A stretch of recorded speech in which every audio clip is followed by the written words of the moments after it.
Good morning, everybody. Shalom, shalom. Listen, this is 111 Days of Kinetic Prayer, the special edition, the Torah edition, and we are here live this morning. Myself and Prophet Marlise, Prophet Marlise for Shabbat Table Talk.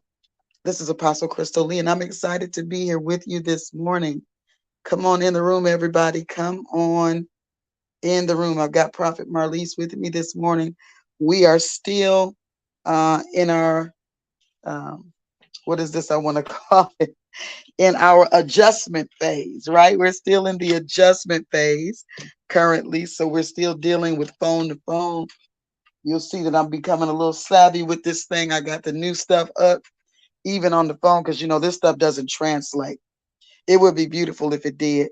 This stuff doesn't translate from one room to the next. So therefore, I had to go through a whole bunch of different changes. I just wanted to make sure the setup was proper for what we needed to do this morning. So praise be to Yah. He did give us the wisdom and the instruction.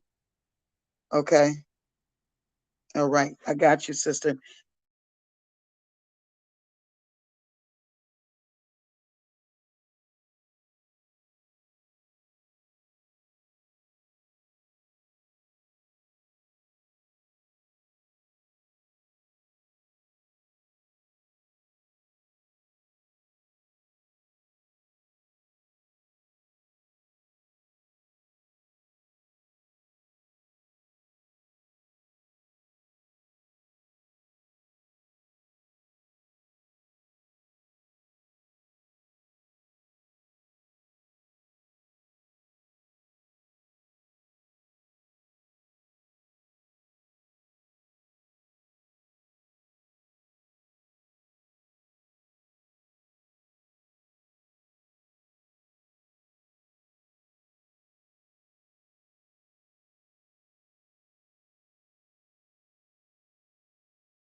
Somebody let me know that you are able to hear me. Somebody let me know. Okay. All right. Good thing. All right. So my apologies. I was dropped out of the room. Prophet Marlise, you weren't saying anything? Hello? I'm sorry? Hello? Yeah, there we go. Okay. Okay. Awesome. Okay. I was hoping that you were talking when I came back because I dropped out. I was hoping Mm. that you were saying something. Okay. So we got a little bit of Mhm. dead space there. We'll get rid of that. But anywho, it's good to be here with you this morning. And you'll find in the room that we have the information for today's parasha for the table talk today. Today's Torah edition is Vayetze, Mhm. and it simply discusses. You got a little bit of noise, and he went out is the theme of today, and this parasha is the seventh in the book of Genesis. Again, Vayetze just means and he went out. And the title comes from the first verse of the reading, which says, and Yachob went out from Beersheba. So we're going to look at some things today. We'll come back to that. We got the Torah portion there, the HAFTARA, and the good news portion. It's all there. One of the things that the Father gave me for table talk this morning was definition by separation. A subtitle for that would be the Great Divide. So we're going to have some conversations about multiplication and division, all of the mathematical stuff that the Father executes in his godness, right? We're going to talk about that this morning because I believe that it is a very important place, and from the beginning, I say that Yah, the divine mathematician, shows us the equation and how much the God of division he is as he is the God of multiplication. He is just as much one as he is the other. And he divided first to identify what should be multiplied. And this goes with this, and that goes with that. I don't know about any of you, but there was a section on Sesame Street when I was growing up. Yeah, that show, Sesame Street, and it said one of these things is not like the other. One of these things just doesn't belong. Can you tell which thing is not like the other before I finish this song? And so they would flash these things on the screen to help us identify the thing that doesn't belong. Unfortunately, a lot of times we can naturally see the misplacement of things, but spiritually we are at a deficit. Hello? So, what the Father's desire is for his sons in this season, as we're being launched into this new space, as we're being launched into this wider place, the strengthening of the cords, the widening of the tent, as we're being pushed into this place of promise, because he's going to do what he said he was going to do. There is no question that it's going to be done. The question is, when we get in the space, will we have uh, the necessary ability to divide and to multiply? Will we be able to understand the separation of things? Will we be able to identify when something is in the picture or in the frame that doesn't fit it? You know, this is one of those areas that we will constantly be challenged with or constantly be faced with. It may not be a challenge for the rest of our lives, but it will definitely be something that we are faced with because we will have to constantly separate and divide things because that is the nature of God's. We're made in his image and likeness. And so we'll constantly be coming to these spaces where things are, as the word in Genesis says, tohu and bohu, right? It talks about, and the earth was formless and void. We'll constantly be facing situations or opportunities to bring order to things. And so that is the tohu and the bohu. Okay. Tohu is in Genesis chapter 1, the A part of the verse. It says the earth was without form. That's the tohu. And that tohu represents the state of formlessness, confusion, or chaos. Because in the beginning, the earth was described as tohu, suggesting a state of disorder before divine order was established. There are things that we might have to call order to. in order for them to be what they need to be. Bohu, that's the B part of that same verse. And darkness was over the face of the deep, right? But it really is without form and void. It's the word void, which is bohu. Okay. And that there is signifying emptiness or void or uninhabitable state. Okay. Together with tohu, it highlights the initial state of creation before divine intervention. And when we hear the term intervention, we often have to be aware of intercession, because intercession, intervention, interception, these are all things that are necessary in order for order, divine order, to be established. Good morning, Prophet Marlise. Yes. Good morning. Good morning. You want to greet the How people is this everyone morning? doing? Absolutely amazing. Amen. Absolutely amazing. You want to greet them this morning and Well, rate them yes. on what Of you course, got for it's them? always a good day in the neighborhood. Absolutely. Yes. Absolutely. Yes. So In the yes. kingdomhood. Yes. Yes. What's your concept on what I'm sharing so far? What are you hearing? What are you seeing? Because I'm hearing some things now that I didn't. Um, the question is always there when we come into different encounters, different environments, different relationships. And so Hmm. these are the tools that we'll need to use in order to realize, okay, so this absolutely goes with prophetic cognition. I say kind of, but it really does, because prophetic cognition, of course, we understand is the premise. It's a foundational piece. Before we get to anything else, we got to be aware of something. We got to identify something. Yes. Until we Correct. I am in the identification of that thing, then we'll be able to divide or multiply with it. Hmm. Separate from it or multiply with it. Use it as a multiplier. So, what's your thoughts on that? Yeah. Each time we're having an adjustment or a shift or a change, um, we do have to assess what is needed. What will it take Yeah. for that adjustment or that shift or that change or adjustment will it need on our end Mm-hmm. as Yah deems it on his end. So what is our Mm-hmm. part? And then after that, those tools. Do we have those tools? Do we have the ability? Are we in the space or capacity to do so? And then Mm-hmm. if not, how do I position myself? How do I Yeah. prepare myself? Get ready, the readiness. Mm-hmm. Mm-hmm. And then from there, in my readiness, what's the expectation of my readiness? What's the Mm-hmm. expectation of the implementation? How do I implement? In what manner? Where do I implement? And then when you assess Mm-hmm. those things, then you're able to move to multiply. And when you multiply, make sure that you're in the right territory for multiplication. Make That's sure it. you're pairing up with the right persons or a source for multiplication, because sometimes you may multiply but it may not be the right multiplication. Mm-hmm. So Mm-hmm. one and one may not make three, four, five, or 10.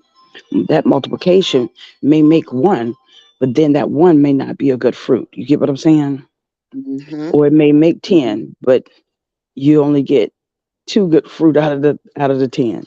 So we want to make Yeah. sure that maximization of the pairing and what the results will be Mm-hmm. according to what is needed, and that we get the fullness from it, because fullness means completion. So even our fruit should be full. Everything that bears should be good. There Yes. is no corrupt fruit in doing what is you know designated for us based on Yah. So we have to have the strategy, have a vision, like I say, Yeah. write the vision, make it plain, so that Yeah. when one reads it, they can run with it. So if we're able to run with the vision, we have a plan. We know the the weaponry. we understand how to use the weaponry, or we understand how to use the resources or those things, then we're able to multiply in the right manner, you know. Absolutely. And Absolutely. so, yeah, because you got to Yeah. understand that sometimes in the church industrial complex, multiplication is only in the physical number Yeah. In of the physical persons realm. and not Yeah. necessarily by the fruit or the Yeah. ability or talent that you're able to. And you need to multiply in your increase. Yeah. Yeah. I think it's amazing because you mentioned the talent. And I was asking the Father a question yesterday as it pertains to how we operate. It's imperative that we ask the right questions. I say this all the time, and I was talking to one of my apostolic brothers either yesterday or the day before yesterday, and we were having this conversation. I think it's just a profound conversation because what we're finding a lot of in the industrial complexes across the board, whether they be religious church or the world industrial complexes on any level, what we'll find is a lot of unbalanced scales. So let me explain to you what I mean by that. Because we may have a fact, but we don't have the information that goes with the fact. We may have a question, but we don't have the answer. Or we may have the Mhm. answer, but we don't know the question. And so, Right, where this becomes a problem at is because people are only speaking from that one single vantage point. And the Bible talks about this is what the word talks about the spirit of truth. Okay. And the spirit of truth encompasses both the letter and the revelation of the letter. You understand what I'm saying? So, from a biblical standpoint, from a spiritual standpoint, this is the ideology of sons. I need both sides of this in order to balance the scale. But what happens is information is being thrown out at us constantly without the balancing of the scales. Okay, so, and then we're not being taught to ask the right questions or to get to the right questions. You know, really, when you look at the scripture, it answers itself. So sometimes because people don't read well, they don't understand well, they don't comprehend well. You understand what I'm saying? So they'll read something, they'll see that, okay, here is maybe the question, right? But they'll separate the question out of the dynamic and they'll teach just the question. It almost comes across as if it's just for the sake of sounding like something, but not ever really being it. Because if they continue to read, then the answer to the question that they're teaching on is right in the body of the conversation. But here's the thing: we still need the revelation of the situation in order for it to be spiritually animating us. In order for spiritual animation to take place and for it not to just be a natural knowing, not for it to just be a human intellect, then the spiritual aspect of that is necessary so that we have revelation that brings transformation. And that's what we're beginning to manifest is that transforming place, the transformed position. Otherwise, we're just filling our head with knowledge. We're just filling our head with information, but we don't have the revelation to actualize what we're reading or what we're hearing or what we're seeing. You know, the master said, I don't do anything but what I see my father doing. Now, he could see it, but never really identify it in a way that he could actualize it. If he's just looking at it just to discuss, oh, I see my father doing this. See, this here's an example for you. I see my father doing this. I see my father doing that. So, what that would just imply is that I can see, right?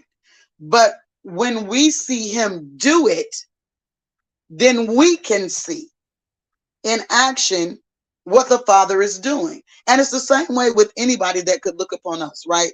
As living epistles. It's the same thing. We have to go from talking about a specific thing to actualizing it so that others can see. They can hear the words, but until you actually do the thing, then it's not manifest to them. A lot of times people can't grasp what is being discussed, but they can gather what they see.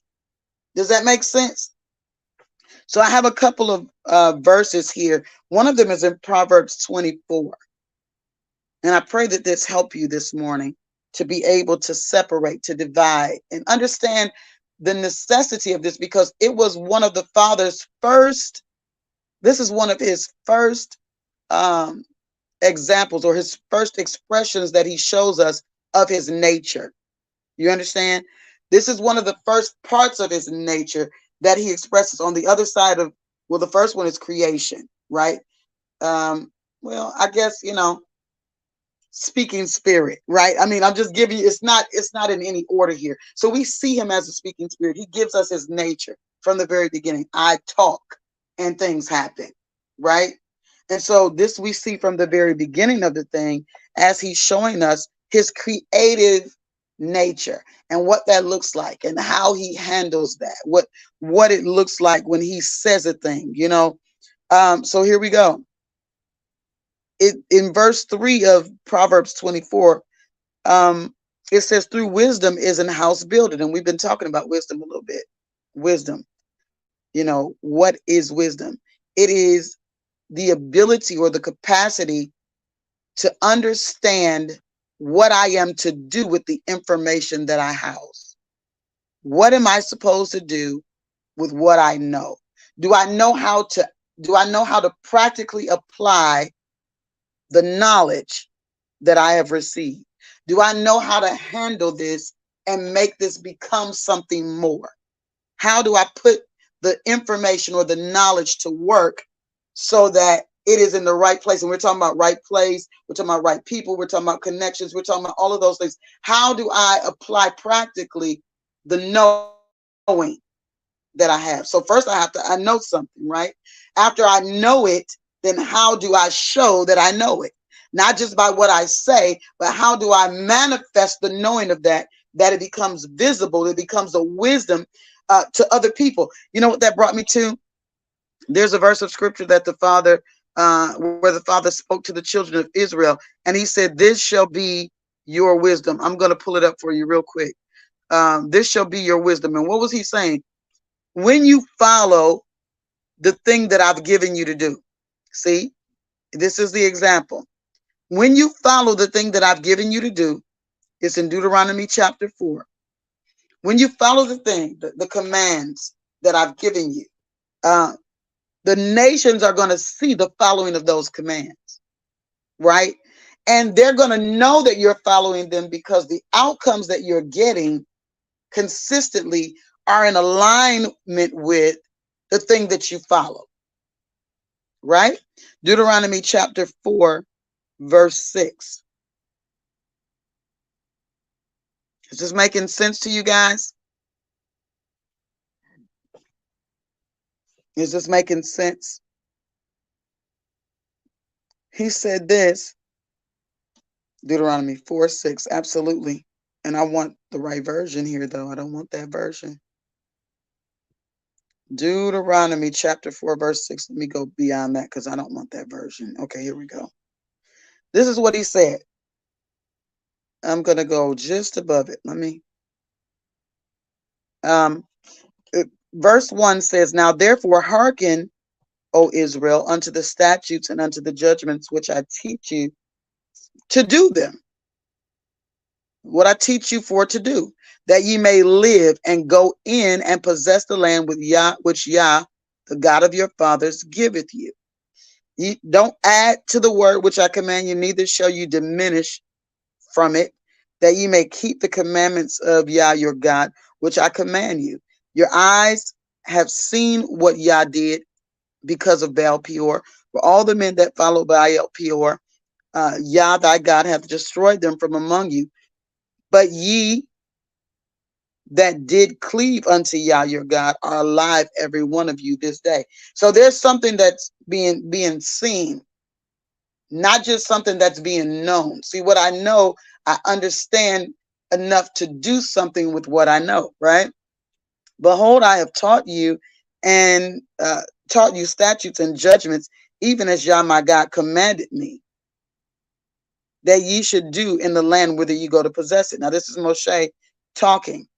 Keep therefore and do them, for this is your wisdom and your understanding in the sight of the nations, which shall hear all these statutes and say, surely this great nation and understanding, wise and understanding people. For what nation so great, who God unto them as the Lord our God is in all things that we call upon him for? What nation is so great that they speak to their deity and see this kind of manifestation? He said, your wisdom is going to be visualized by the nations. It's going to be in the sight. Your wisdom and your understanding is going to be in their sight. Remember, I constantly say, man looks on the outward appearance, but the Father is the one that looks on the heart. So what's outward has to be a representation of what's inward in order for people to see him.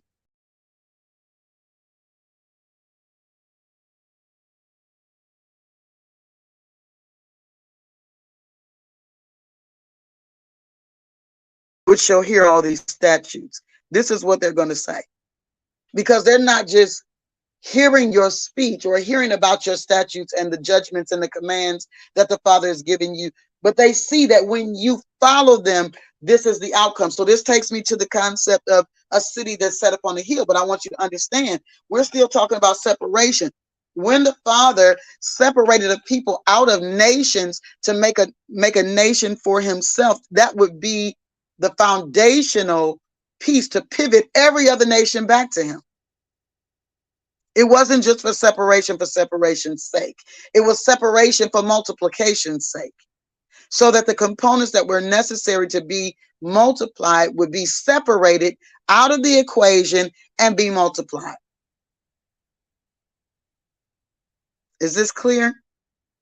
So while we're doing life, right, there's something that we have to keep in mind. So let's go back to Proverbs chapter 24. Adjust and assess. Absolutely. We are constantly in that space of making adjustments. And let me put you guys what you're saying up. I'm going to put it up today. I'm going to make sure I get it up because I want to read it because we are having table talk. Prophet Marley says we have to be able to actualize the things we see in here to be able to implement the appropriate action. Absolutely. We have to be able to follow instructions or commands. Absolutely. Okay, come on now. This thing is slow poking around here, and I want to. Were you guys able to see it? Okay, it did show up. It just didn't show up on my end. Okay. There we go. Okay. There we go. Prophet Marlise, what's your thoughts on these things? Yes, we really do um have to know how to implement it. We have to realize we are in a space where we can see the examples of Yah. Yeah. Same as Yeshua say, I do what I see my father do, right? Yeah. So he's our example as well. So we see what he has done and we do the same. But now, if we're not following the instructions as well, which is another form of example of him, then we are amiss. So we have to be able to follow instructions or command, Yeah. which is for Absolutely. implementation in the earth. Because if we can't follow, how will someone else be able to follow? If we can't That's adhere to those instructions, how will someone else be able to? If you can't do it, how can I do it? Because we do know that children, just like animals, they learn by watching just as much as being told. So if I see the example of the instructions in the earth, then I can operate the same. But now if that example is amiss and that's all I see, then the multiplication will be wrong in the end because it will be tainted. So we have to know what we're looking at. Who actually are we following? Identify who are you truly following. What are you connected to? What are you connected to? Right. And then what example are they showing? What example are they living? What example are they giving that you're able to follow, that I'm able to follow? That's good, And is Rosie. it appropriate? The assessment is it appropriate for me to That's it. follow and to do that? Yes. Yes. I like this phrase that royalty said. This sounds like something I would say.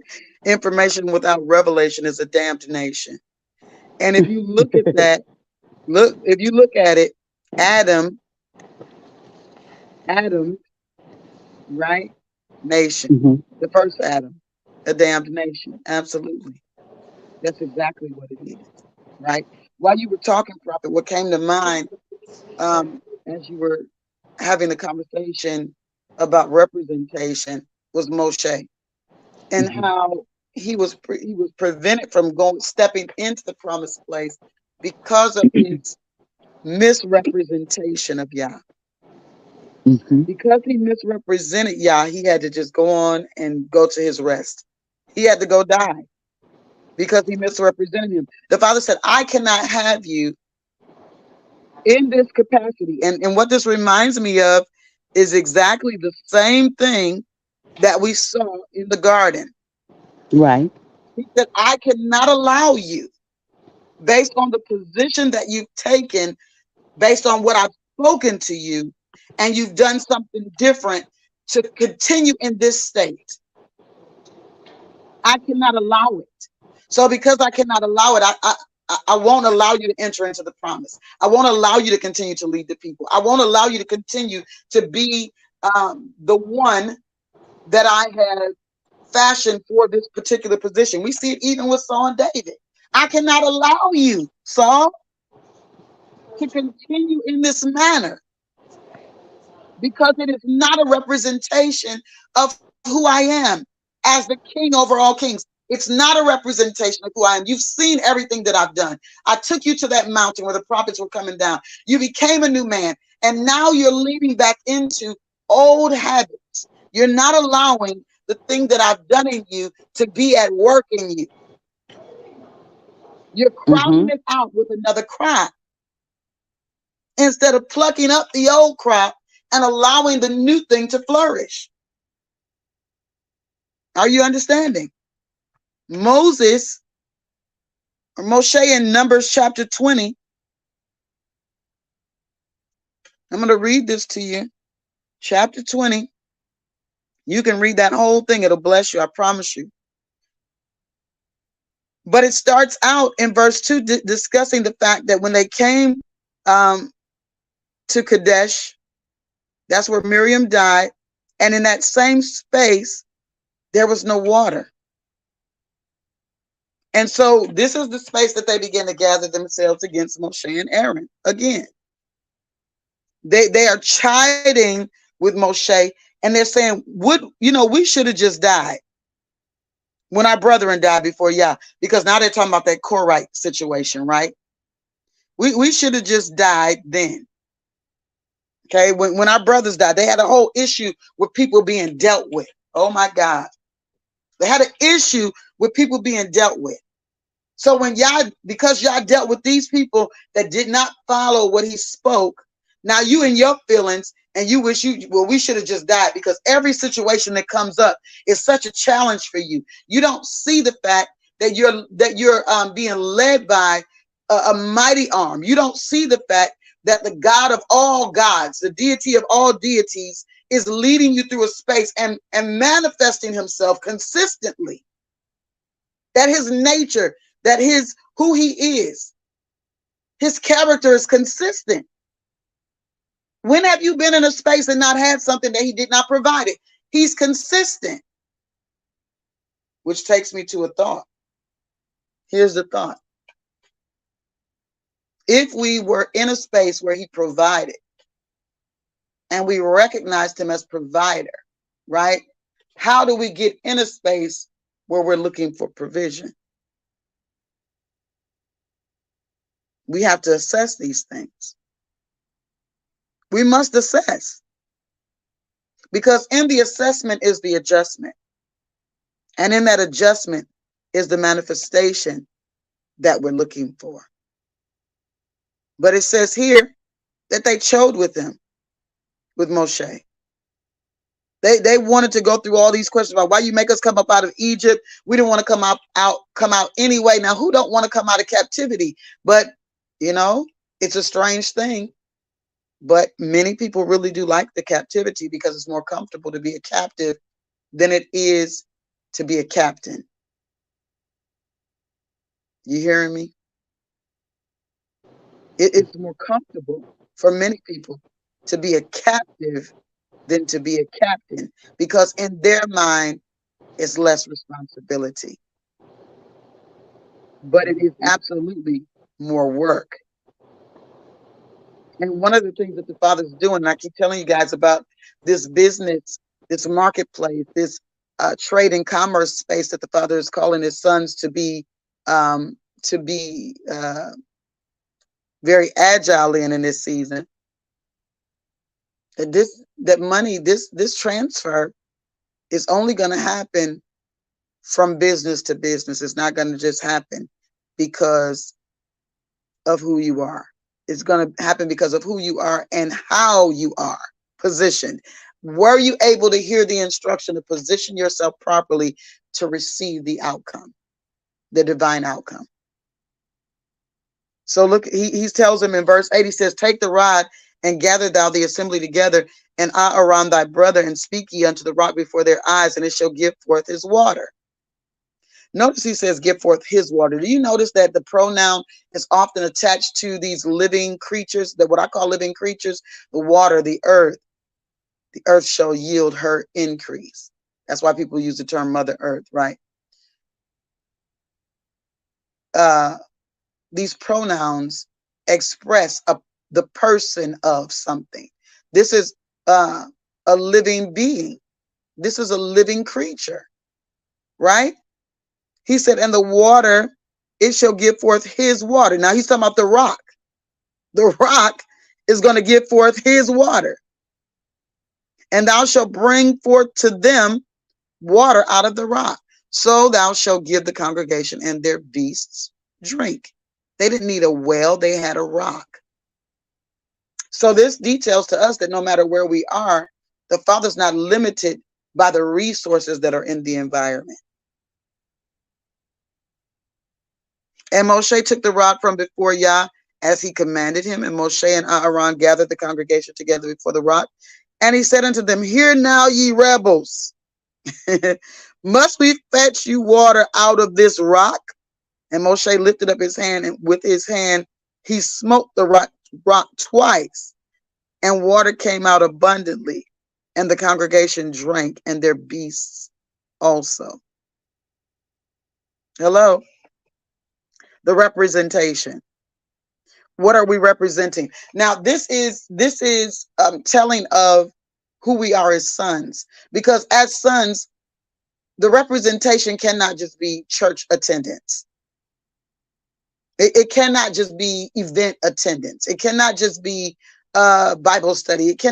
There has to be something beyond those spaces in order for there to be a realization in the eyes of other nations. And so I go back to the fact that not only is the Father going to use the business sector, but this community, these communities that the Father desires to create are the cities that are actually going to be the figurative cities set on a hill that cannot be hid. We won't be able to hide who we are. We won't be able to hide what we have, and we won't have concern of people breaking in and stealing. You know why? Because when you lay your treasures up in a heavenly place, then your earthly stuff is sustained. When we're having the right relationship with the Father, we're having the right relationship with people. I was just talking with somebody the other day, somebody I love the other day, and the conversation regarding the communities went like this.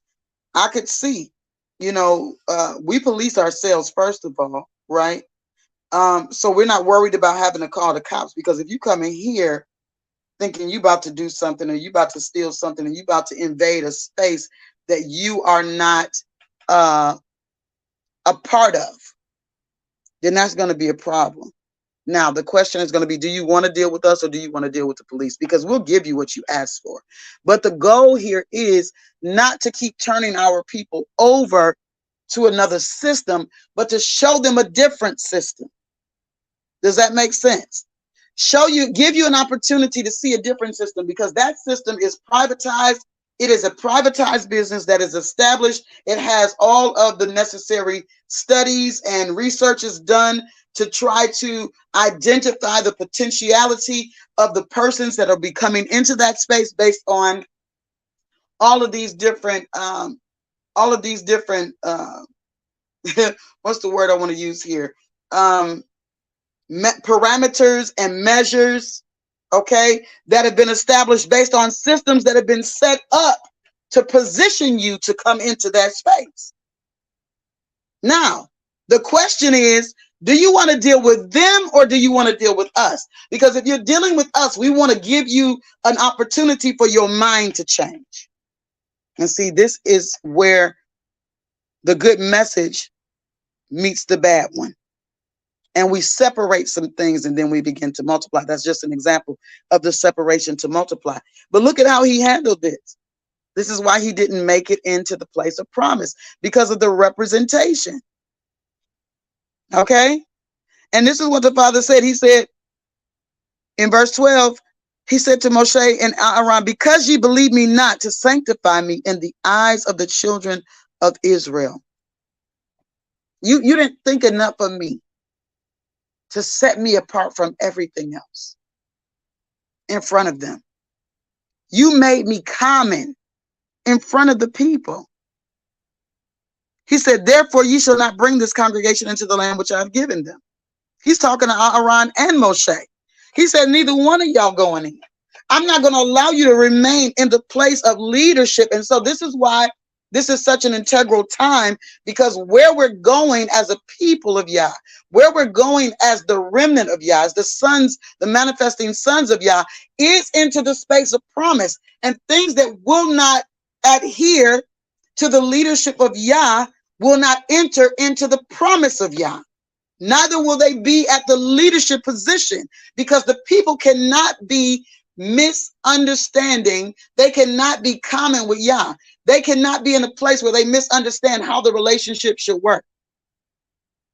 They have to be able to see living examples of how this works. They can't be in a space where they're questioning the character of something, where they're questioning the integrity of something. They cannot be in that space, because the moment they start questioning the character and the integrity, this is why people don't fool with church folks.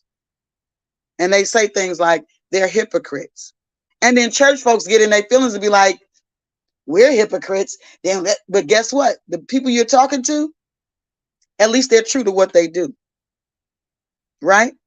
They are true to what they do. They're true to who they are. If they say, they not this, then they're not that. They do what they do. But only in the religious industrial complex, the church industrial complex, just like Israel, do we have all of these things that we do. All of these gods that we serve, all of these deities. Of course, nobody wants to claim that they serve multiple deities, but just the fact of pagan pageantry alone is a detail that there are other deities at play. The ignorance of the fact that the Father has appointed times that we don't show up at, that we don't have no concern with, but we got all these other things that we're concerned with. Oh, I got to go do this. Oh, I got to go make this happen. Oh, I need this. I don't have nothing to do this, but I got to figure out a way. But anything that the Father has declared is important to him, we don't even pay that any attention. The Father won't use that in order to show forth who he is in his character and in his nature. He'll refuse that. You hear what I'm saying? He will refuse that. Let's look at something. Proverbs chapter 2. I think I was in Proverbs 24 too. We'll go back there. Let's go back there first. I'm just kind of giving you some foundation to this conversation, some kind of foundation of thought for you to begin to identify with that's in the word. This is not just my expression of something. This is what the word is declaring to us. This is the thing that we've got to prophetically wrap our head around, that we got to cognitively wrap our head around this word in its spiritual form. Absolutely. So look at here, Proverbs 24. It says, through wisdom is an house built. The foundation of any house is the wisdom of the house, knowing how to do what is being done, knowing how to operate. the house. And so when you were talking earlier too, Prophet Marley, something came up in my spirit, my spiritual father. Um, one of the things that stands out for me is this conversation that he used to have um, in our ministers training on Sunday mornings. Okay. And one of the things that was a standout, that was a constant conversation in his mouth was count up the cost. You got to count up the cost. This was always his. And when I look at the things that his hands have done, he counted up the cost. Everything is elegant. Everything, he and mom, they counted up the cost. They didn't just haphazardly do something, but they counted up the cost. And this is why the presentation is what the presentation is, because they counted up the cost. They identified, this is the thing. Now I'm going to reverse engineer this thing by identifying what are the steps for me to get to this place. And see, now that I'm talking about that, that's one of those things that's going to be necessary in whatever area of life that we are in. The counting up the cost. So if your goal is marriage, right? Let's just use some natural things, and you guys can put some other things in the chat room if you got a question about something particular. If it's business, whatever it is, we'll just use a couple of examples in this way. If marriage is the outcome that you're looking for, and there's a presentation by a person that is, a potential suitor.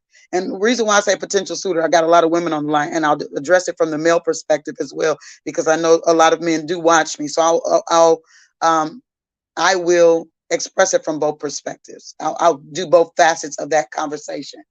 But from a woman's point of view, I'm going to be approached.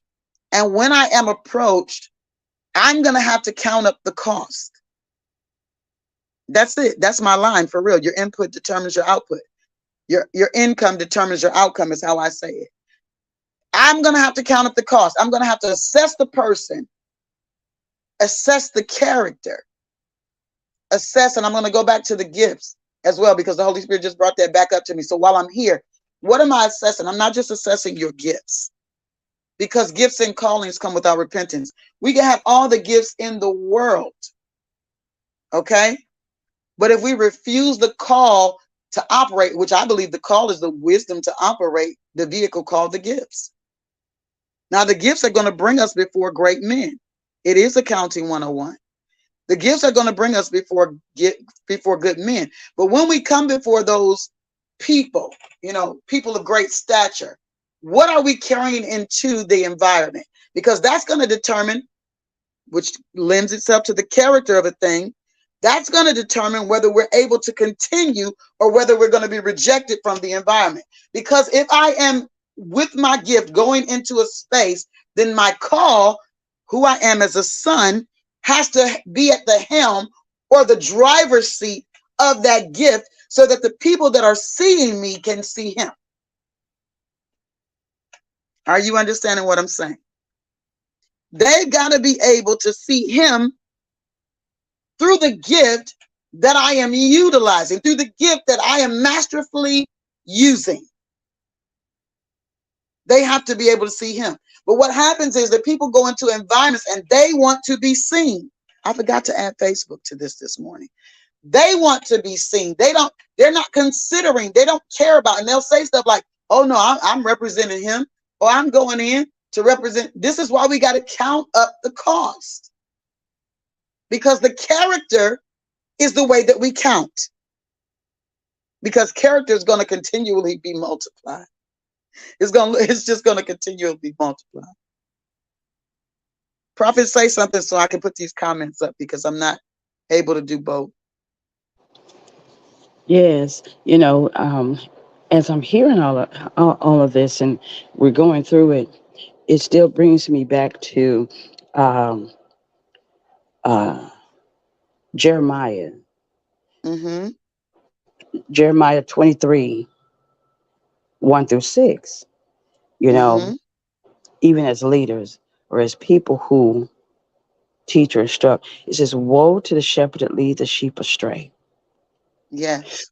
When we are misrepresenting, if we don't follow the instructions, if we don't count up the cost, if we don't uh, assess what we're paired up with, how we're executing, what we're executing, and whether or not it is true a multiplication for the kingdom, for the benefit of the kingdom, for the benefit of the sons of Yah, for the benefit of discipleship, for the benefit of, making disciples, right?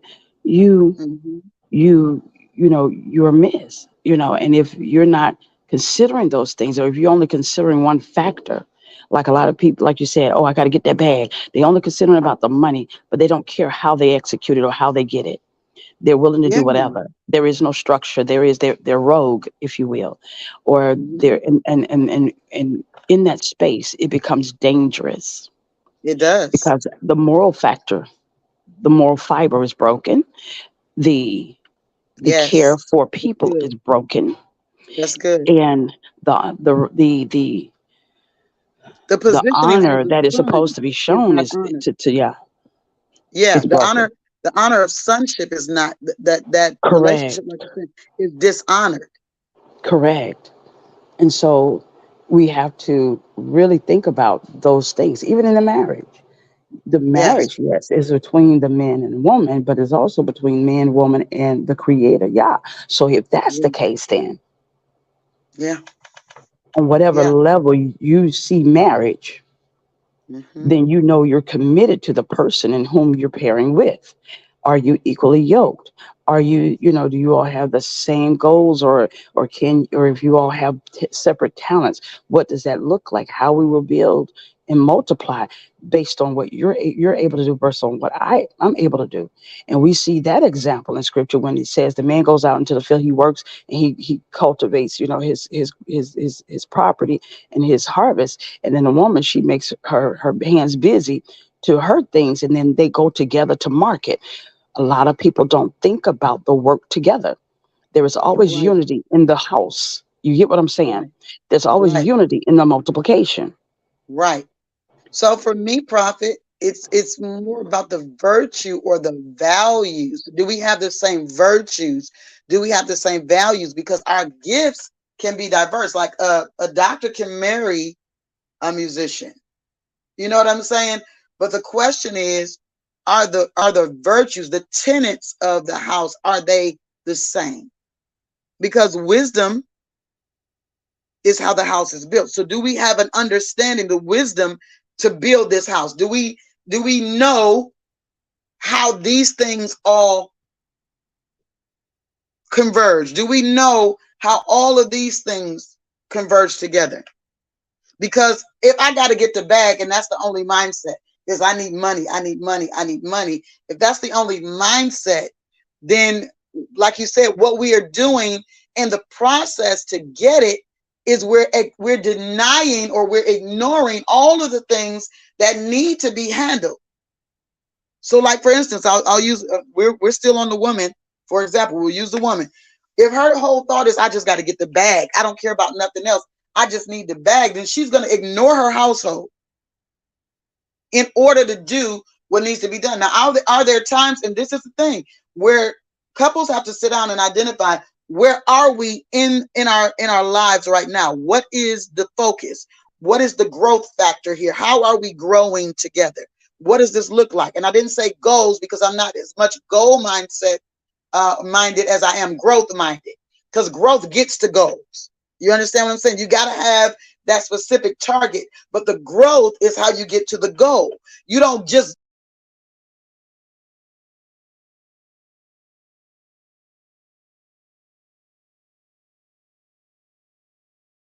they're ignoring the journey.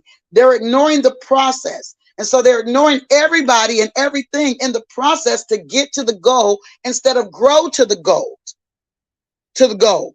It is gold, but grow to the goal.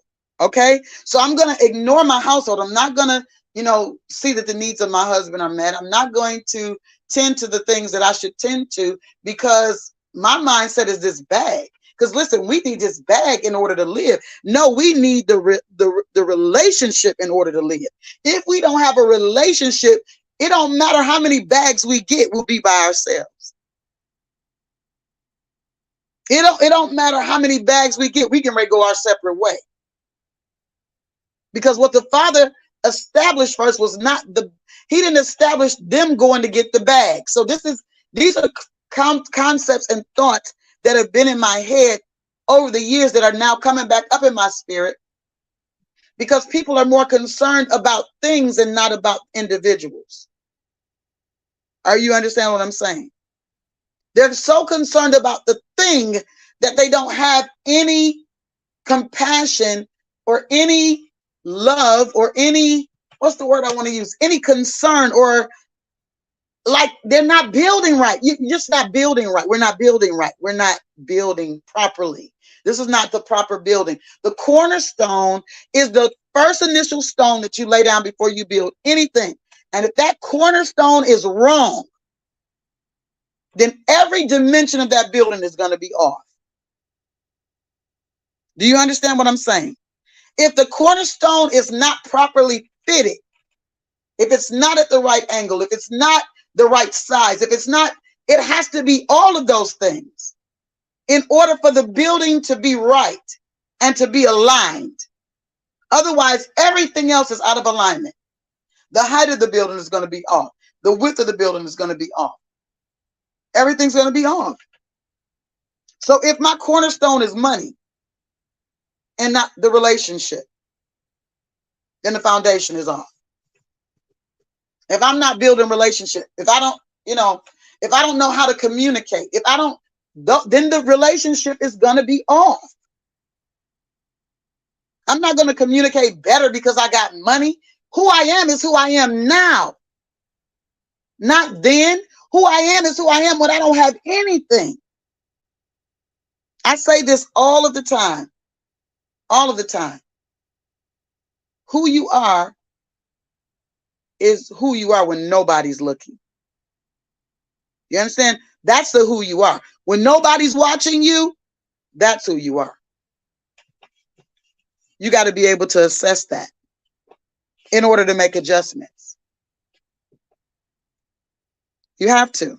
So if I'm approached, then I have to count up the cost. I have to look at the character of stuff, not just the conversation. I have to look at the character, not just the gifts. I have to look at the character. Is the virtue the same? Is the value the same? Do we value the same things? Because those are the tenets for building. That's the wisdom of the relationship. It says, and by understanding, it is established. I'm back in Proverbs 24, verse 3. So wisdom is the way to build the house, and understanding is the way that it's established. The way that it's unmovable, the way that it's made fixed. It says, and by knowledge shall the chambers be filled with all precious and pleasant riches. So in order for your house to be filled with pleasant and precious riches, you got to know something. You don't not just have money.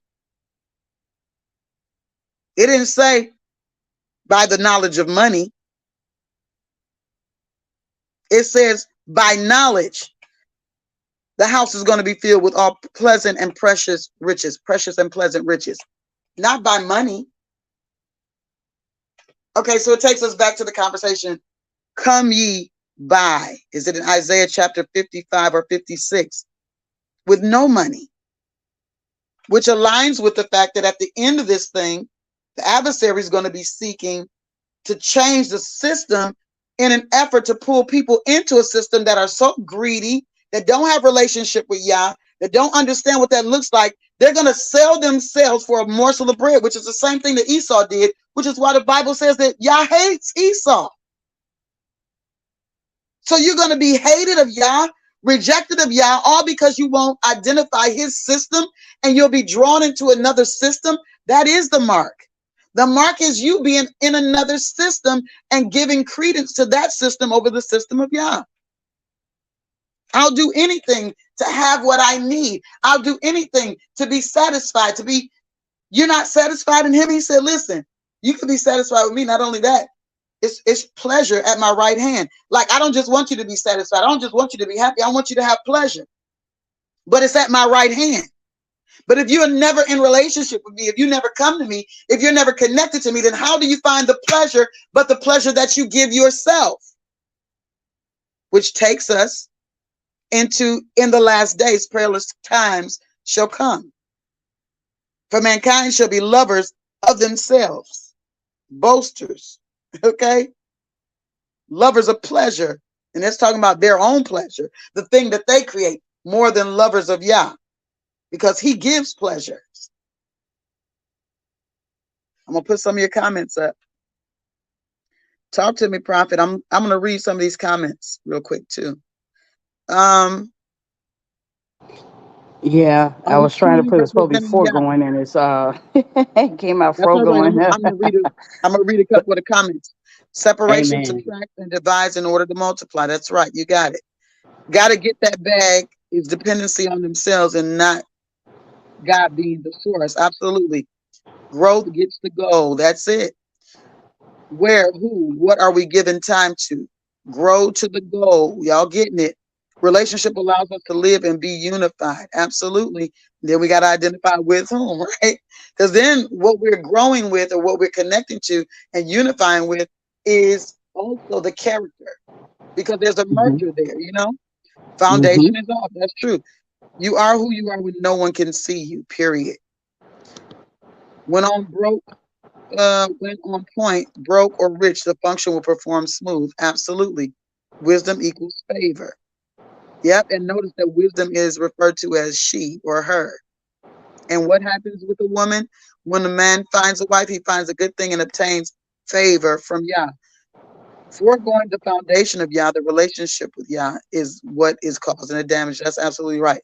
Foregoing the foundation of Yah. That's it. Prophet Marlise, go ahead and share. Yes. Um, you're talking about the building blocks. You know that Yah is the cornerstone, and then from there the foundation is set to build. Around. But if we don't, the foundation, the relationship, how you develop the relationship, in what manner, the intentions of you building a relationship. What are those intentions? What are those things? And I'm using the relationship because that's what we're, the example that we're dealing with right now. But the relationship that you have with y'all, what is your intentions of that relationship? Is it just to Mm-hmm. get, or is it truly to be submitted and to grow? Mm-hmm. Mm-hmm. Because if that's the case, if you're only there to get, your foundation may start off well, but the house will crumble. It will. And you Because have to go back to you know why, square Prophet? one. You know why though? Because you can only put so much stuff in a house. Come on. Come on. Come on. You And he's more you can only expensive get than so that, much than stuff in that, that right? house, okay?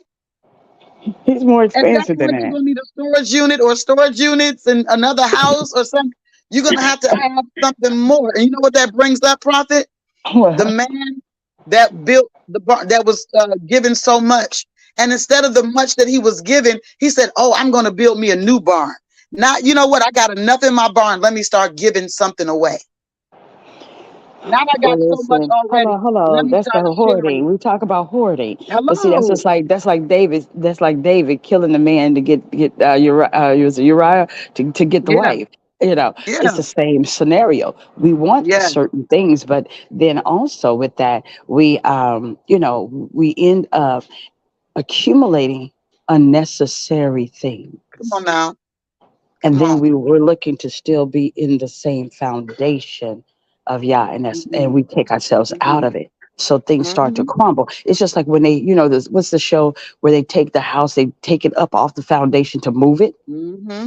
and they move the house Mm-hmm. and put it on a new foundation.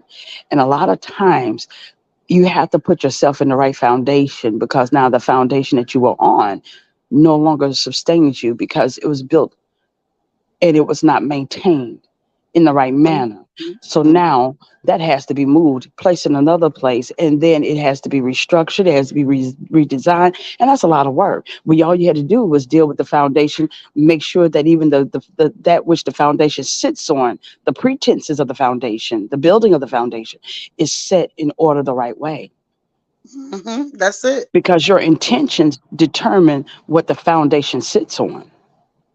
And you Mm-hmm. have a lot of people. It doesn't matter Good whether it's the purpose. sheep or the shepherd. Some comes in with the pretenses of elevation, but not the elevation with Yah, but the elevation through Yah. You know what I'm saying? Mm-hmm. And when Mm-hmm. I say it like that, it's because they'll use Yah to elevate themselves, but they're not So it's really really an for elevation Yah. of self. Yeah, it's really an elevation of self Self, by right? with the Correct. pretense or the So appearance they of, go, yeah, that's it. yeah, They go yeah. through Yah to get the elevation, but they're not with Mm-hmm. Yah Mm-hmm. for Absolutely. elevation. Absolutely. You Absolutely. know, When you mentioned that thing about Uriah, it was a thing that the father said of David. He said, like, I've given you all the stuff that you have. If you wanted something more, you could have just asked for it. You don't have to kill nobody's husband to there you get. go. You know what You I'm don't have to saying? use him to get to what you want. All you have to do is be about him, and you already have it. Right. What in the world? You know, But that you ain't got to foundation, trick it. no, that foundation is important because things are built based on load that it's going to carry. Right, right, You know, plane takes off based on the load that's in it. It can't be over the load capacity. Buildings are built with something in mind. This kind of takes me to a thought that I've had for some time, and I probably shared it in another setting. But since we're here, I want to mention it because everything that's built is built based on an idea and for a purpose. And so there's actually a spirit of building. You understand what I'm saying? There's a spiritual idea behind an edifice. That's why it's built the way it's built, because there's an idea behind it. well, Apostle, Yes, ma'am. when you said that, it dawned on me. We have skyscrapers that are built deliberately with certain designs to Yeah. withstand wind, to withstand hurricane. Mm-hmm. Being from Atlanta, the Mm-hmm. the Peachtree Plaza Hotel, right? It's Yes. circular, but it's built Mm-hmm. that way so it can defray tornadoes. Mm-hmm. It can still redirect wind. The wind will surface off of it as opposed to a square building. So there's certain designs done in mind. That Yeah. building was designed that way. So that way it would not have the brunt of wind to take it out because it's all it's a lot of glass. So even in those respects, the tower in New York, the Come on now. it's made to deal with the wind. It's made um, to sustain certain things. It's made to deal with the shaking of the earth. Mm-hmm. It's Earthquakes, earthquake all of that. resistant That's it. because of the height, because it's intentionally built to be a skyscraper, if they say, as they say. Yeah. And So these, skyscraper means that they're going to deal with high winds and yes. turbulences and all of that. Mhm. And so and they do know that based on weather, the ground expands and contract. The slightest Yeah. movement can bring that Yeah. thing down if it's not Because it's so structured right. small. Even if it's in the ground, so many feet down below ground, it can because the earth breathes, the earth moves. That's right. It's a living creature. And it has to be able to move with it. And sometimes we don't see it, but the buildings will be turning and you won't even know they're turning Mm-hmm. because you're They sway turning in on the all of that. land. Right. Yeah. Mm-hmm. Foundation is a key. The intentional design of something is key.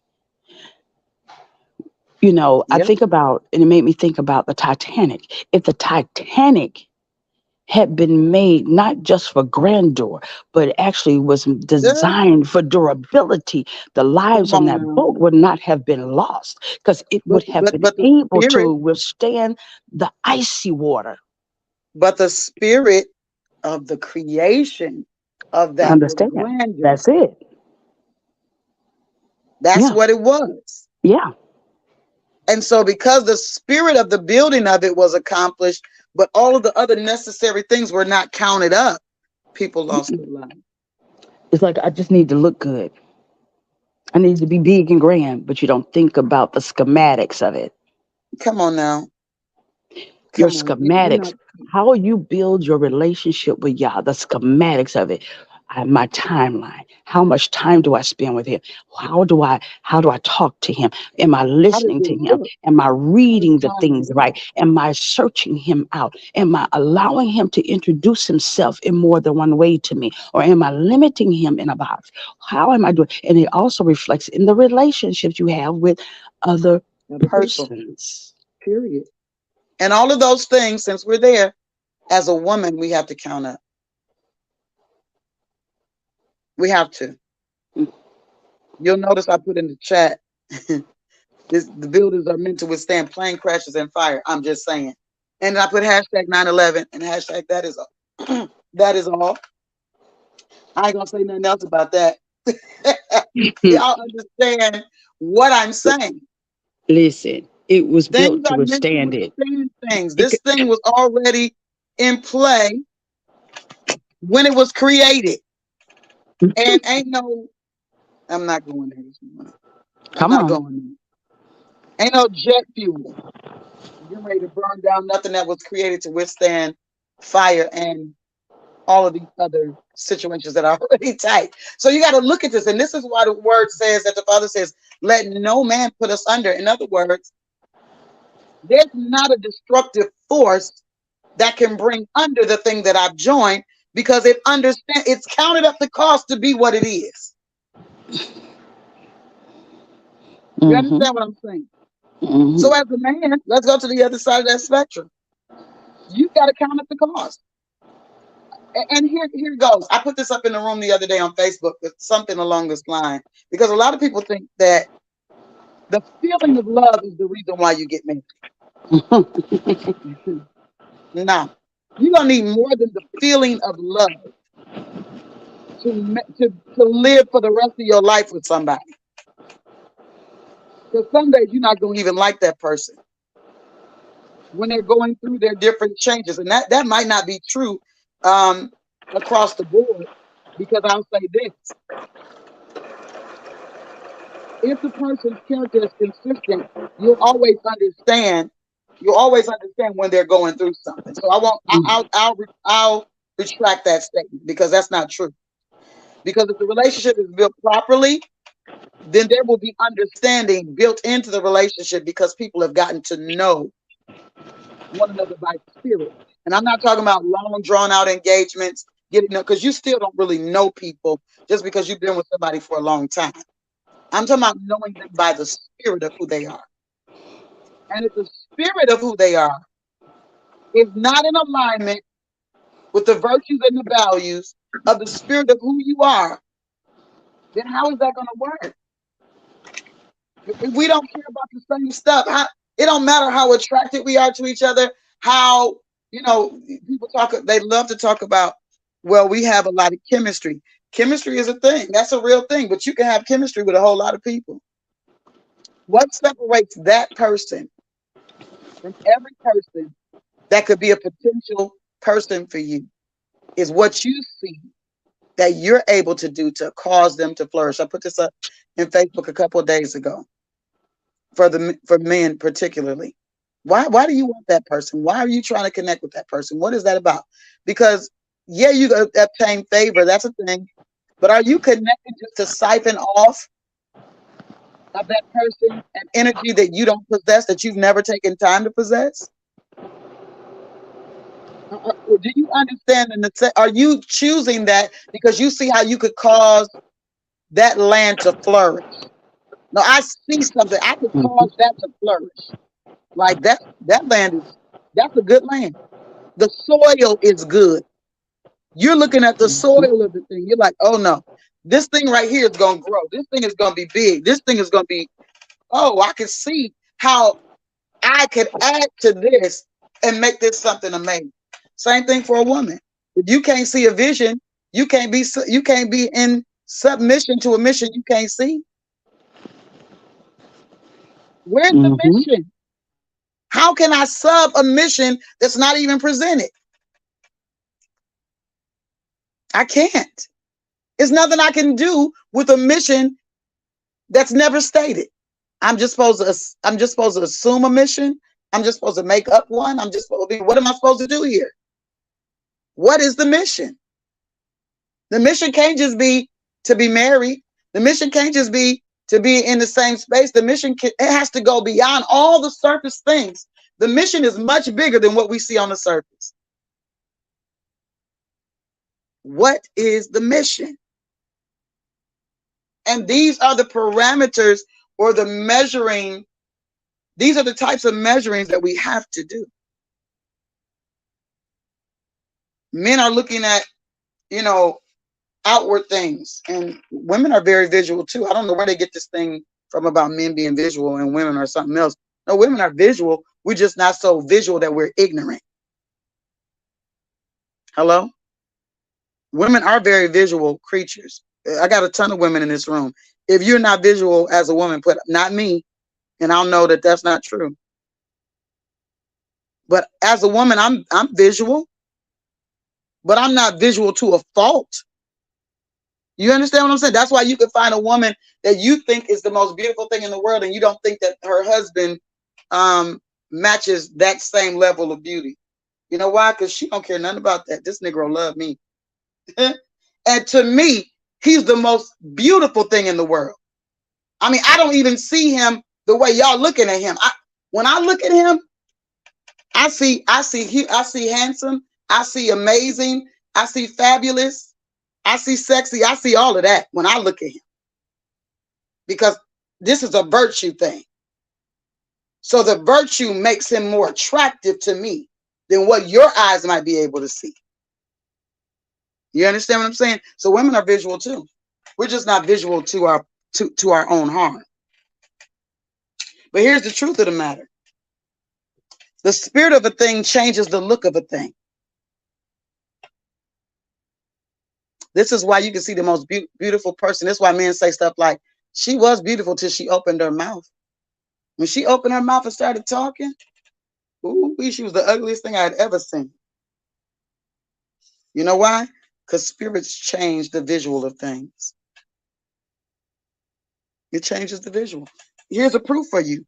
A man could be drunk as a skunk and see a woman and talk all crazy to her and long for her and sleep with her and everything and wake up in the morning and be like, what the hell did I just do? This is scary. Why? Because the spirit changed the vision. Okay? I'm just telling you. It's real. That's a real thing. A missing mission. Oh, my. I don't think I always know my intention of a thing. Well, that's why we have to grow to know ourselves. And see, when we're in that space where we don't think we always know our intentions, we're either not accepting what we know about ourselves, or we're not taking the time to know ourselves because we're afraid to know it. But we can know it. And we've got to know ourselves before we intimately know anybody. You know? We definitely got to know ourselves. So we've got to personally have a vision before we are connecting to somebody else's vision. We've got to personally have a vision. And that word vision, I'm not just dealing with what you see yourself being, what you see yourself doing as a standalone. I'm dealing with, old people used to say, ugly is as ugly does. Oh, no, you won't try to block that. The thing trying to show or hide. How did another moderator handle this? I didn't use nobody to moderate my stuff. I'm trying to show that comment. So I don't know how YouTube is running things this morning, but I'm the moderator of this room. And so it just stopped your comment, Pastor Shauna, the one that says old people used to say, ugly is as ugly does. Type it a different way. Remember, we're in that time where we have to make adjustments. Yeah, the system didn't like her comment. And so they programmed the system now to delete. Yeah. Yeah, you're not the moderator of this room. Just rephrase it. Just add other things in it. Old people, the elders, and then put in quotes. Elders say, elders speak, quotes, you, and then GLY, make it all caps, put the periods between it. However you got to do, you got to make the adjustment. That's all. Because it's a good comment. Because that's the truth. Ugly is as ugly does. And beautiful is as beautiful does. You hear what I'm saying?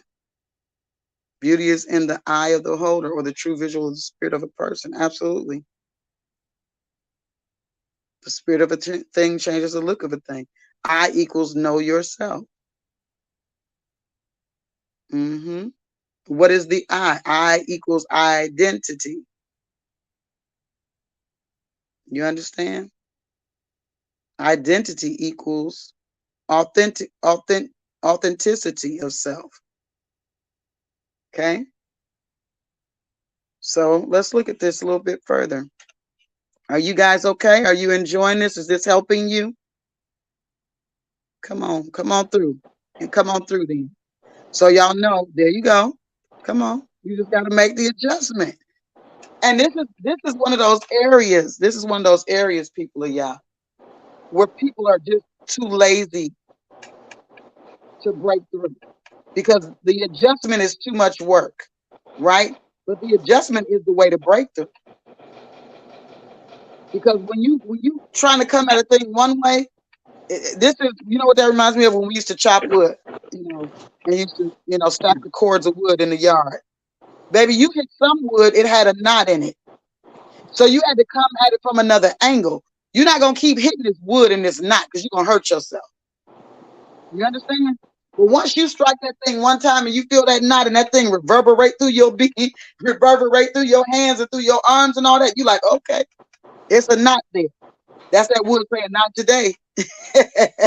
But if you identify another spot, you're going to come at that thing from another angle. You're going to turn it on its side, right? You're going to turn it, you're going to stand it up, and you're going to split it from another direction. That's against that knot, on the opposite side of that knot. Okay? You're going to crack it in another spot, so that even if the crack becomes an uneven situation, it breaks around the knot and you're not hitting the knot. So when the scripture talks about that the Father, everything he does is yes and amen for the sons, yes, and so be it.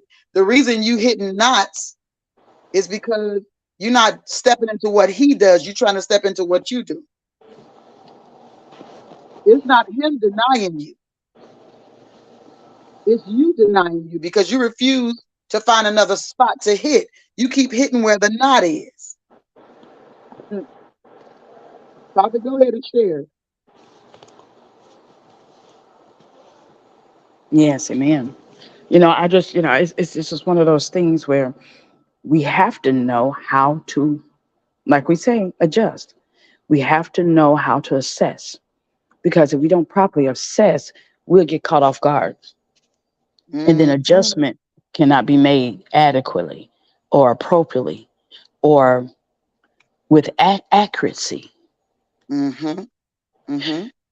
We get caught off guard and don't know how to move. Preparation is key. Being ready is key. And all of those things can't really fully take place or be beneficial if you don't have an assessment, if you don't understand what counting the cost is, if you don't look at what the materials will be to build, and with those materials, what other tools are needed to put those materials together, those pieces together, what will keep it what will hold it, what would be the glue for it, or the mortar, what would be the nails and the screws, the bolts, what would be that, what would keep it from being flooded and overtaken, what would cause it to not sink into the ground. The foundation of design is essential. Yes. And we have to know how to design the foundation. It's not just clearing out the land and laying some concrete. It's more to it than that. Mm. You have to also assess, is there gases? Is there this? What other things? You have to assess what would What be are my the resources? limitations? Mm-hmm. What things in my past will hold me back from my future? What things Mm. have I not Mm. let go that will cause me not to move forward? What things am I Mm-hmm. holding on to will cause me to drown in my unforgiveness or in my Mm. not releasing or in my pride or in my whatever it is? Am I holding myself in unforgiveness? Or am I listening to instructions? How did I handle Mm. instructions when my parents gave it to me? Have I Mm. grown out of those childish Childishness. things Mm. and being truthful with it? Am I still looking for a preference because that's how my mom or daddy did it, so everybody else got to do it? Am I Ooh-wee. limiting myself from these spaces? Am I limiting myself from those open opportunities, those open doors, or that open heaven that I'm requesting because I have yet to acknowledge Mm. where I'm still having vices from my old Mm. time when I have become a new person, a new creature, but I'm still Mm. yielding My to God. old stuff. Mm. Girl, I dropped all my phones. I said, Prophet, I'm if you don't, sorry, but we I have to, dropped everything. Do you hear me? I'm you like, know, whoo. Now you we talk. talking. Yeah, because we're talking about adjustments, but we don't. We in pride. We be chastised? Can we be Oh, corrected? In our mm, mm, mm, adulthood? Are we still acting like children? Are we still coming up with that? Well, you can't do that to me. We're not supposed to. You're not supposed to. No, because you don't want to change. You don't want to make the adjustment.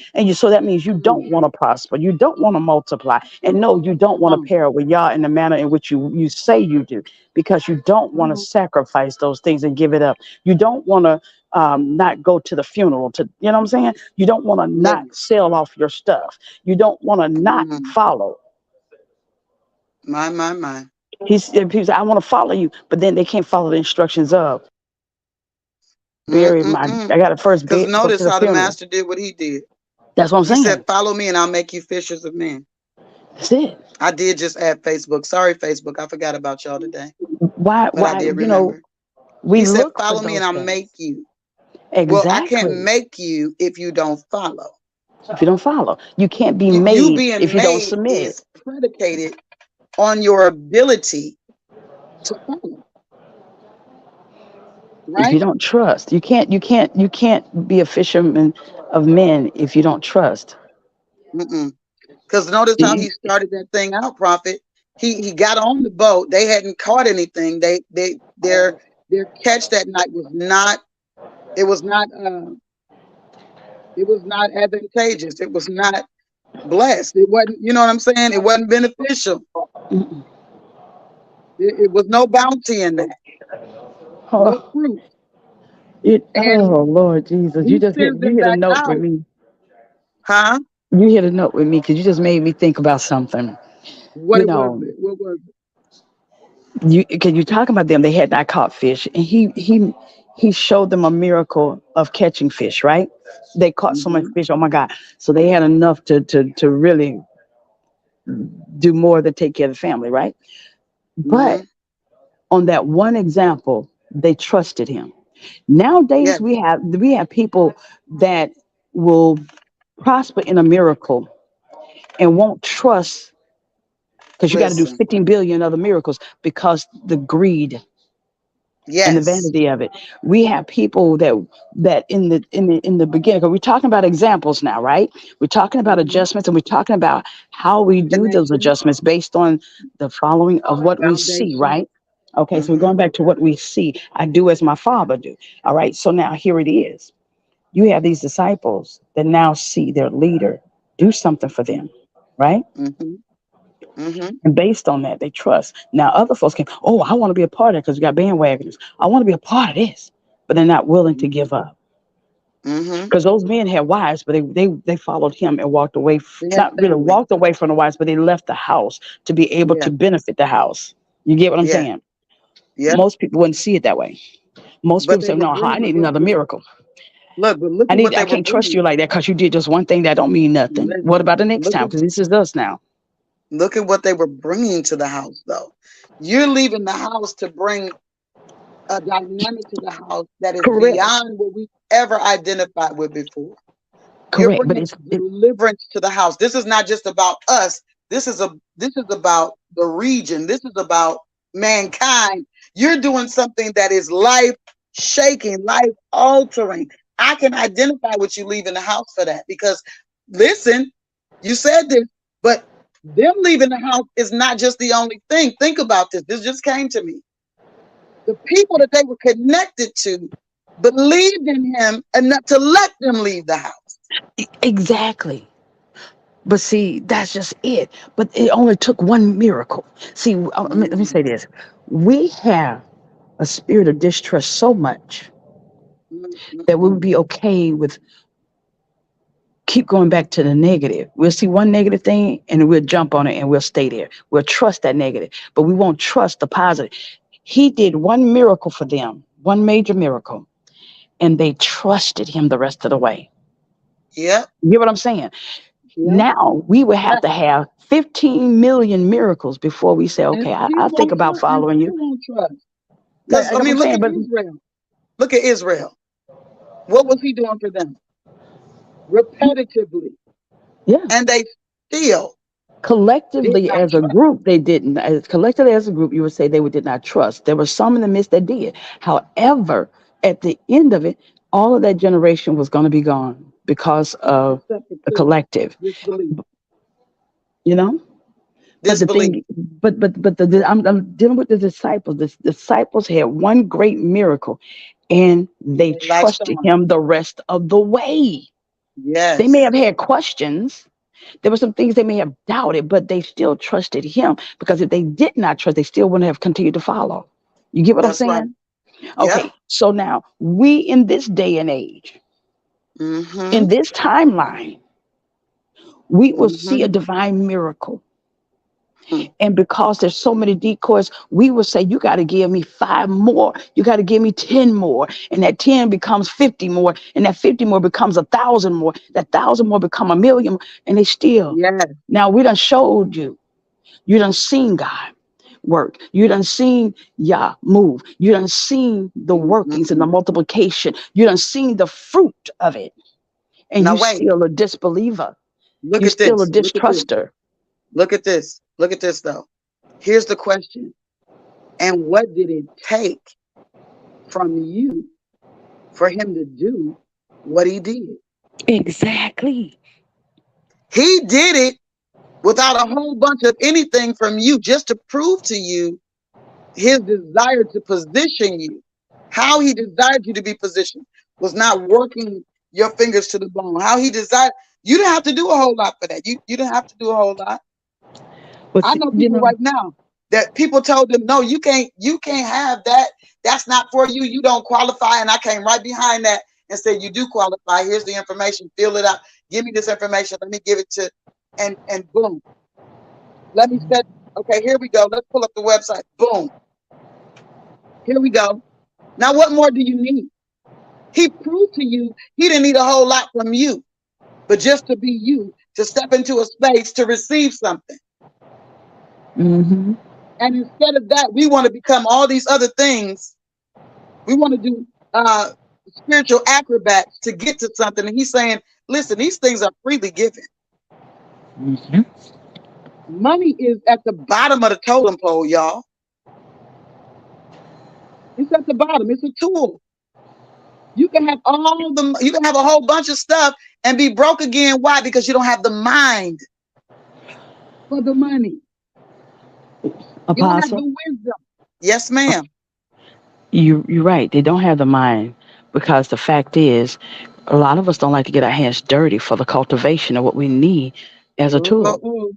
We Uh-oh, won't even prophet. go dig out the gold. We won't dig out Uh-oh. the silver. We won't search out to Uh-oh. buy the land because we don't trust the land. We don't Uh-oh. occupy.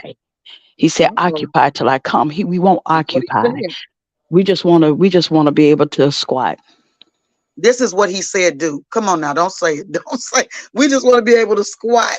Okay. Squat. And Listen, when you he do said squatters occupy don't twice, and always that take means care of a house. But see, there's a that's right. difference when a squatter It's different. versus one who occupies the house. Because you Completely have an different. empty house, a person, they call it a squatter, but you can tell the difference between a squatter, a true squatter, versus one who came in to occupy the property.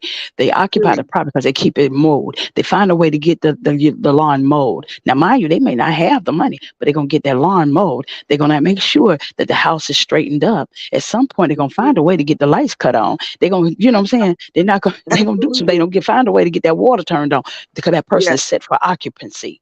But then you have a Yeah. squatter who just want to misuse the property. They want to lay there because it's a Yeah. shelter. They don't want to have running water so they can flush the toilet. I need you to understand That what I'm go back talking to about now. value. They don't That want go to back put to the things value in and the house virtues. neatly.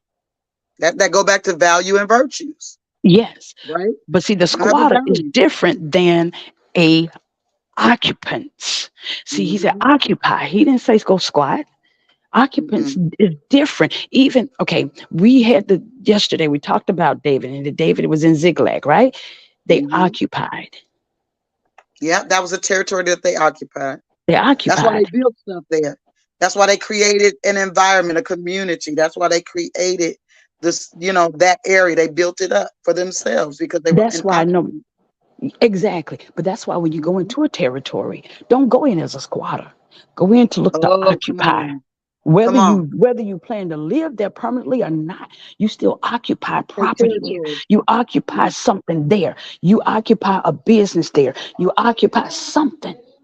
Yeah. Even if you don't do nothing but do a donation and leave a legacy. Okay, you know what? I'm occupied. I'm going to donate Mm-hmm. to this organization. And oh, by the way, put my name on that building Mm-hmm. because Yeah, I'm if it occupying go that ten space, thousand even dollars, in through it go name. $100,000. Right. Because that's So trade we and commerce. That's trade and commerce. exactly. Make trade and commerce. That's what it means. So we We talked about can't that do it on no other way. Friday. Yeah, no, we can't. That's not what we were called to do. And to try to do it another way is to be outside of the authentic identity of who we are. To try to do it another way is to spit in y'all's face and say, I don't want the inheritance. Exactly. I don't care about the birthright. I just care Exactly. about what I have an appetite for in the moment that I have an appetite for. And I'm going to tell you something, it's going to be more women and men that lose potential opportunities for fabulous relationships because they cannot identify how they need to be positioned in order to get in that relationship. To Yeah. really, you know what I'm saying? Because it's not about how much you have physically. It's about how much you have spiritually. What are your virtues? What are your values? What is it that is the most important thing to you? Mm-hmm. Because if you can identify that, then that is a cornerstone. It's a foundational piece that can be built on. People have learned another way of life because the industrial complexes of these world systems, including the church and the religious industrial complexes, all the same, they have built another idea for what these things look like. Mm-hmm. And because they built this separate idea or identity, then now mankind that is not tapped into Yah, that is not tapped into the divine identity, they are moved by all of these other things. They think these are the things that we're supposed to be doing. Mm-hmm. Quality over Mm-hmm. quantity, absolutely. Yeah. How are you doing all of these things, trying to get the bag, trying to do all this, and you don't even have a vision as a man? What is your vision? What is the thing that Yah has explicitly spoken to you? And you identify vision by purpose. So if you don't know your purpose, then we already got a problem. That's something you got to go identify because you're going to choose the woman that you're going to choose based on your purpose. And this kind of takes us back to where we were last week because we kind of coming off of the whole covenants, contracts, you know what I'm saying, cultures, that kind of thing. We talked about connection, covenants, and cultures, right? And so if we were to do like a quick overview of that, I wrote it down. I wrote an overview for it. Give me a second. Yep, I definitely did. And we started out talking about the tohu and bohu piece, right? How things could potentially look. You know, it's not anything. It's the problem is not doesn't lie within the fact that things may look disheveled at times, that things may look like they're not operably working. The thing is the willingness for the earth to respond to the voice of Yah. It wasn't a problem for him. You understand what I'm saying? It wasn't a problem for him dealing with what it looked like. He didn't have a problem. Oh, this looks bad, you know, because people are always concerned about the look. So the look is not is the issue. He knows what his potential. He knows who he is. He knows the power of who he is. So he's not worried about how the thing looks versus what he's going to do with it. He understands that he has all power. So that's not an issue for me. I can look at a thing and assess the value of it and say, this is what I need you to be. Right? This is how I need you to align. But here's the thing, brothers, let me share this with you. I know we live in the age where women don't even want you to take them to Olive Garden or any of that. I get it. I see where we are, right? But you got to understand, a lot of that is because vision, your vision has been blurred. Because if your vision wasn't blurred, you wouldn't even wind up with that. Hello? If your vision was corrected vision, you wouldn't even wind up with that. And for others, if your vision was corrected vision, you would identify that you don't have that and make the adjustments necessary to understand what you have. Hello? Because at the end of the day, it's not about all the stuff you have, but it's about the virtue and the value that you have. Because what is the vision? What is your purpose? We can build from there. I don't have to have a man that has $1 million, $1 billion today. Okay? But does he have a vision? What is the mission? What is your purpose? Do I fit that purpose, that vision, that mission? Can I serve that mission because of who I am?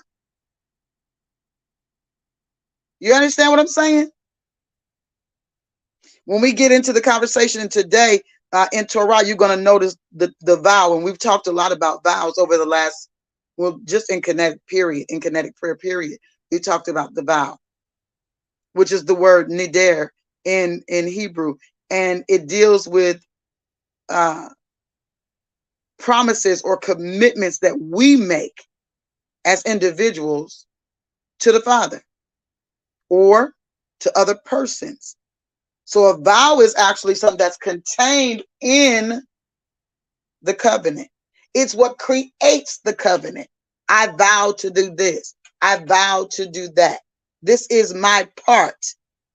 It's the sacrificial element, which a lot of people don't want to deal with. They can be personal vows, or they can be, vows that you're making to someone else or Yah, but it is involving a sacrificial element.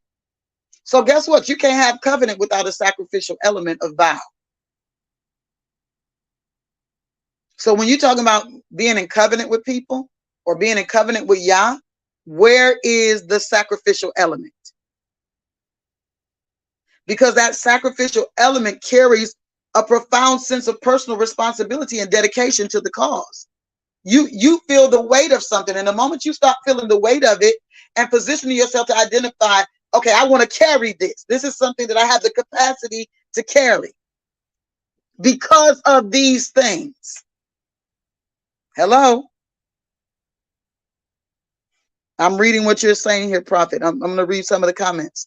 Quality over quantity. Absolutely, royalty. Some people's vision is the bag, Prophet. I mean, that's just what it is. And guess what? If the vision is the bag, then the bag you will have, but the bag might wind up empty. Because if the vision is not the oracle that Yah has declared over your life, then you're going to come up short at the end of the discussion. That is their end of the rainbow. Their look, mama, I made it. Absolutely. For bragging rights. A lot of people want to do things because they don't understand the reason why I want to do this and I want to do it this way is because I want to be seen a certain way. The Father said, I'll make your name great. This is what he declares to sons. I will make your name great.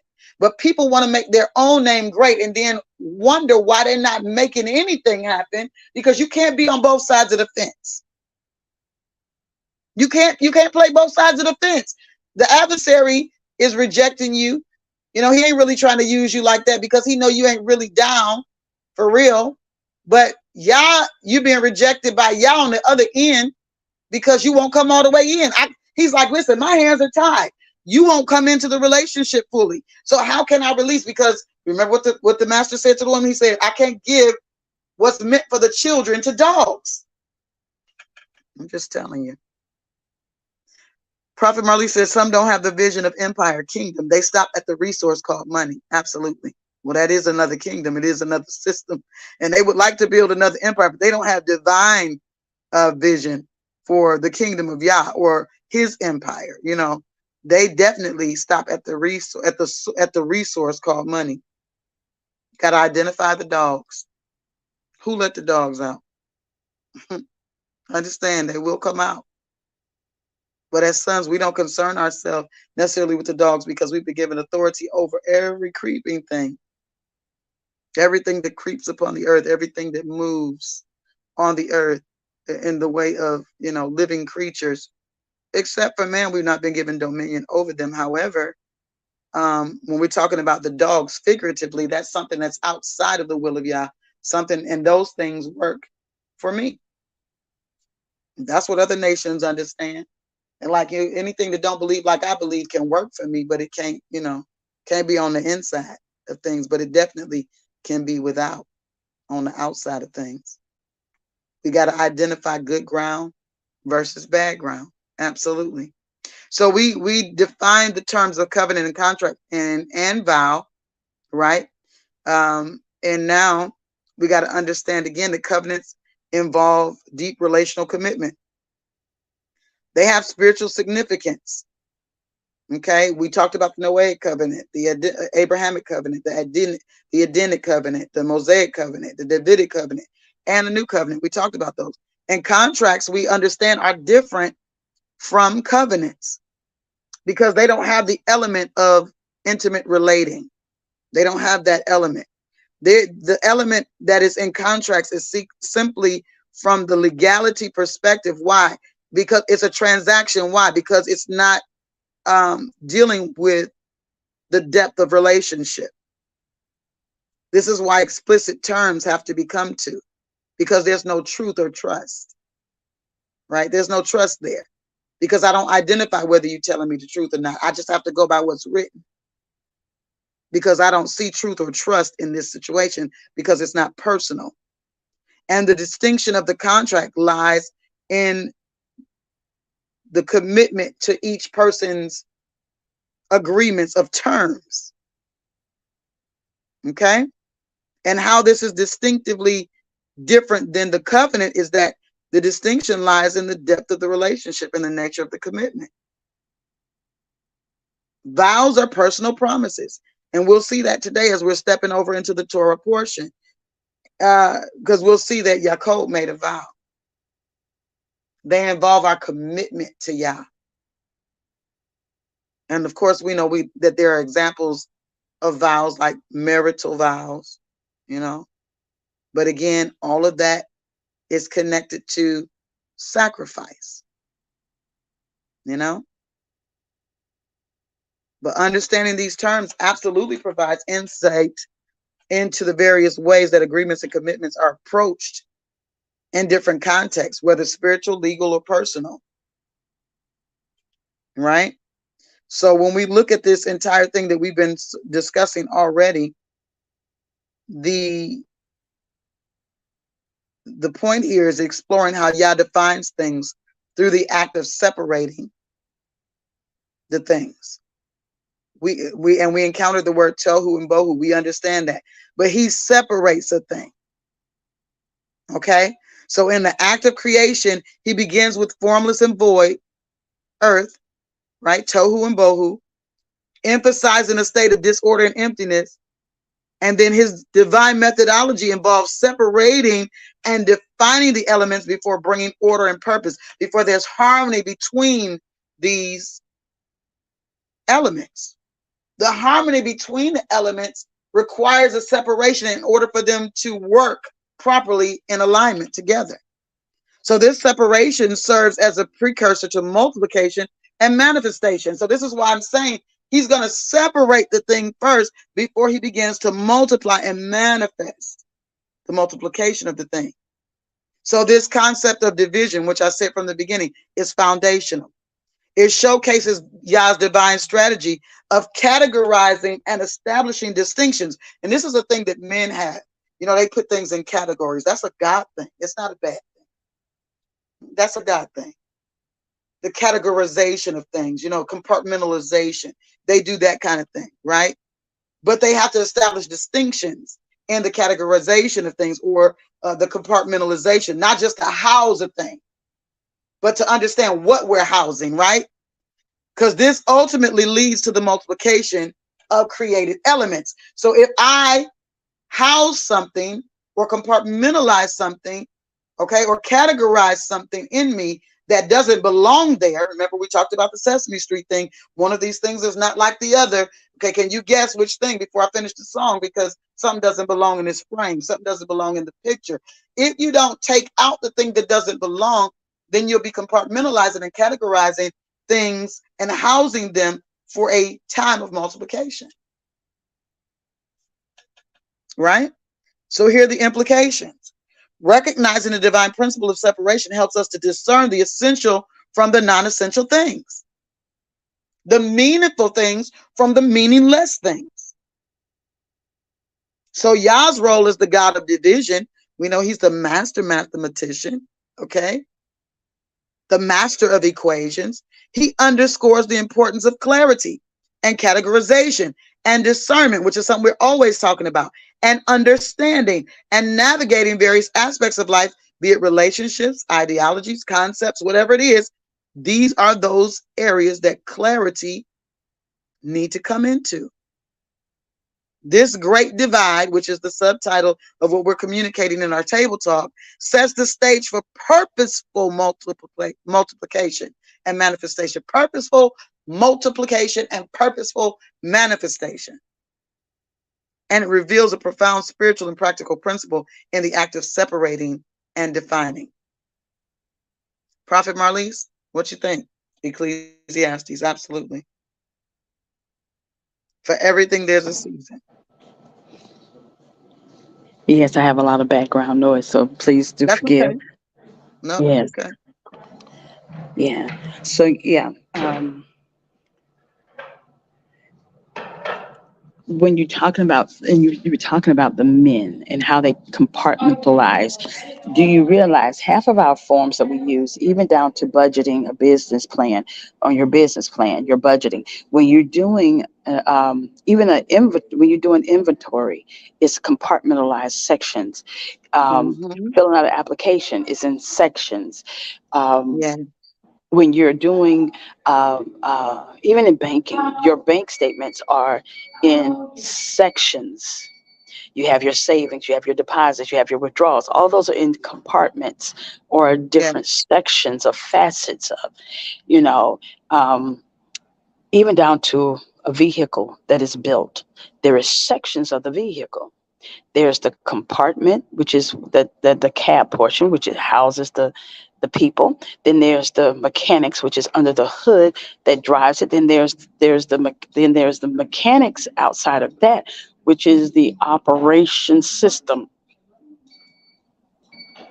And then you have that's your right. electronical component. So there's different compartments, and it's for that, so that way you can piece it together. Even with building stages, they clear the land, and then they assess it for gases. Now, if Mm-hmm. gases are there, then that creates another compartment, because now you have to let the land sit for a certain amount of time. Sometimes it's just a few years. Sometimes it's 7 to 10 completion of years Mm-hmm. before the Mm-hmm. gases are fully completely released. That's why you say, oh, they bought the property, they're not doing anything in it. They have to let the gases that are in the earth be released That's before right. they can put, because it's come through the foundation, it can poison the people. But then after that, Then you have to know the foundation, the laying of piping, the That's plumbing. it. You have to That's it. assess, do they have to attach to a sewage line, or do they have to build it? Will it be a type of septic tank or whatever? Would it be a pump? Would it be, all these things are compartments, stage one, stage two, step one, step two, That's right. compartmentalized, because The it same brings thing about with building phases. organization. Yes. Yeah.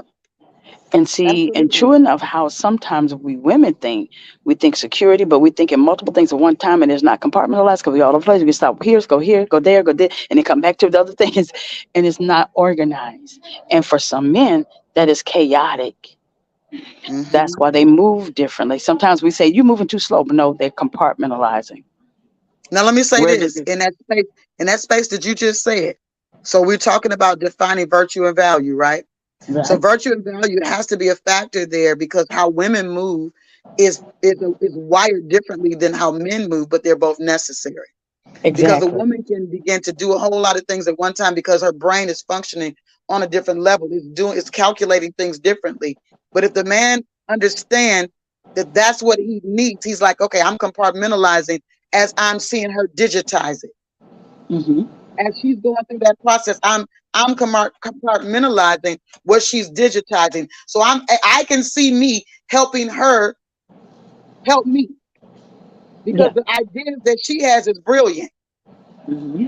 And she can back them by having a whole conversation about them. Yes, she wants to talk about it all at once because she's trying to get it out of her. So, do I have the capacity to compartmentalize or categorize these things that are coming out of her? Do I have that kind of capacity? Do I have the ability to assess And to the assist, situation or count because the this is cost going of to the help me. situation? This is going to help me. Hmm. So, based on how the Father has wired the woman, can I can I be a recipient of that kind of favor? Because it's a favor, it's not a negative thing that we have that ability. That's a good, this, when I tell you it's an ability and most men acknowledge it, Hmm. it's a good ability. But see, that's But why the balance women of can, that is the man that can compartmentalize and help us unfold it like or it's funny. finance it. Look, or finance it, whichever comes Yeah. first.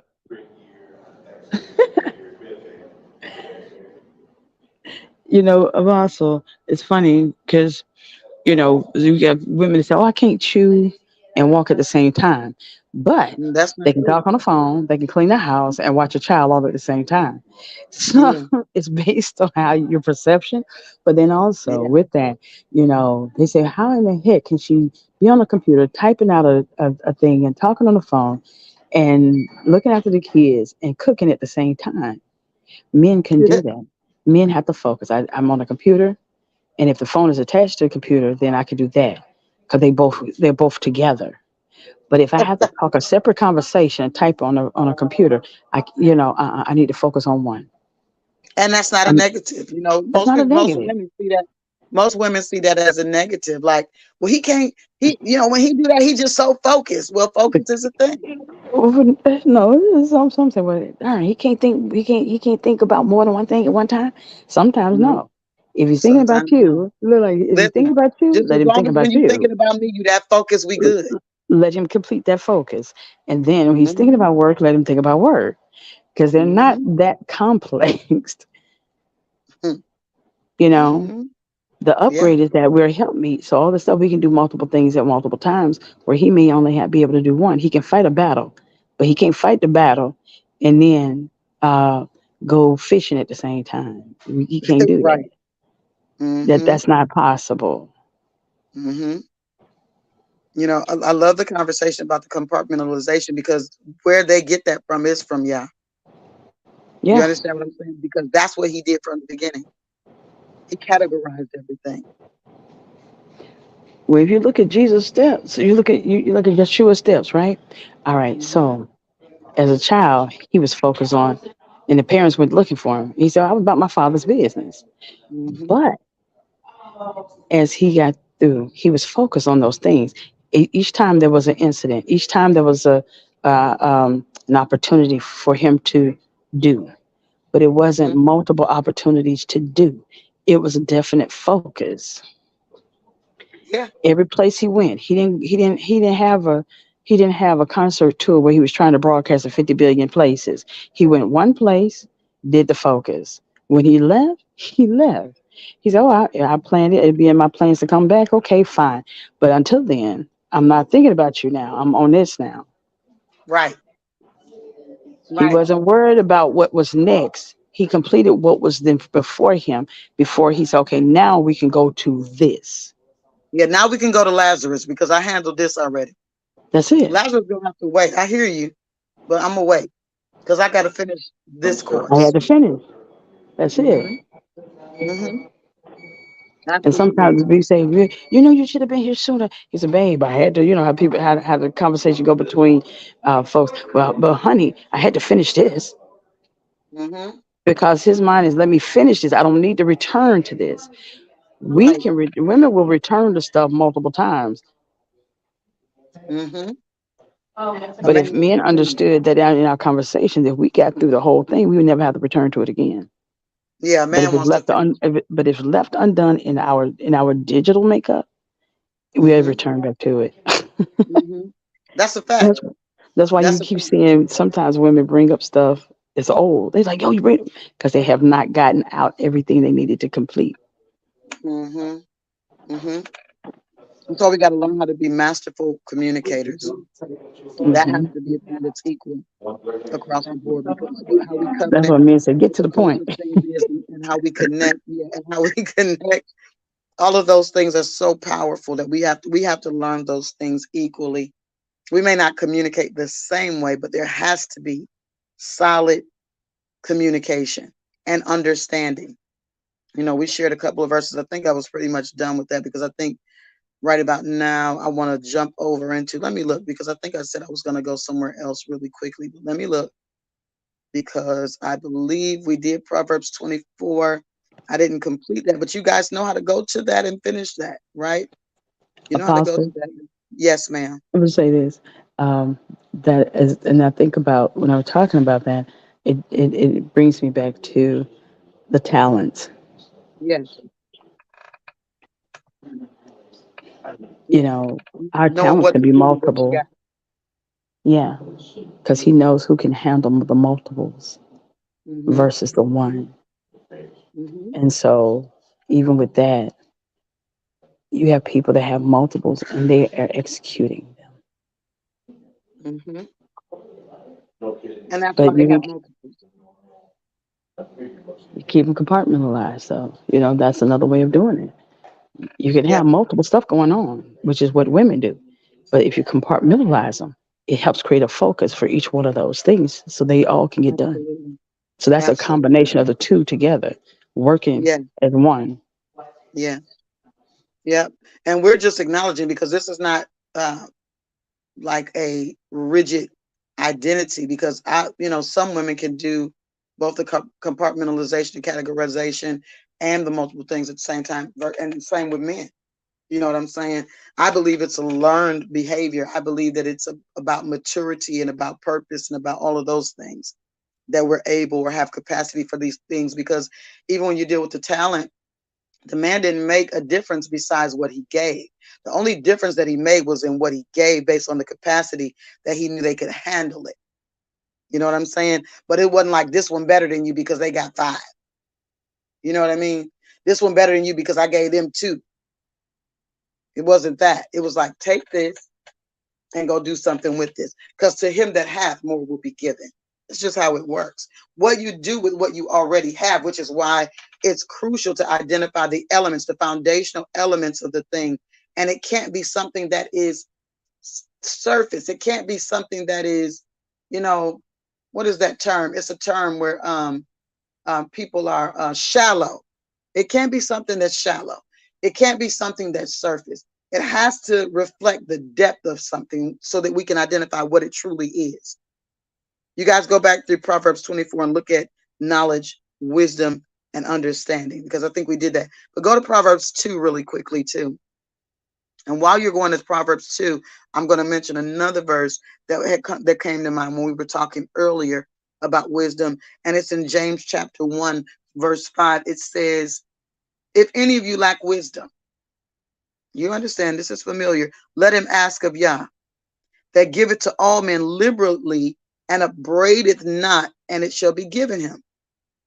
But let him ask in faith, nothing wavering. Because a person is going to ask for something not believing that you're going to receive it. You say, well, why would they ask if they don't believe? Because it sounds good, because people like to say right but not be right, like to look right but not become right. That's the thing.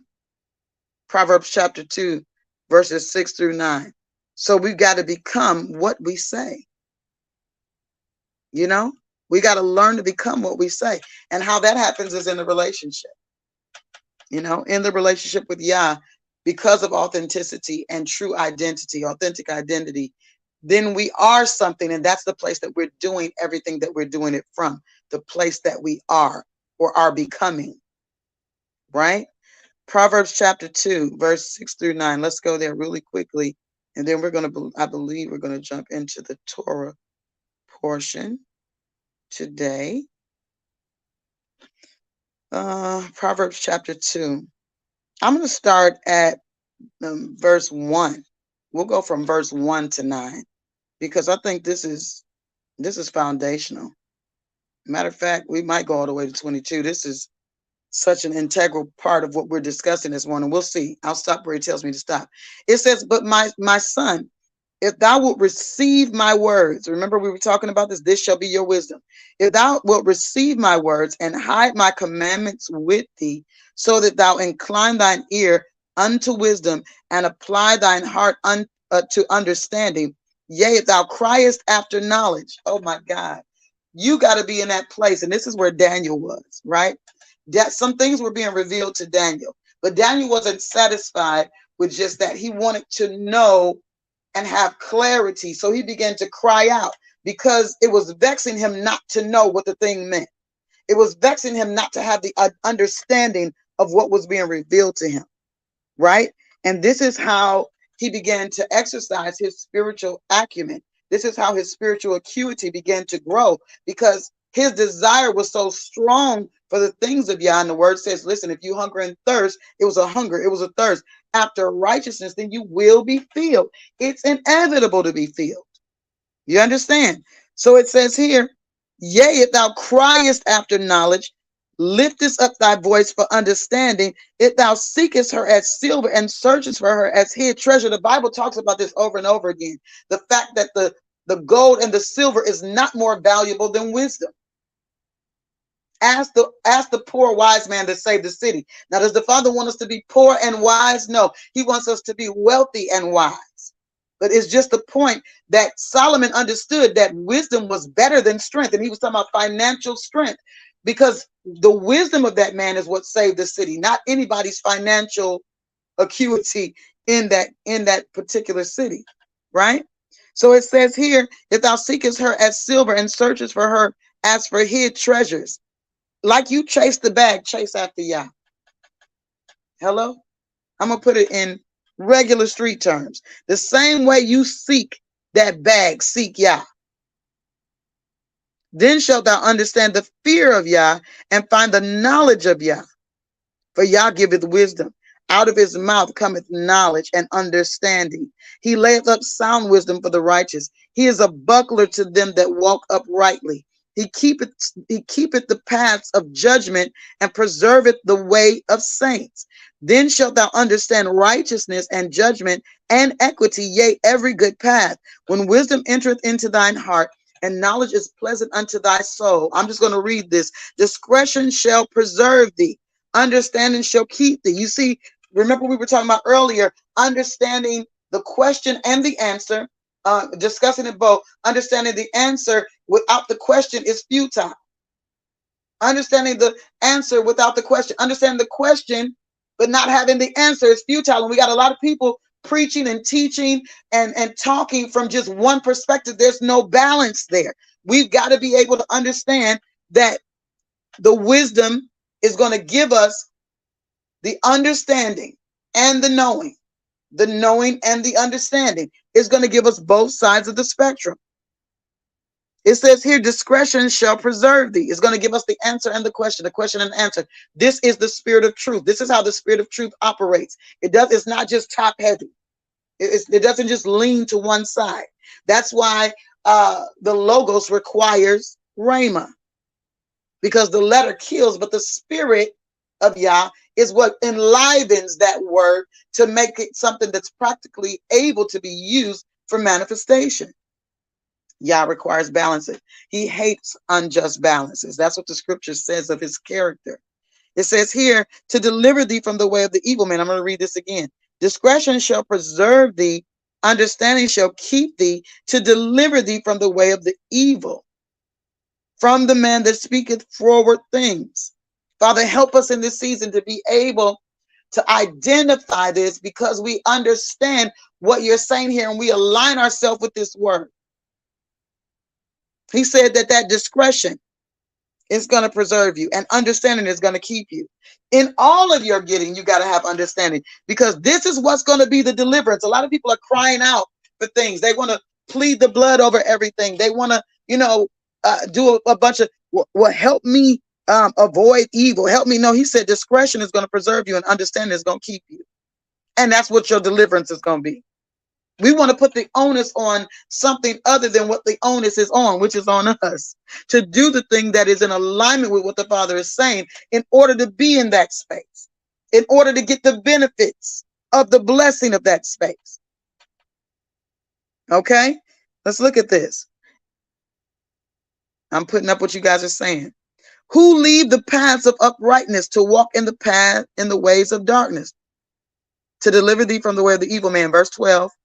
From the man that speaketh forward things, who lead the paths of uprightness to walk in the ways of darkness. I wanted to read it in the context. Who rejoice to do evil and delight in the frowardness of the wicked, whose ways are crooked and they froward in their paths. To deliver thee from the strange woman, even from the stranger, which flattereth with her words. This is in alignment with everything that we've talked about, particularly when we were talking about intimate relationships, which forsaketh the guide of her youth, and forgetteth the covenant of her God. There in the covenant are the vows, the commitments, you remember? For her house inclineth unto death, and her paths unto the dead. None that go unto her return again, neither take they hold of the paths of life, that thou mayest walk in the good way, or in the way of good men, and keep the paths of the righteous. For the upright shall dwell in the land, and the perfect shall remain in it. There go one of them verses, prophet. The upright shall dwell in the land, and the perfect shall remain in it. But the wicked shall be cut off from the earth, and the transgressors shall be rooted out of it. I hope y'all got that, because that's a conversation for another day. I'm not even going to allow myself to step into that this morning. But there are constantly verses that are telling us about the inheritance that the earth is for mankind. And a lot of people are still trying to get off of this rock. I don't understand it, but you better take hold. You better lay hold of the inheritance. That's all I can tell you. Better lay hold of the inheritance. Okay. All right. I'm going to turn this loose. Prophet, do you have anything you want to say in that wise? And we're going to jump into the Torah portion for the day. Y'all, that count of the cost is in Luke chapter 14. Luke chapter 14 starts at verse 25 and it goes through 35. And it starts out with sit down. Sit down and count the cost. Consider it will cost something. It's going to cost you something. You know what it's going to cost when you're dealing with spiritual things? The mortifying of sin. It's going to cost you to kill your flesh. Let's look at that real quick. We're going to go there before we go. We're going to look at that. Verse 28. For which of you intending to build a tower? Remember, we were talking about towers. We were talking about structures and the spirit of building, because everything that's built has a spirit behind it and has a purpose behind it. Which of you intending to build a tower sitteth not down first and counteth the cost, whether he have sufficient to finish it? Lest haply, after he hath laid the foundation and is not able to finish it, all that behold it begin to mock him, saying, this man began to build and was not able to finish. Remember, we were talking about this.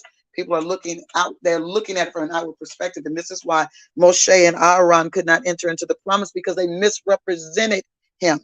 It wasn't a good look. How you're representing my name is not a good look. So I cannot allow you to lead. This is why we're in the place that we're in the earth, where the Father's saying, listen, I'm about to root some things out. I'm about to disrupt some stuff. I'm about to take some things out of here, because what I am intending is for leadership to represent me in a way that doesn't make me common to the people, that the people really truly understand who I am. And then they begin to lean into that character of who I am, to identify all of the different aspects of me, to receive of me in those areas, the manifestation that they need. Let's go ahead and step over into the other space, which is the reading for the day. Let me see. Prophet, go ahead and share real quick while I bring that up. Of course, you guys know it's not going to be on the screen today, so I'm going to definitely need moderators to put that up in the room, because I'm not going to be able to put it up on the screen because we're using our phones right now and we're not using the computer, right? So we're going to need that back up. That's going to be good for us today as well, because it's going to detail where we need to stop reading. Because we the read on saints, okay? In real life, we are the read on saints. Right? Prophet, go ahead and share while I pull this up.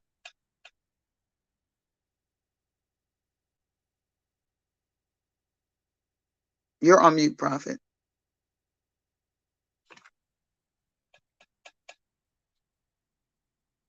You're still on mute. Okay. Let's go here. So one of the things that I typed, and I'll read this to you before we jump over into the conversation. In the journey of life, questions often arise regarding the nature of our connections. And this is imperative. This is important. This is one of my prophetic positions as a leader. I deal a lot with connections, whether in business, intimate relationships, ideologies, or concepts. And one of the oldest deceptions of darkness lies in presenting something that is seemingly viable and beneficial, right? But upon closer inspection, it reveals itself to be as empty as a morning feeding trough by noon. Okay, that's cool. Y'all understand that analogy? Sometimes people don't always understand my analogies. A morning feeding trough by noon should be empty, because the animals have fed in the morning. Okay. Today, let's delve into how Yah defines concepts through the act of separation, making them distinct, a dividing process that is often overlooked in the complexity of our choices and our connections. But these are things that we have to look at. And while we're doing the reading for today, I want you to have that clarity of mind. I want you to have that process of thought in the forefront of your mind, so that you'll be able to follow and begin to gain insight and revelation as it pertains to your own life and how you should be moving. Now, before I move on, because I'm not sure, let me close this window. I'm not going to say nothing until I look again, because it could just potentially be. Okay, we've had 10 or 11 people in this room, and I only have 4 likes on this video. So if you're in the room and you have not already liked the video on YouTube, I need you to do that. If you're on the Facebook side of things, I need you also to do that. Facebook, you came in late, so you're going to have to go back to the beginning.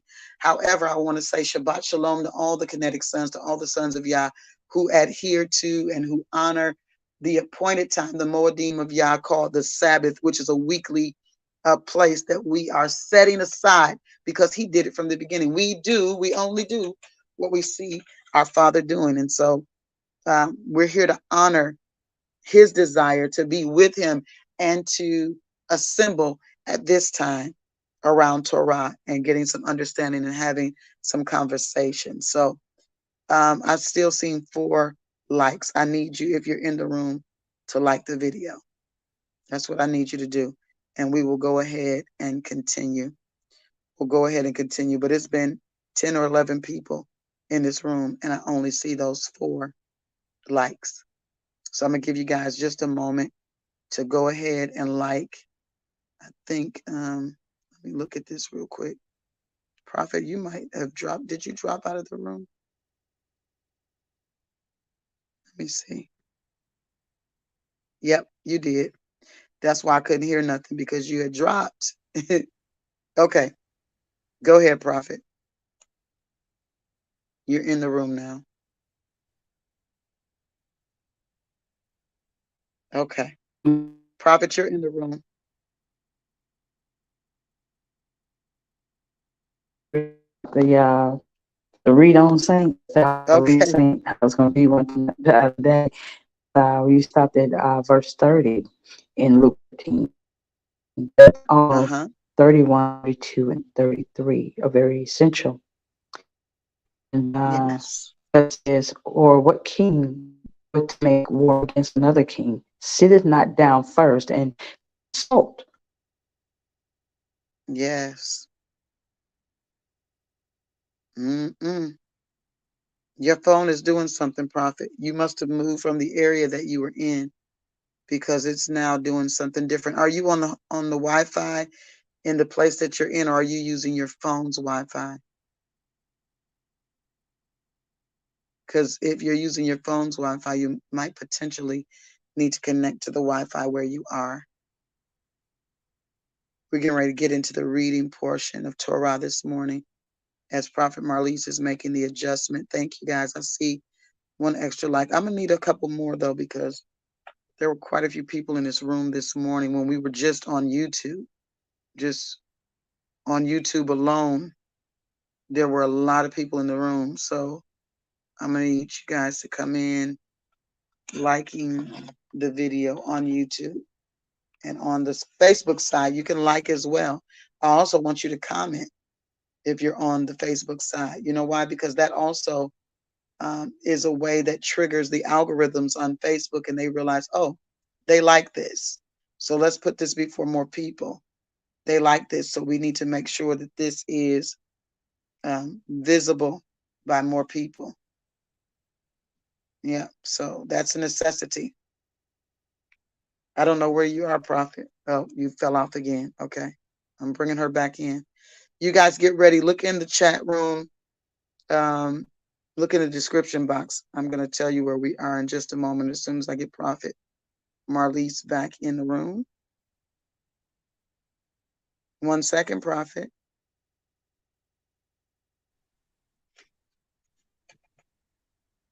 Okay, there you Okay, go. can you all hear me now? Yeah, it keeps dropping me Okay, off. there you There's go. something's going wrong. So yeah, but I was asking, are you connected to the Wi-Fi where you are, or are you connected to your phone's Wi-Fi? I am connected to my phone Wi-Fi, Can you go ahead and connect to the but Wi-Fi where you I are? can Because connect to. yeah, I'll that put may myself fix on the mute while problem. I do. Yes, ma'am. That may fix the issue. Mhm. Definitely may fix it.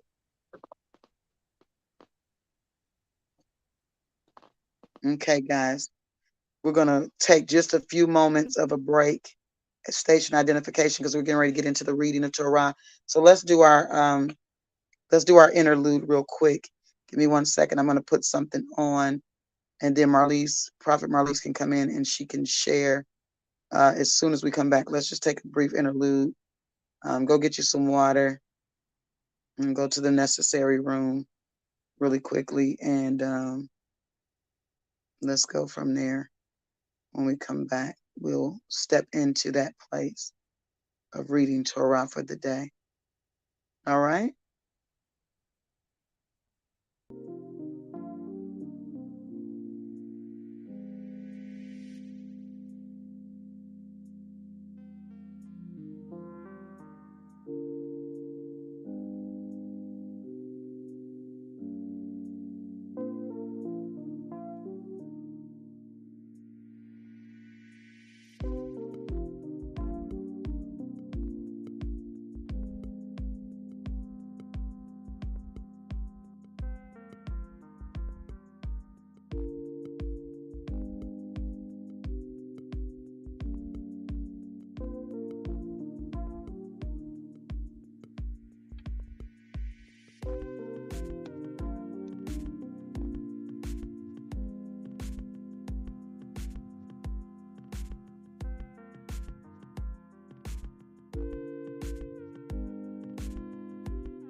This is what you call making the adjustment. None of those are the songs I usually choose.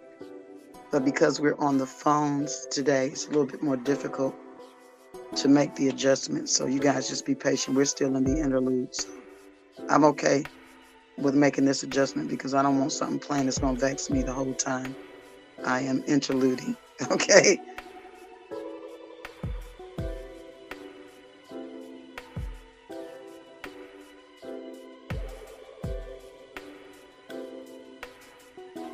And that's a little bit too sexy for what we're doing right now. So we're just going to stick with what we. Oh my God, this is the most hilarious. Come on now, I'm trying to get what I'm trying to get to. Let's go. Okay, this should All be right, the one. can you hear me now? Absolutely. Did you hear all these adjustments I Okay. was having to make, Sam, with the music? Absolutely And hilarious. coming a little distorted. Hold on one second. Let me try to see if my Bluetooth will actually, Now, we my can hear you earpiece will do clearly. better. We can hear you clearly, though, Prophet.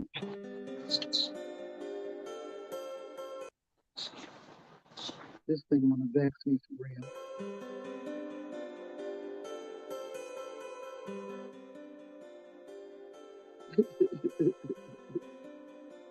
Why does it want to vex me?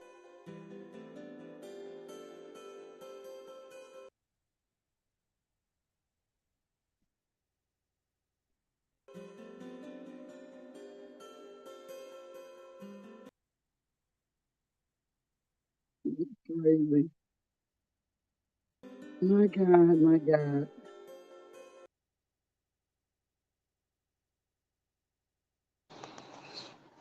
Can you hear me now? Oh, we could hear you before, Prophet. Okay. I'm trying to make sure I can hear you all.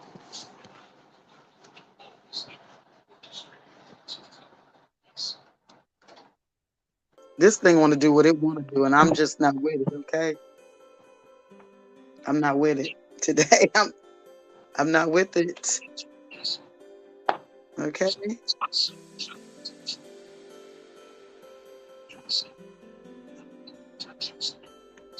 it's absolutely refusing to play the song that I wanted to play.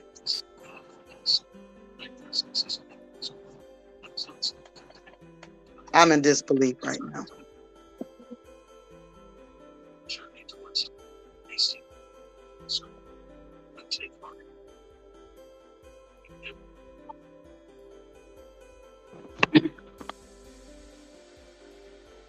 Okay, are you there, Prophet? Okay, there we go. I can hear you now. I Okay. couldn't hear you before. Yes, ma'am. I'm just going to turn this music completely off. I'm not going to play with this with this app right now. You're not going to catch me up. That music was way too sexy, and it's turning it up for me. Like I'm turning it off, and it's turning it up. That's unbelievable. How about no Right. music? We'll just have a Selah moment. It's determined it's going to do what it wants to do, Prophet. I'm not understanding. This is so funny because me, my earpiece will not work because it has noise canceling. And now if the Okay. Bluetooth. Mm. Mighty God, we give you praise.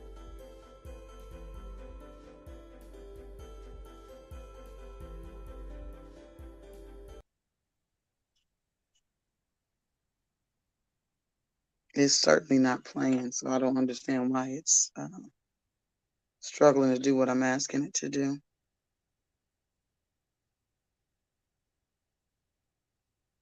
Okay.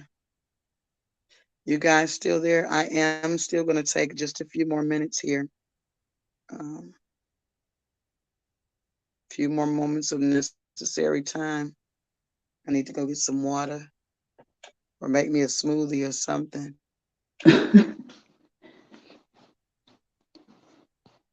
And it's actually stuck. Like my screen is stuck. That's what my issue is right now, is that it's stuck.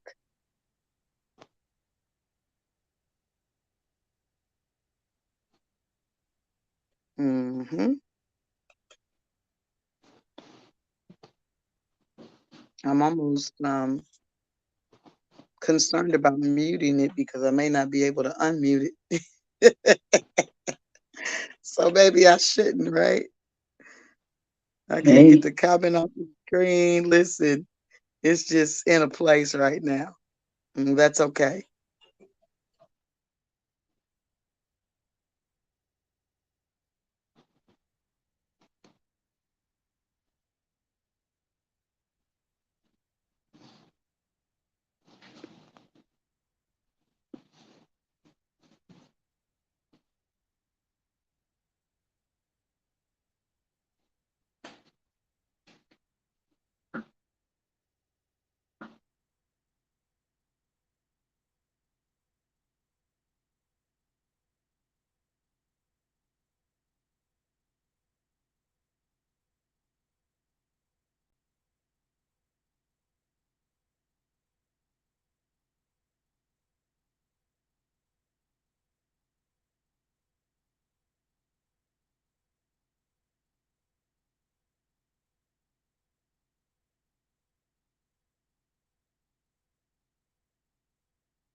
Elder Vicky, you saying there's five likes and 6 watching? Thank you for that update.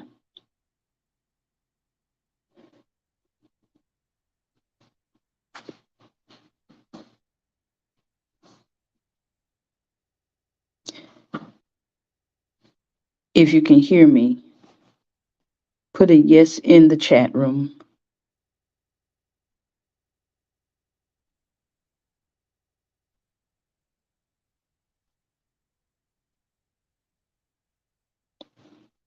If you can hear me, put a yes in the chat room.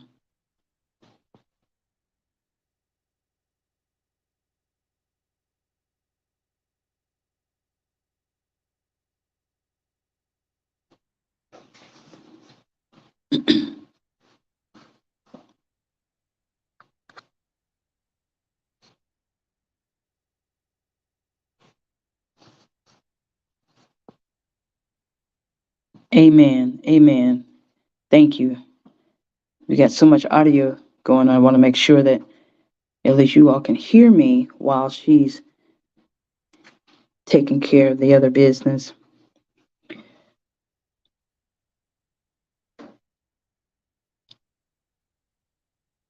So now, if you will, put in the chat room, what are some of the key things that we spoke about so far in reference to adjustments? What are some of the things, the key things so far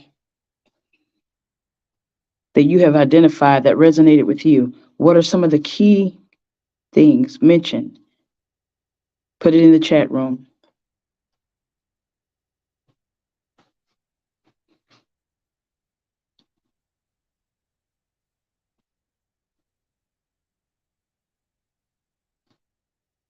What are some of the key things mentioned in the discussion, in the roundtable kinetic discussion that resonated with you? Or should I say key components or building blocks?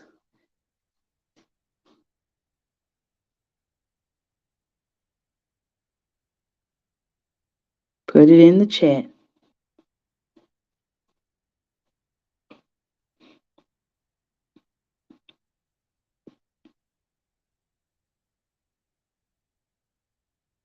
So nobody got anything from it? All that information the apostle was giving out.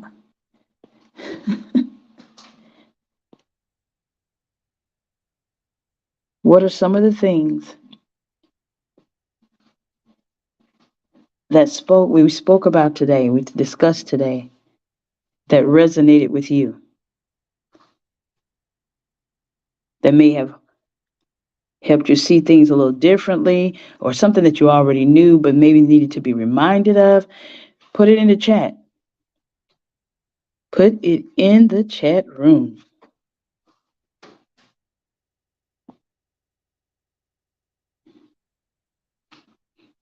Because one thing about it, it's not just giving out information. It's about, is it benefiting? Is it going to help you multiply, to grow?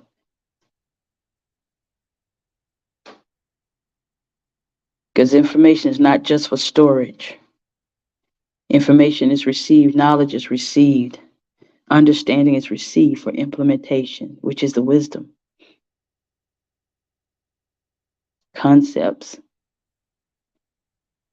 I know for me, bringing back the compartmentalization was a biggie, because sometimes we forget that there is a difference between how men and women think or how they handle concepts. But even with the structure, we sometimes don't think about or give thought to the balance.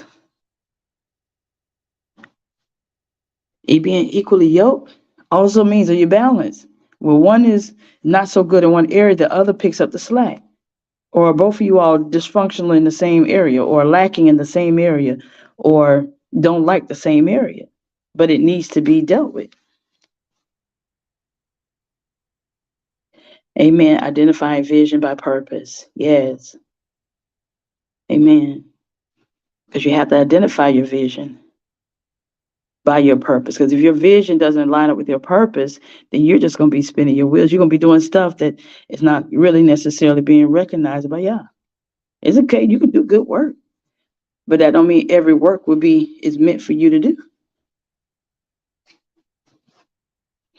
That is not your, what they call the calling. Those are just good deeds. But to identify and be a part of your purpose, and that's in your vision, lines up with the purpose that God has given you.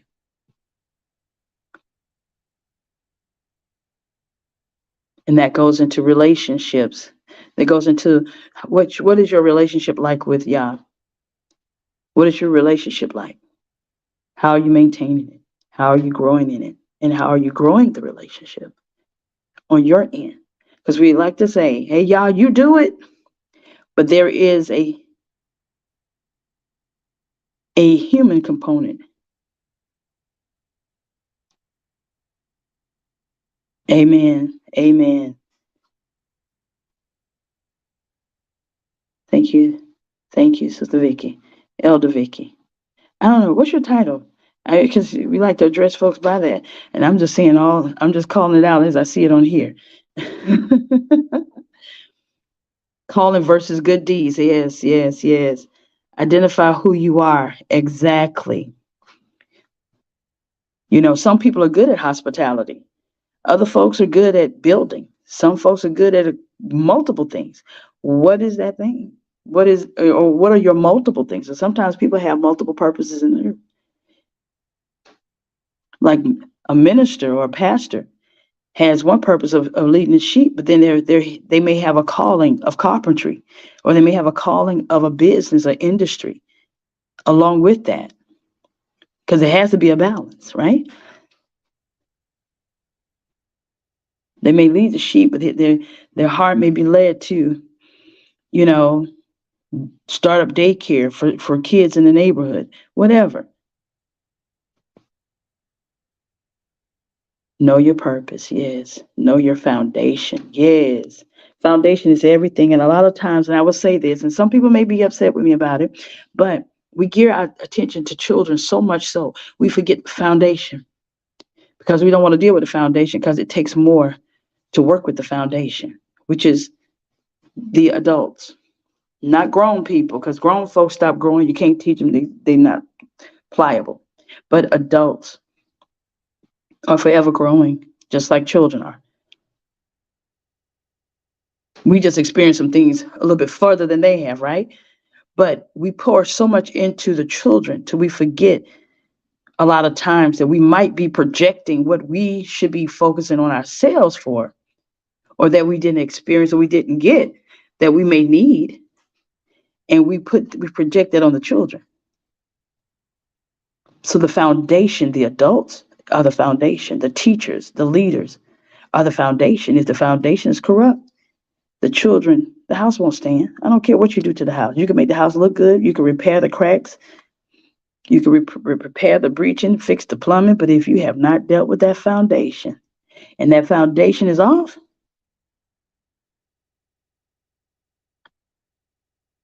exactly, that's it. Without the right foundation, things are off.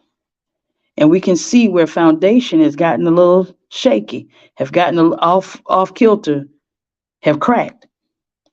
Exactly, counting up the cost, Apostle. we take the easy road a lot of times, and dealing with children because it's always honorable. Save the people, and it gives to the heartstrings, but it's hard to petition for resources and funding for adults in that space of growth. If it's not in business, they're not looking at you for funding. And even with that, they're not looking at you, they're looking at the business. Recognizing the source of all things, that's it.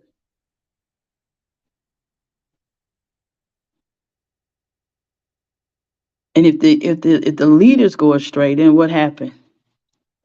So if as leaders, even as parental leaders, we're parents, we're aunties and uncles, grown folks, the adults, the grown ups or the growing ups.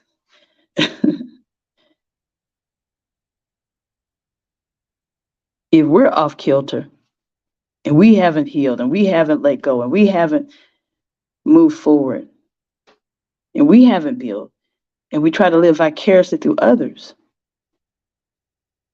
and in this case, an example, children, we'll be amiss because we have not lived out all that we're supposed to live. And then we'll project our negative experiences on our children and say, oh, well, you got to be just like fear. Children don't know fear until the parents express fear or show fear. So we're teaching them to be afraid through our examples, through our body language, through those things, not just with the words. And we talked about that earlier. It's like when Yeshua said, I do what my father do.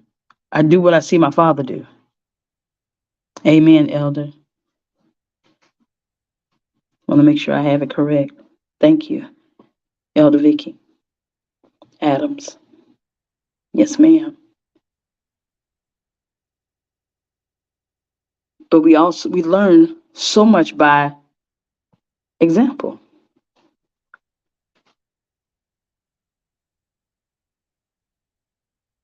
Because a kid knows if I cry, they're going to come. And if they cry again, I come. It's example.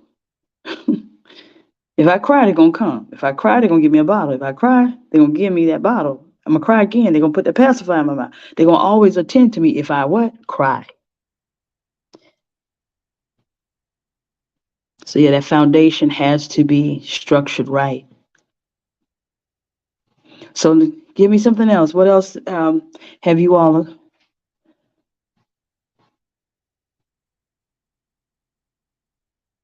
gotten in this conversation from earlier before we go into the Torah?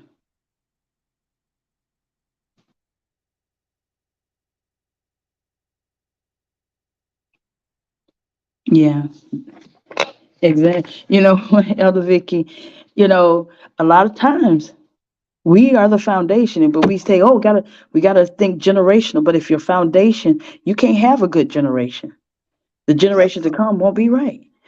That's the same thing as when he says, leave an inheritance for your children's children's children, right?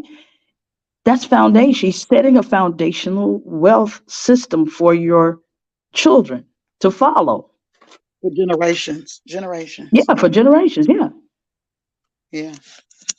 That's what we've been talking about too, those altars and all of that. That's a Mm-hmm. space that's already been created. You'll see it today in the reading today as well.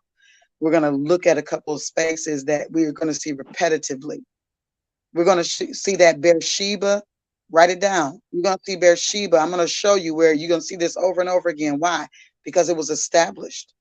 It was a foundational component to a promise that was made. And so therefore you'll see the generations entering into that same space repetitively. Why? Because he meant what he said, and he said what he meant. So when I'm thinking about that, and I think about yourself, and I think about myself, Prophet, and many of the others, we're looking at something that is a generational legacy. When I look at real estate, when I look at these different things, I look at generational legacy. He said what he meant, and he meant what he said. This is who your people are. This is who you are. Land acquisition. This is who y'all are. So if I have to skip generations to get to the generation that will be like Caleb and say, give me my mountain. Mm-hmm. You know what I'm saying? Then that's what I'll do. But this is gonna happen because I've made a promise to somebody that served me, and they laid the foundation for this.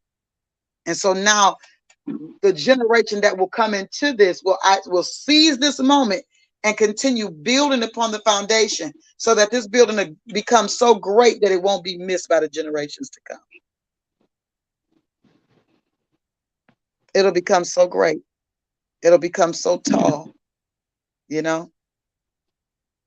It'll become so fortified, such a fortified city that people won't miss it. Head, head not right, body off. Absolutely. If the head is sick, the whole body is sick. And we're looking at that across the board in a lot of places where leadership is found. From the church industrial complex to the world industrial complexes, things are just off, you know? Just off. All right, so look again. Vayetze, he went out. We're going to Genesis chapter 28. We're going to start at verse 10 in Genesis chapter 28. And we're going to go to chapter 32, verse 3. Is somebody going to write that in the chat room? Genesis 28, verse 10 is where we're going to start. And then we're going to go to verse 32, verse 3. Somebody write that in the room for me. Genesis 28, 10 through 32, 3. Okay, it's acting like you want to act right. No, where are my glasses? All right. Yep.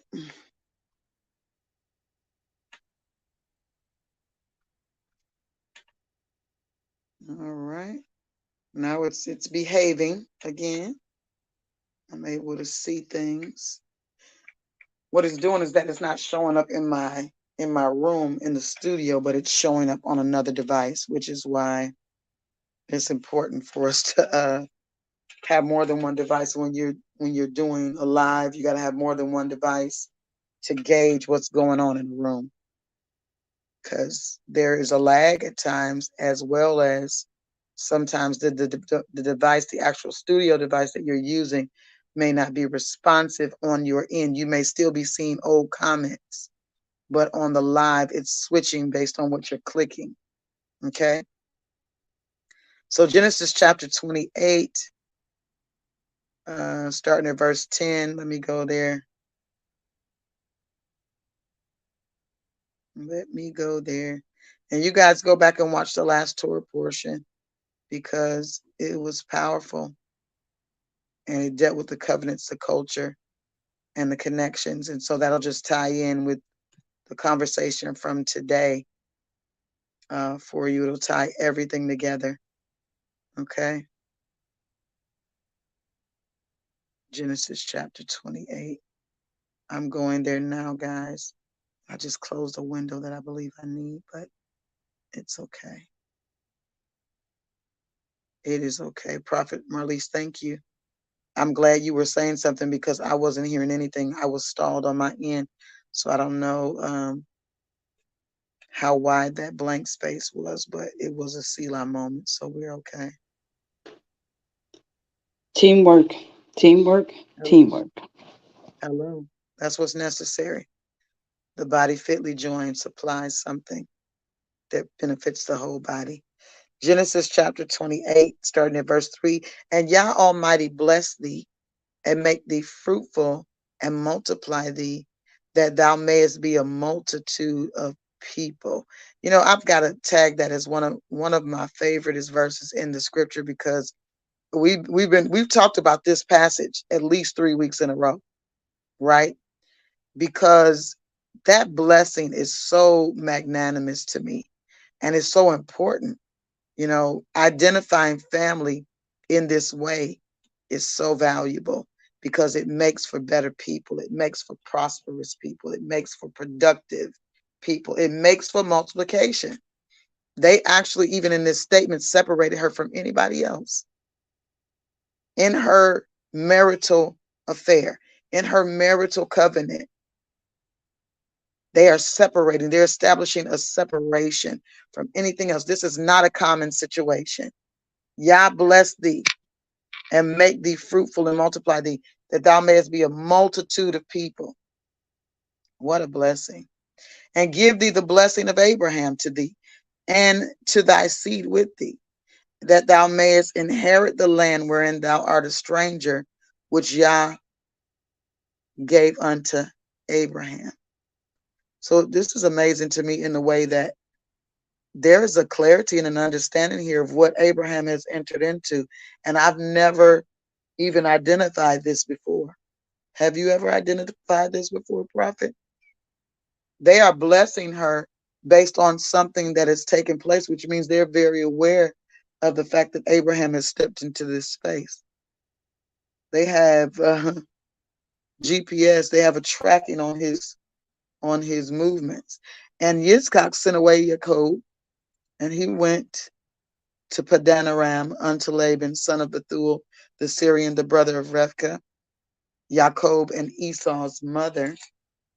When Esau saw that Yitzchak was blessed, Yachob had blessed Yachob and sent him away to Padan Aram to take him a wife from thence, and that he had blessed him, he gave him a charge, saying, Thou shalt not take a wife of the daughters of Canaan.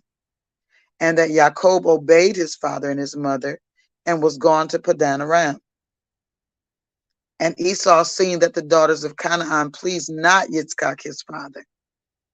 Then went Esau unto Ishmael and took unto the wives which he had Mahalath, the daughter of Ishmael, Abraham's son, the sister of Nabahol, to be his wife.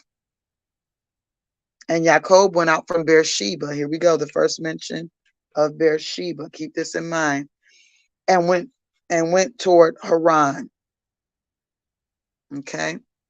While we're at it, I want to just define the place called Beersheba, because you remember that's the 7-headed vow, the 7-headed oath. That was what they found the river, that 7-headed river, right? So we see that here when we look at Beersheba. We see it as this place of oath, the sevenfold oath, the well of sevenfold oath. Can somebody put that in the chat room? Beersheba, Beersheba.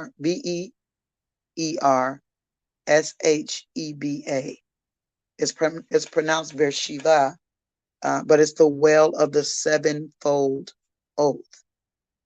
Okay, got that? All right.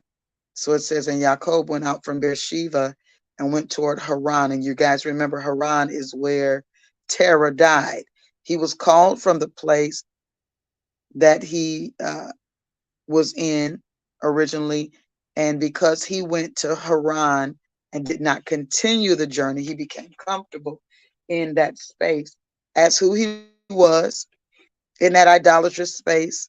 And he died there. And so remember, I told you a promise is a promise. The Father's going to find somebody in the generation to fulfill, somebody in the generation to complete. Somebody say in the chat room, that's me. That's me. The well of sevenfold oath. OATH, the well of sevenfold oath. And lighted upon a certain place and tarried there all night because the sun was set. And he took of the stones of that place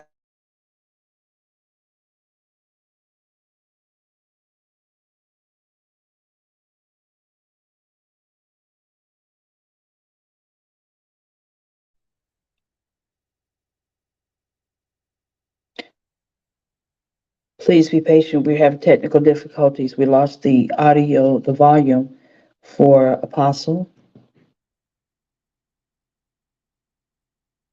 Please stand by for the correction and the adjustment.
Apostle,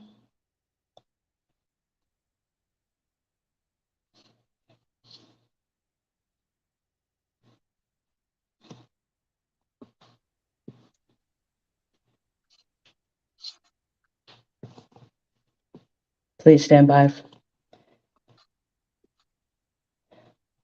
One thing, we will not have technical difficulties on today.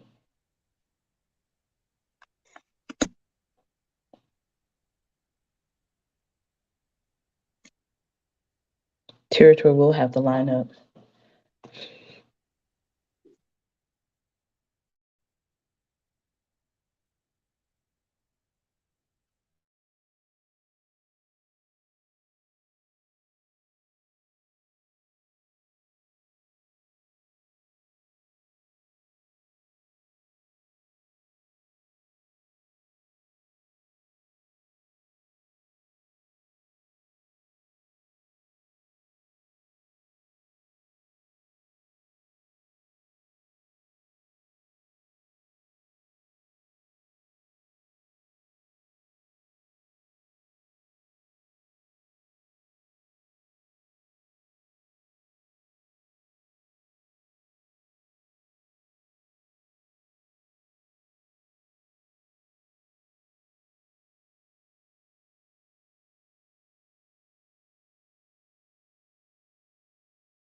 That's who we are.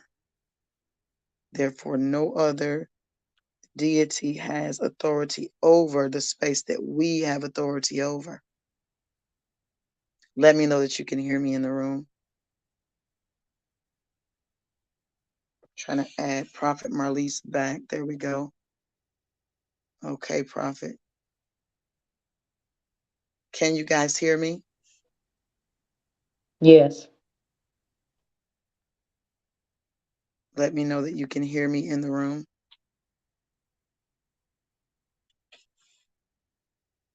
Okay. Awesome. Awesome. Let's go back to the reading of the word.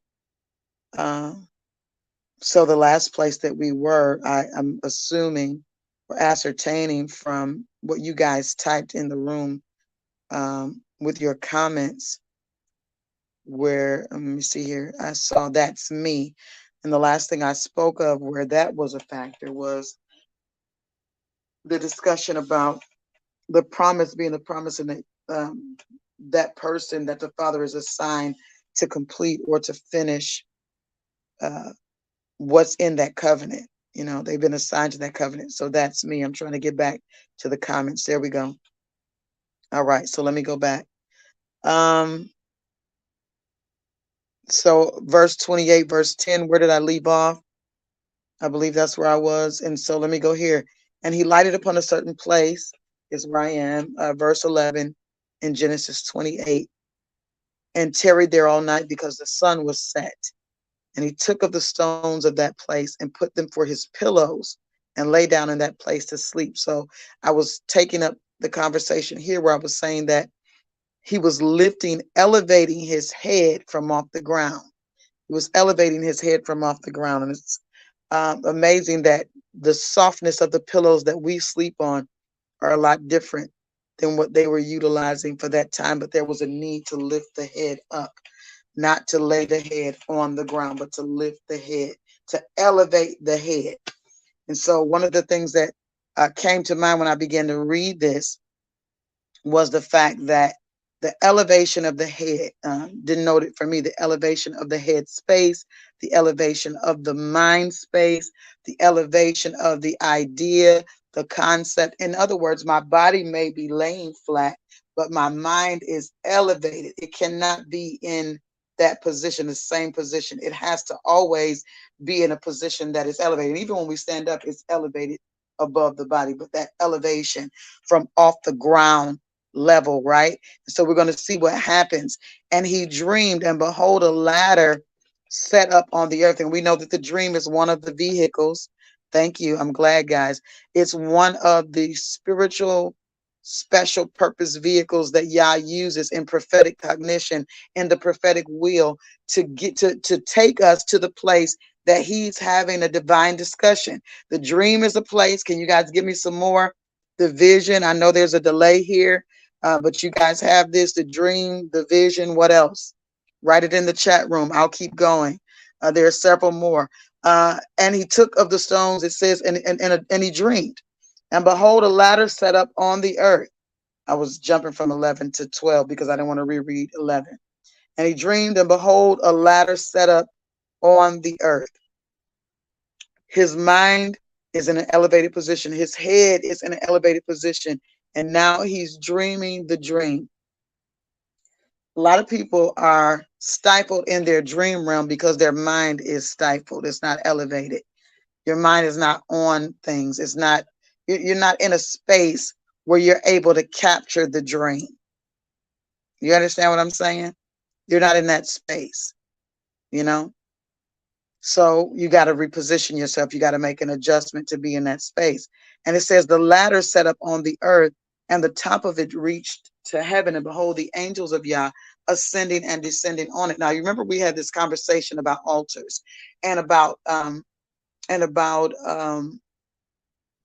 divine environments, right? We've had this conversation, and how the conversation goes is that wherever whatever is a divine environment, it is established in the earth just as it is in heaven. Okay, so we got a tabernacle in the heavens and we got a tabernacle in the earth. We've got an altar in the heavens and we've got altars in the earth. And wherever a divine altar is, it is absolutely a place where divine activity is going to take place. And it's going to take place even if you have an altar that is a diabolic altar. It is an altar where diabolic activity and diabolic manifestations and outcomes are going to take place, because these things are in alignment with spiritual protocols. These things are in alignment with spiritual places. I want to deal specifically with the divine space, okay? So because I am an altar in the earth, and if I establish my divine altar, which is the heart, right? We know that you can assign a specific place in your house and all that. I'm not going to touch on that as much today. I'm going to deal with the heart of the matter, because the heart is the altar. That's the traveling altar. You take it with you everywhere you go. And that for that reason, where you are, divine assistance shows up. Because of that reason, and where you are, you're going to always have favor. Because of that, where you are, you're going to always enter into a space that other people cannot enter into, because you are the altar. And so here's the thing. Angels or angelic agencies only show up in spaces that resemble the heavenly space that they live in. So the reason why it's so easy for angelic agencies in this space to ascend and descend is because this is a space where Moshe and many others have a step, and many others after him will be in this space. But this is a space where Moshe, or Abraham in this case, I'm sorry, where Abraham has established an altar. He's been in this space. He has established an altar. And now here comes Yachob all of these years later. He's in the space that his forefather has established a divine presence in, has opened up a portal in, and now angelic agencies are just simply just operating in this space. And he doesn't know. He's not aware of what's going on. He's in a dream, and the ladder sets up on earth, and it says it reaches to the top of heaven. It reaches its top. The top of it reached to heaven. Let me make the correction there. The top of the ladder reached to heaven. And behold, the angels of Yah ascending and descending on it. And behold, Yah stood above it and said, I am Yah, God of Abraham, thy father. That's it, Elder Vicky. And the God of Isaac. And the land whereon thou liest, to thee will I give it, and to thy seed. Well, guess what? The promise of the covenant and the vow of Yah was already made to the man of Yah concerning this thing. And so now he's saying, generations later, he's still having the same conversation. He's still aligning with that same covenant. He's still bringing the generations into that covenant space and into that covenant place, physically and mentally. He said, the land that you're lying on, I will give it to thy seed, to you and thy seed. And thy seed shall be as the dust of the earth. Doesn't this sound familiar? It's a transferred utterance, Elder. Absolutely. It's transferable. This oracle, this vow, this covenant is transferable. And this is why the father hates Esau, because he wants access to something. But the access that he's going to get it, if he gets this access, he's going to contaminate it. He's going to defile it. And this is why last week when we read Torah, that Rivka, the mother of both Esau and Yachob, intervened. She intercepted. What's another word for that?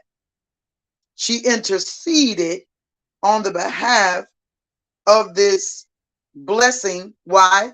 Because the father had already prophetically given her a word. He had already released a word, a vision for what the future was supposed to look like. And that future was supposed to look like Yachob ruling over his brothers. Why? Because he was carrying the value or the virtue for the vision. Right? Okay. Look at this. He said, where you're lying, I'm going to give it to you and to your seed. And thy seed shall be as the dust of the earth, and thou shalt spread abroad to the west. Look at this, very specific instructions. very specific directions. And this is an issue where most people have an issue completely. I said this last week and I'll say it again. And I said it this week, actually. All of creation identifies with the movement of Yah, with the voice of Yah, with the oracle, with the vision of Yah. But mankind has to keep relearning things. Why? Because they're just not in alignment relationally. But all of the rest of creation aligns with the prophetic voice of Yah. He says, light be, and it is. You understand? He can speak to waters and they follow instructions. And this is the way of sons, because we see that the Mashiach also follows this same thing that the Father does. The Father speaks to the waters and the Mashiach speaks to the waters. His conversation with the waters is that I am the one that has dominion over you, which is the way of sons. The Father deals with the winds that are contrary, and the sons deal with the winds that are contrary. It's the way of sons. And thou shalt spread abroad to the west, and to the east, and to the north, and to the south. He gave them specific instructions. What he wants is a coverage, a blanket, a network. You understand what I'm saying? And in thee and in thy seed shall all the families of the earth be blessed. He wants a network. He wants a net. He wants a covering from the north, the south, the east, and the west. Why? Because there are other nations, there are other peoples that are being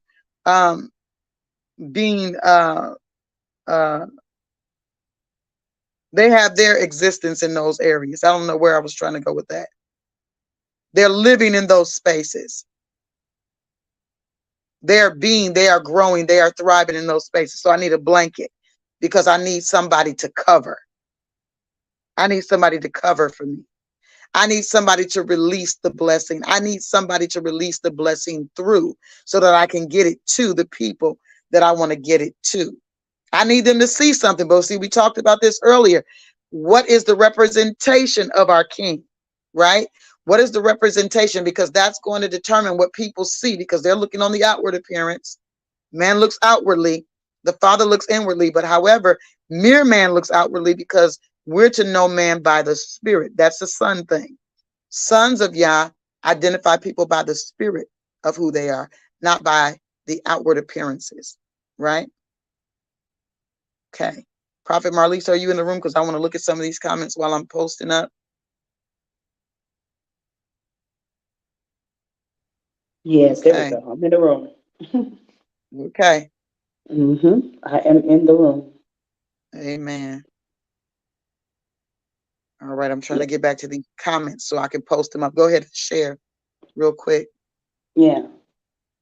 And you're dealing with the inheritance, and we're talking about that land for generational wealth. It is established, and a lot of times we don't consider that a factor. A lot of people don't consider leaving behind essential things. Let me say that. Essential things for wealth, or the setup for wealth, or the structure for wealth, the instructions on how to. There's, oh, I get, my life insurance policy, and that's it.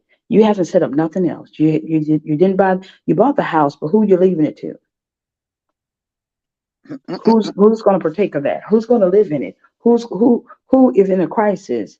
Because it used to be a time they used to have a family house or family property. I got to do it. To have a place that if someone was in crisis, there was a place to come. That's right. For the reset, for the adjustment.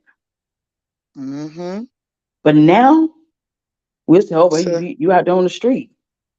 We have become more primitive than we have wise. Oh my God. Oh my God. Because the simplistic things are greater in wisdom. Why would you not take care of them? I don't care if you don't like them. I don't care if they're not doing everything you want them to do. That's not the pretenses for that. Come on now. The condition is do what he tells you to do, as you see in the instructions. Do what your father, you see your father do. And we're Period. not talking about the flesh father. We're talking about the My God. father. Please Yeah. don't imitate that in so You many know, cases. unless he's doing what y'all do. You know, Hmm. we don't think about that. We say, oh, well, I don't have enough. Well, if you leave in the life insurance policy, leave instructions. Write the vision, make it plain. How about this? If you're going to leave an insurance policy, then you need to identify what's the best thing to do or how to do that. Because a lot of times people are just following what they've always heard. Mhm. This is one of those things that's so important.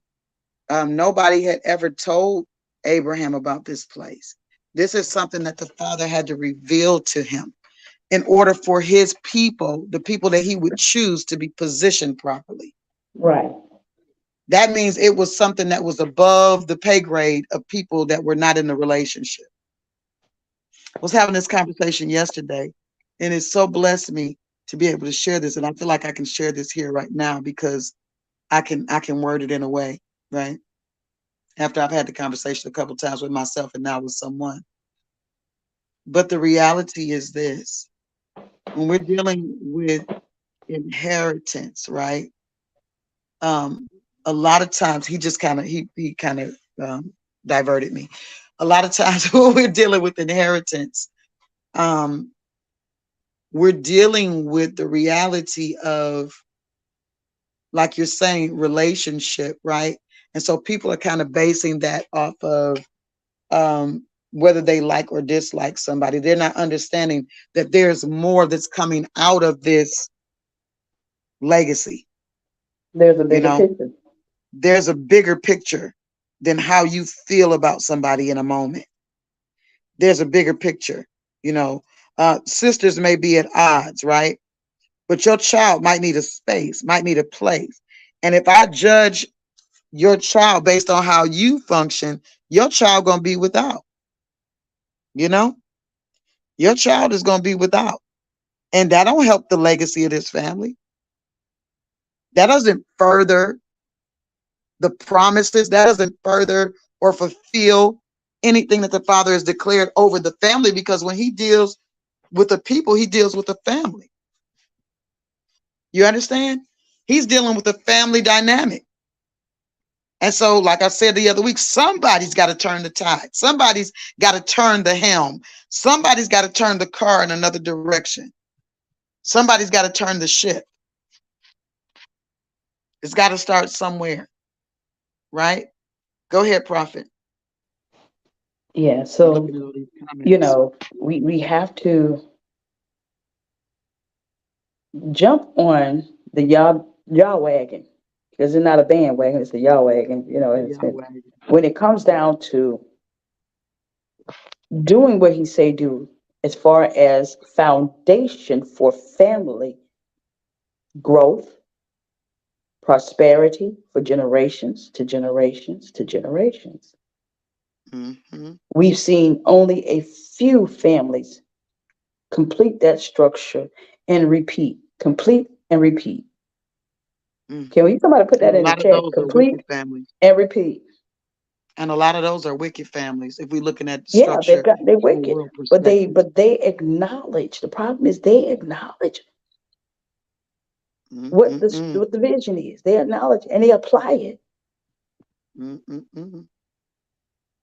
So we're here. We see it. We get the instructions. We have the blueprint. But we die before we fulfill it. We die not fulfilling it. We don't do nothing with it. We cast it. We bury it. We throw it to the wayside. We Mm-mm-mm. decrease it. We put our own personal limitations, or should I say, our perception of our limitations, before us as an idol. That's Mm-hmm. idolatry. It Oh, is. I can't do that. Oh, I can't do that. Oh, I can't do it. Yo, why are you worshiping your limitations Mm-mm. when you're not limited? He said, I give you liberty. Why are you worshiping the enemy's idea of you Oh, that's versus good. worshiping what God has given you, His what Yah vision of has you. given you? That's it. His vision. Worship his Mm-mm-mm. vision, worship him in everything that you do. But we worship what the enemy says. We give credence. We make it doctrine. The things that we're supposed to do as sons of Yah, for Yah, with Yah, we do it for his opposition. Mm. There's a lot of idolatry. Idolatry is not just standing bowing down to a statue, graven image or whatever, or pumpkin or whatever. That's a small factor of it. But even how you live, how you deem, the things you speak over yourself that keeps you from operating in the knowledge of Yah, executing what he gave you. What we honor, what we give We credence keep to. repeating, what we keep What we give repeating our about attention to. ourselves that does not line up with the knowledge of Yah. Yes. And we don't know how to bring it into captivity. But that's what we were instructed to do. We don't do what 2 Corinthians 10 says. We were instructed 6 to through, do. or is it 3 through 7? We don't do that. We were instructed to do it. But it's essential to the building blocks of wealth and generational wealth, as the Lord has said. For our personal growth, our spiritual growth, it's the same thing. Because the spiritual growth is your wealth too. Yes. Well, that is the wealth, because you don't have anything outside it unless you're going to go on to the other side. If you're going to go on to the other side, then definitely. But your spiritual wealth is the foundation for your physical wealth. Physical wealth, yeah, that's it.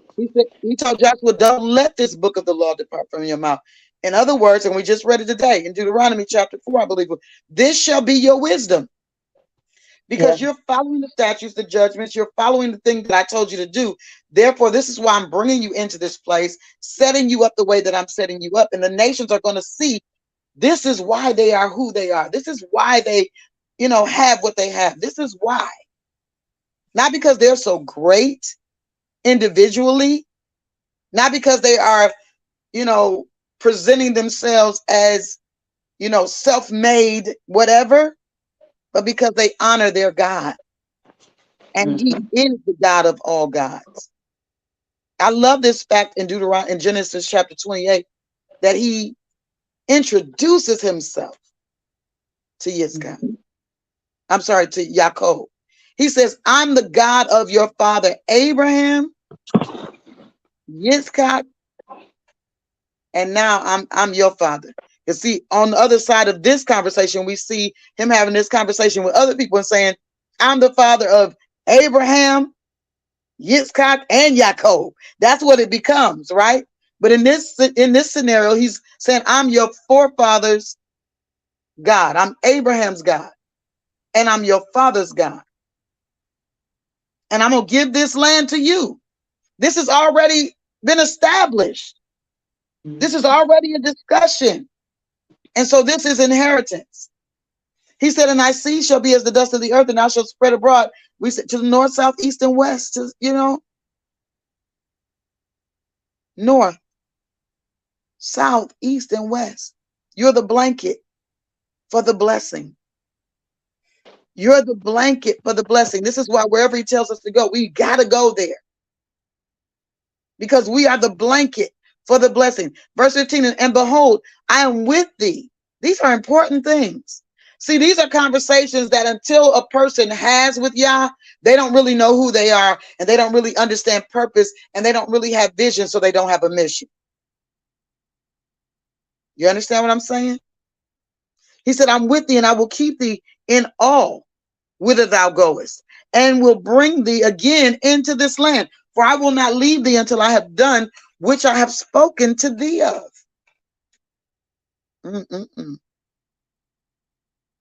His word is sure. How you don't trust him? What do you mean? What do you mean you don't trust him? Maybe you don't trust yourself based on the mistakes that you've made, or the bad decisions that you made, but not trusting him. He's faithful. We were talking about this earlier. Time and time again, he's proven himself, and people still come to that space of, I don't trust him. I want to do it myself, but I'm asking him to do it for me, but I'm doing it myself. You got to make up your mind what side of the fence you're on, because he said a double-minded man dealing with mankind is unstable in all his ways. And let not that man think that he shall receive anything from Yah. He said, if you're double-minded, I would rather vomit you out of my mouth. Now that's something to say all in itself, because he uttered you. Got to think about this for a moment. What does he mean by I'll spew you out of my mouth? What does that mean? I uttered you in order for you to exist. But if I spew you out of my mouth, I'm denying the utterance that I made. That's scary. That's how mankind comes into the space of rejection. He said, if you reject me, I'll reject you. If you deny me, I'll deny you. I am spewing you out of my mouth. I'm rejecting the original utterance, how I feel about it, how I see it. I'm backing off of it. I don't know if you got that. That's serious. Double mind. He said, be hot or be cold. Don't be lukewarm, no. Pick a side. Like, seriously, let the wicked be wicked still. Let the righteous be righteous. But pick a side. This says in verse 16, and Yachob awaked out of his sleep, and he said, surely Yah is in this place, and I knew not. So I didn't even know about this. I didn't even know about this portal. I lived near here and didn't even know that there was this kind of access. Can I tell you something? You don't even realize the access that's been prepared before you got here. I'm just dealing with from a natural point of view, because somebody in your lineage had to have a relationship with Yah that honored him in order for you to step into the place or to the space that you're stepping into, even if it skipped or jumped generations to get to you. Somebody set up something, and you don't even have the identity on the vastness of what was established already, because you're building on what was already established, and that thing is massive. It's massive. Apostle, that's the same thing. Like when you talk about a name, when you're dealing with a name. Say that again. But well, it's the same thing. It's like when you're dealing with a name. The family name is important. It doesn't matter if there's other groups that have the same similar name, It don't matter, surname, because that but name is going to come out. nevertheless, the name is part or identifies legacy or no legacy, common or not common. It's the same thing when we're establishing. People love to say, I'm king and I'm queen, but then you are not established. You're not establishing it. You're not commanding it. You're not owning the position of it. You're not operating, mastering. excuse my expression, but you're operating rather sodomish or thoughtish or ratchet-ish, as opposed to operating in a space of, instead of operating as the king or the queen. That's or it. that That's royalty good. that you say that you are, because what you know, true enough, whatever you are, whatever you say you are. But if you're when you talk about double mind, if you're expressing it and it shows something different, I don't care your pedigree. If your pedigree is supposed to be this and you're opposite of your pedigree, something's wrong. There's a miss. Unless it's for a true change, a good change, a Yah change. Because you could come from the house of hookernism, okay? That's a kingdom. I am the queen of the kingdom of hookernism. But then God changes you, and now you're the queen of virtue. You're the queen now of just and righteousness, holiness. You're the bride. You become the bride of Yah. You know, Didn't we see that? We saw that in Jericho. We saw that in Jericho. She was the madam. Yeah. Yeah. But she became a part of the lineage of the Mashiach. Exactly. From madam to lineage of the Mashiach. A because she made a decision strategic part. to establish a legacy. That's She said, it. my legacy not going to end like this. Mm-hmm. I'm not about to die with the rest of these folks. No, I see who you are. I see what you're doing. I see what you're working with. And that even lends itself to that marital covenant, that intimate space that I was talking about for a woman. No, I see how you, no, I see. Yeah, because I'm identifying you and I see Mm-hmm. how this is going to be beneficial. I see how this is going to save legacy. Oh boy, I see. But if I don't see that, for a woman, it's a no-go.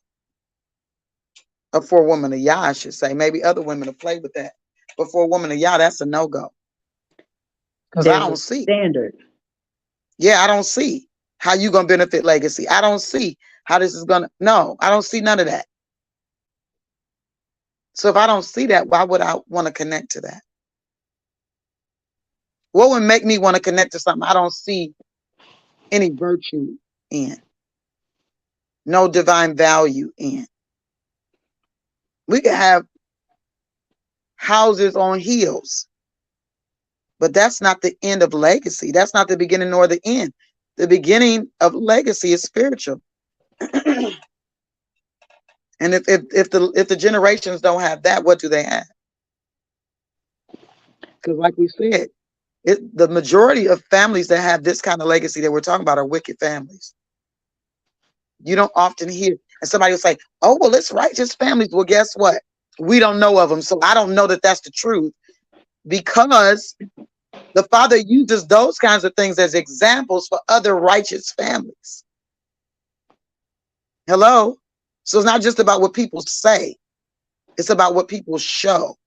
Apostle, Yes, ma'am. it is interesting you say what people show, because Yeah. we have examples of people living wealthy, living prosperous, but still not living the example. You get what I'm Period. saying? They can Yeah. show you how to get the bag, to look and live like money, talk and walk Yeah. like money.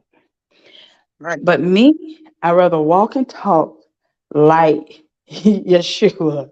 I walk and talk like Yah say I was Mhm. supposed to. I want to be able to look like him. Right. Because I'll access Mhm. the wealth. I'll access the Exactly. riches, all of And that. so we identify that as, oh, that's fruit. They fruitful because they're managing. And yeah, they're operating on a spiritual basis. But what On a type of spiritual spiritual principle. basis? What spirit? Principle. On You principle. know, Yeah. They're what operating principle? What spiritual principles, but standard? from what spirit? Right. Exactly. Right. And so you Mm-hmm. have to know, and some people need to understand their pedigree in order to embrace it, or in order to break the curses of it. Mm-hmm. You know, it's funny because there are people that I know personally that have become very wealthy. They've married into it in some cases. Most of the time, if they're female, they married into it. But at the end of the day, they don't, like, it's something on them that just look like they trying too hard to be something. You know, it's like it's not an effortless it's no regalness about who they are. You understand what I'm saying? It's like everything with them, it's like it's just such a striving to look, or striving to be this or that, because you're not. They're not that. They have some things, but they're not the person for the things that they have, if that makes sense. They just There, have things. there, there, there are they are a watered down, incomplete version of what they're a part of. It's like Yeah. it's like an with an amputee, and they give them Mm-hmm. a prosthetic. It's like they're the prosthetic Version of of what that a should version look of like. what it's supposed to be like. Yeah. Yeah, I like that. That's good. And it's weird because you're looking at something and you're like, well, they got this, that, and the other, but why they looking like that though?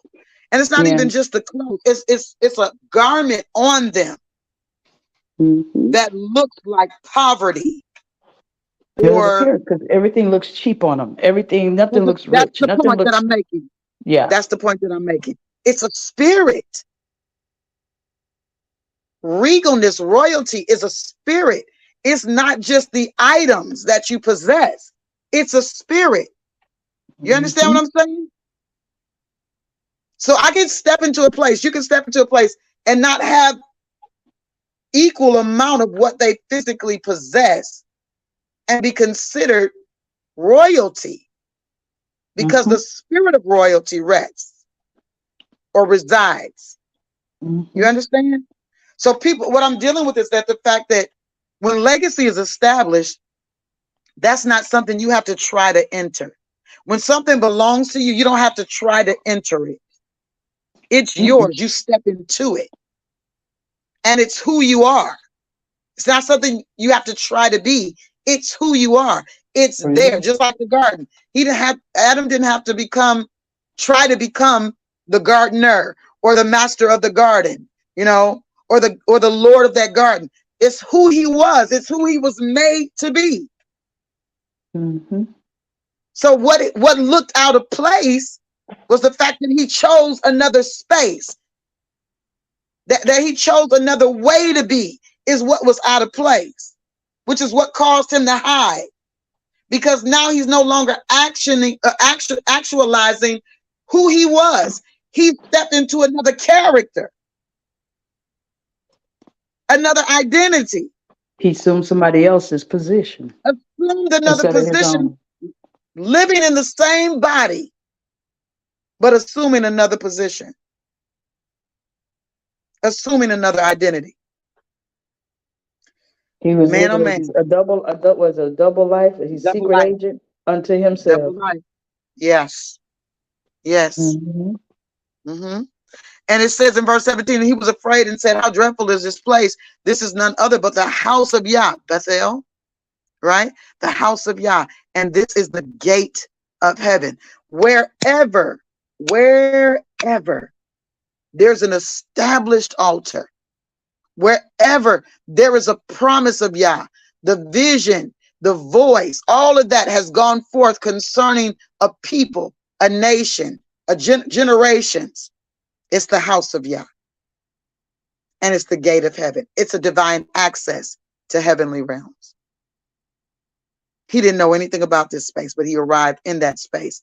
And all of this activity is going on. And the crazy thing about that is that a lot of times this generation of people will step into spaces and all this activity will start and they don't even recognize this is because the person that's before you has established something and you just entered into something you didn't even establish.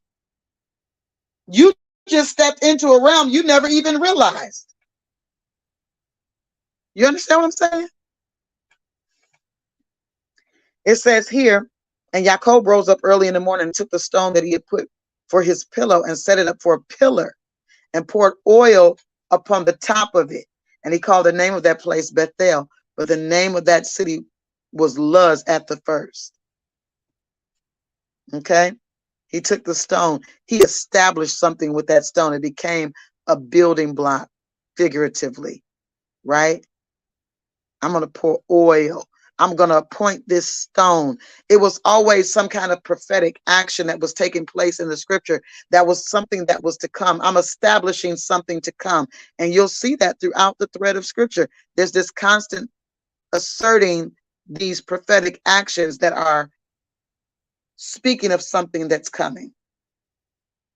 That oil on the stone for me is a representation of the Mashiach that's coming, that's appointed.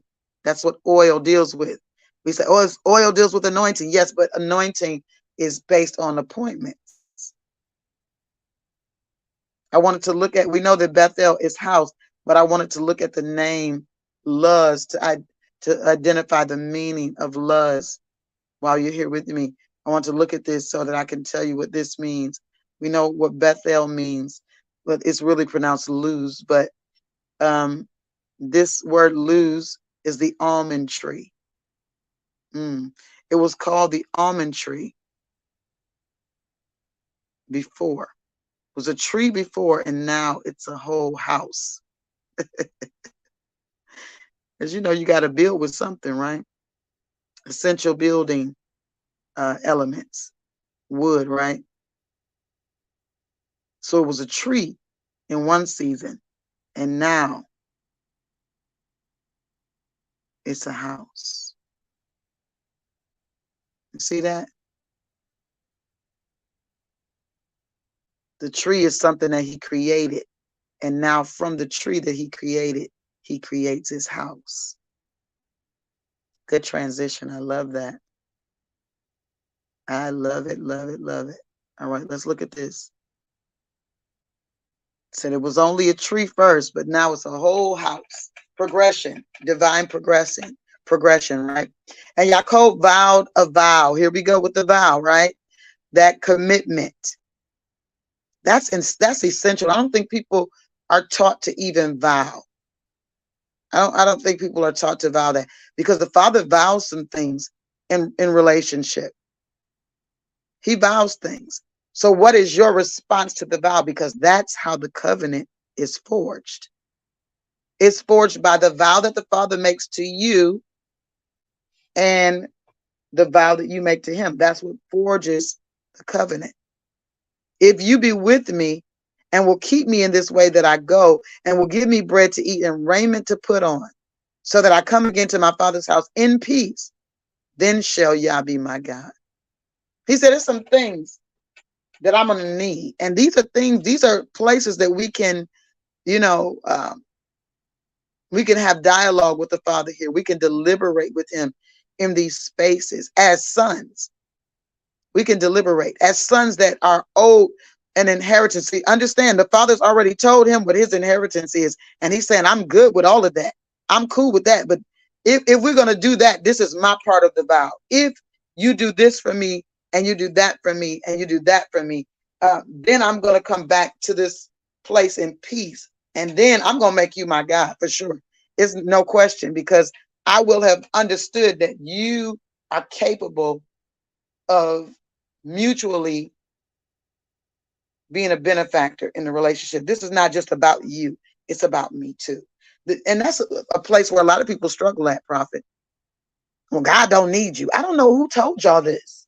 Who told you? Where does this stupid stuff come from? What do you mean he don't need you? If he didn't need you, he would have never created you. Apostle, there is no time, Apostle, outside of the initial creation of things, did he not need us. But after that, he utilized us in every possible way that we can think of. And then, of course, his other ways that we can't even fathom. But he has always used men to accomplish his works in the earth. Yeah, I don't know where they get those thoughts from. God don't need you. I'm like, that's why most people aren't doing their purpose, because they don't feel like they're needed. And guess what? Anywhere I don't feel like I'm needed, I don't belong there. Yeah. So you wind up with a church full of people who don't believe they're needed by Yah. They're just being tolerated, right? So what for what? Why even get involved for real? For real, I could just do all these acts. I could put on a show. I can act out a part that I never become, because I'm not needed. So long as people see it as valuable, long as people see what I do and give me praise for it, then that's good, right? Because God don't really need me, care like that. It's not true. Mm-hmm. The purpose of your person was already a idea or concept in his mind to answer situations in the earth. He needed you to do that. That's why he formed you.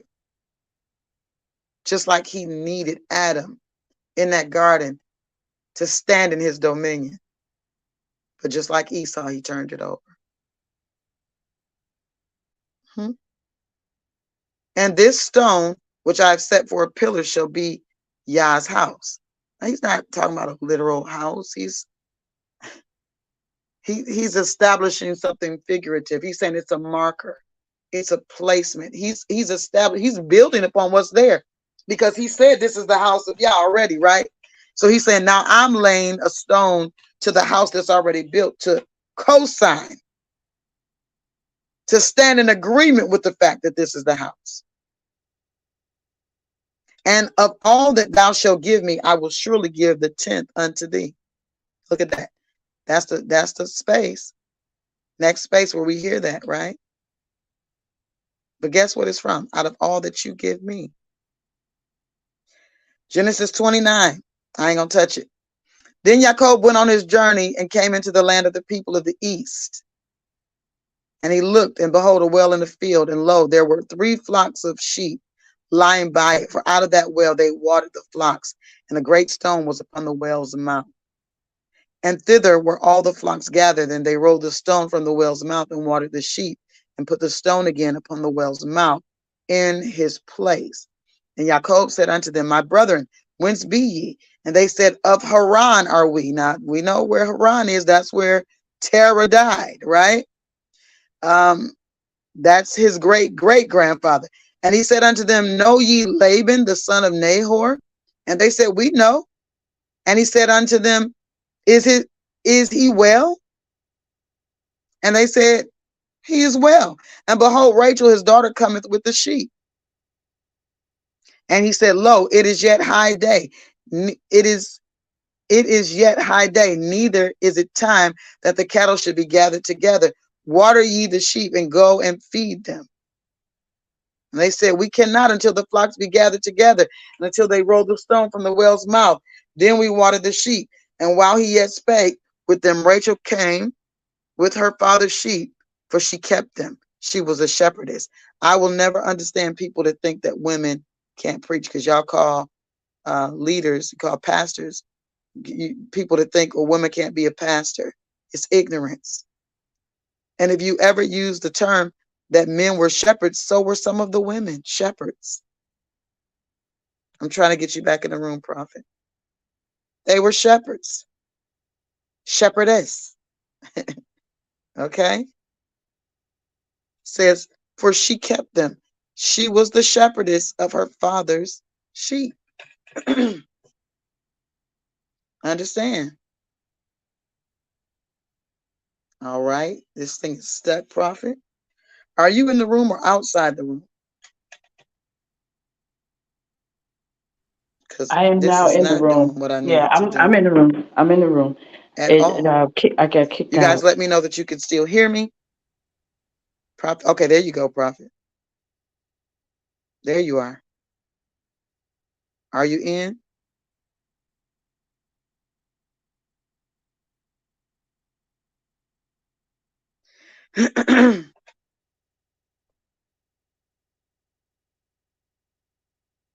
All right. Genesis 29. There we go.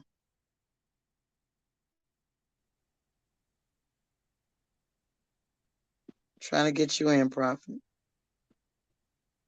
There you go. Are you in? Yep. Yes, I'm in. All right. And it came to pass, I'm in verse 10. Y'all put up on the screen where I'm going again, because I feel like I'm supposed to be going to 33 today. So let me know.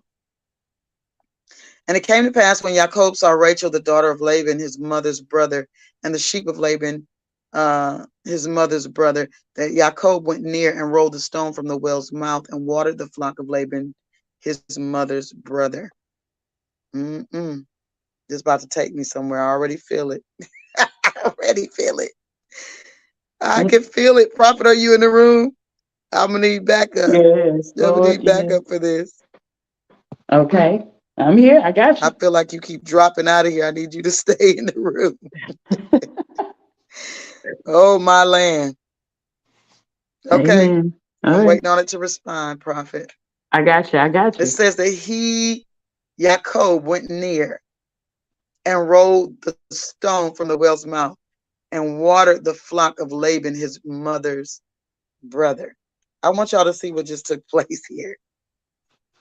It says, and Yachob kissed Rachel and lifted up his voice and wept. I'm going to go back to verse 10. And Yachob told Rachel that he was her father's brother and that he was Rivka's son. And, you there, prophet. And she ran and told her father. It came to pass When Laban heard the tidings of Yachob, his sister's son, that he ran to meet him and embraced him, kissed him, and brought him into his house. And he told Laban all these things. And Laban said to him, surely thou art bone of my bone, our bone, you are my bone and my flesh. And he abode with him the space of a month. And Laban said unto Yachob, because thou art my brother, shouldest thou therefore serve me for naught? Tell me, what shall thy wages be? And Laban had 2 daughters. The name of the elder was Leah, and the name of the younger was Rachel. Prophet, are you there? Leah was tender-eyed, but Rachel was beautiful and well-favored. And Yachob loved Rachel and said, I will serve thee 7 years.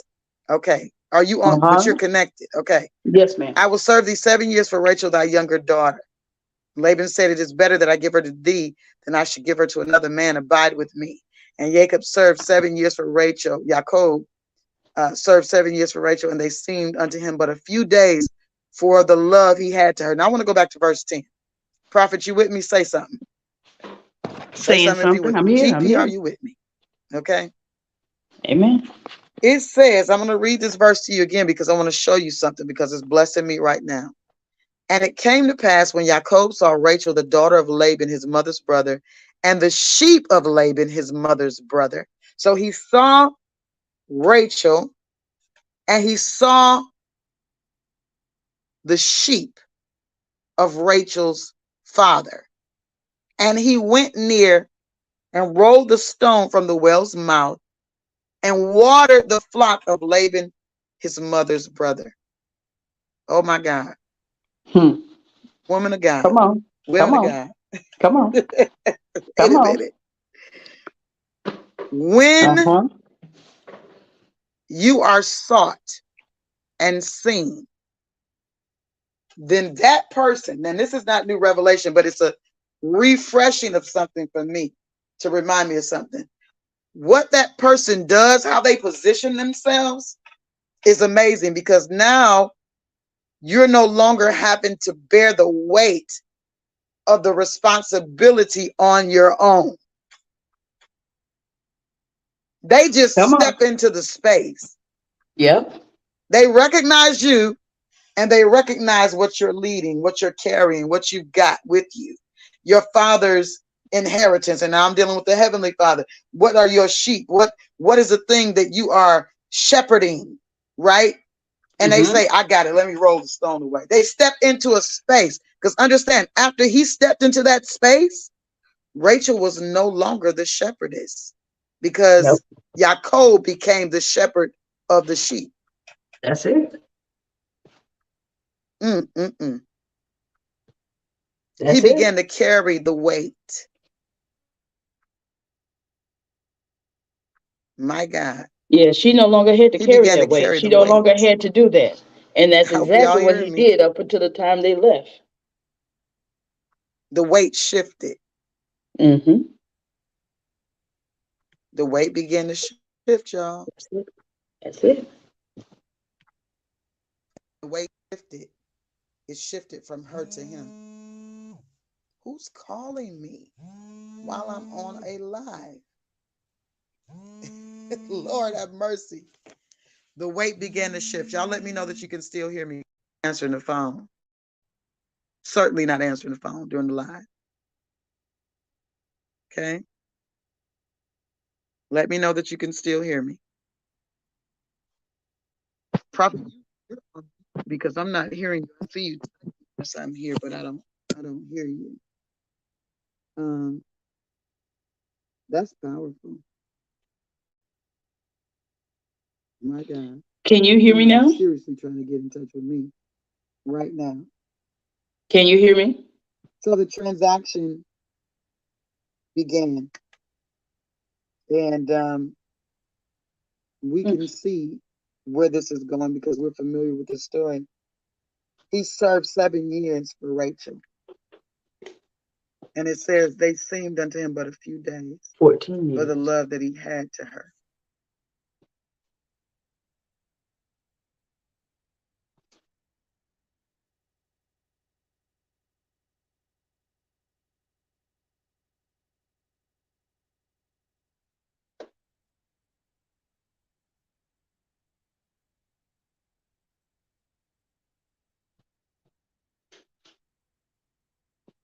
Apostle.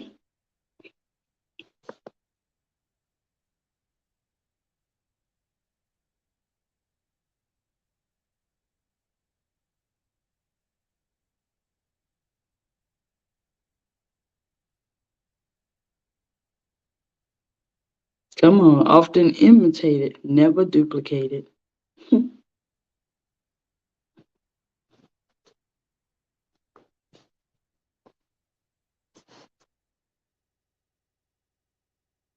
So if you all can hear me in the chat, please put in a yes for me, because the audio for Apostle has dropped again.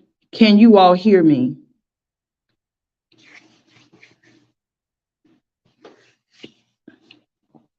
Amen. So now one of the things Apostle was saying that we see, he the weight shifted. He took up the weight that she had, that Rachel had. And I know Apostle was saying that he served 7 years for Rachel. But technically he served double that. Because he ended up with Leah first. Under deceptive pretenses, he ended up with Leah first. Y'all let me know you can then hear me, because my Rachel. mic keeps muting inadvertently. I'm not muting it. It's being muted. Just, it's something in this for us today, I promise you. Amen. All these distractions are the proof of the Examples of conversation's adjustment. Okay. You Focus can and hear me. Okay, adjustment. good. This is too deep for me, okay? Where's the sacrifice? Is there sacrifice? And if not, then what is this for real? Because the Father's never concerned about how much of what you have is in your hand. He's only concerned about what you do with what's in your hand. This is to the man, because we've been talking about intimate relationships. He's not concerned with how much of it you have, but what are you willing to do with what you have? Is there ever a time that you sacrifice something that you need for what she needs? You say that's the person for you. That's the person. That's your wife. But where is the sacrifice? You know what's so funny? I find that this is an area of great disruption for a lot of males. Notice I said males. And I'm gonna tell you this because this was a thing that broke a deal before, right? Because I asked a person that I was connected to who claimed that I was the person for them. We were building that kind of life. And I remember one day I asked, because I was seeing some things that were different. I was seeing some things that weren't aligning anymore.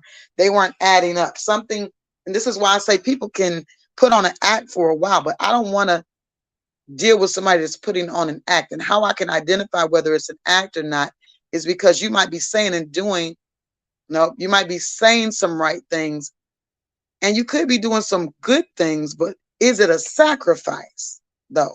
Sacrifice is what separates the act from the reality. Can y'all put that in the room? Sacrifice is what separates the act from the reality. Man of Yah, until you put sacrifice, until you put, they'll say in the natural realm, put your money where your mouth is, but it's not just about that. Until you put that dowry, until you put, you understand what I'm saying?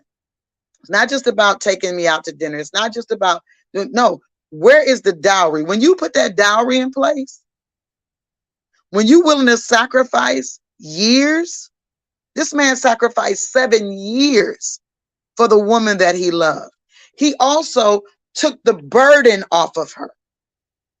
He took the burden and he sacrificed years. He said, I'll work it off because that's what I want. Oh my God. Sacrifice. Sacrifice is what separates the authentic from the non-authentic thing. Where's the sacrifice? Because you could do some good things, but was it a sacrifice for you? You know? Because sometimes people are doing things because they need to do them. It don't really have nothing to do with just you. You got to understand that too. It's not a sacrifice for you to feed me if I'm with you, because you got to eat just like I got to eat. You know what I'm saying? How is that a sacrifice? That's not a sacrifice. No.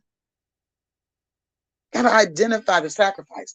The dowry is a sacrifice, and that's why the dowry was in place, because it denoted, okay, this is something that is a part of my inheritance that I'm giving to the woman's family that I love. I'm not even just giving it to her. I'm giving it to her and her family. Because when you look at what Abraham's servant gave when he came and found Yitzchak a wife, a woman, a wife, and a partner for purpose, he gave to her and her family. Put jewels on her. He did all that. And then he left some things for the family, because that was the dowry. All of that was a part of that. Genesis 29:21. And Yachob said unto Laban, give me my wife, for my days are fulfilled, that I may go in unto her. And Laban gathered together all the men of the place and made a feast. And it came to pass in the evening that he took Leah his daughter and brought her to him, and he went in unto her. Now I'm going to say this, because a lot of people will read this and they say, oh, he just wanted her to sleep with her. Well, see, you have to understand something about the culture. You're dealing with your westernized view of a culture that was not westernized. Okay. Him saying, give me my wife, for my days are fulfilled, that I may go in unto her. Yes, part of that is he desires to connect with her. Yes. We do know that pleasure is going to come out of that. Absolutely. He wants to connect with her. However, he also understands that legacy based on who he chose is necessary. I hope you got that. I wish somebody had captured the first part of what I said. Sacrifice is what separates the authentic from the non-authentic, but I said it a different way the first time. I guess I'll have to hear it in the recording when I go back. I think I said sacrifice is what separates the act from the reality. I think that's what I said originally. The other part is what I see, is what I said secondarily. The act from the reality. And Laban gathered, he gave in the evening, in the dark. So what did the father separate the light from the dark? In the dark, he passes his daughter Leah off, brought her to him, and that's what he went into. So guess what? It wasn't just about her physical appearance to him, because they were in the dark. It was about an intimate connection. Nothing wrong with you have on the lights and doing all that, but people have turned the intimate connection into something lewd, something more, as the prophet said, thoughtish and whorish. It's become something different, completely different. Now that we have all this blending of culture and the identity, we got to identify what culture we're going to operate from. That's just real. What culture are you operating from when you do what you do? What culture are you operating from when you want to be intimate with your wife? What's the culture that is the standard for you? These things are important. What's your cultural standard? What's your cultural norm? Where did you get it from? And it came to pass that in the morning, behold, it was Leah. And he said unto Laban, what is this that thou hast done unto me? Did not I serve thee for Rachel? Wherefore then hast thou beguiled me? Why? This is how the adversary works. When I look at the dynamic between Yachob and Laban, you can clearly see the operation of an enemy. And this is the nature of the adversary. Thank you, Elder Vicky. This is the nature of the adversary that we deal with. So when the Father says, don't be ignorant of your enemy's devices, how do you identify your enemy's devices? By looking into the scripture, by reading where there were enemies and understanding the tactics and the faces, the multi faces of things from a diabolic standpoint. Because understand, I'm not just dealing with two-face or four-face as it's two sides to a coin. Let's just deal with it that way. It's two sides to a coin. Does that make the coin negative? No, it just has two sides. It's represented by images and it's two sides to that. Just like the Father is loving, he's also a wrathful God. He's also a God of vindication and war, just like he's a God of peace,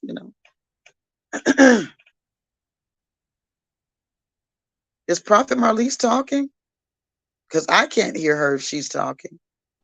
No, you're I'm talking not about talking. I hear you, as in what she's typing. Y'all let me know what's going on, because I don't have a clue what's going on. I want to be clear. In the chat. The chat. What, Elder? Help me. Yes, what are you yesing to? Yeah, what's the culture? What's the standard that you're operating from? How do you do what you do? Somebody say something to me other than Elder Vicky so I can know that you guys hear me. Because I don't want to start and have to go back to try to recapture what I'm saying. This is how the adversary does. This right here, what we're looking at right now. This is how he moves. There's an agreement, and he doesn't. Okay, you hear both of us talking? Okay, wait a minute, because I can't hear Prophet Marlise talking. I can't hear anything. You hear both of us talking? Okay, wait a minute. Prophet Marlise? Yes. Can you hear me?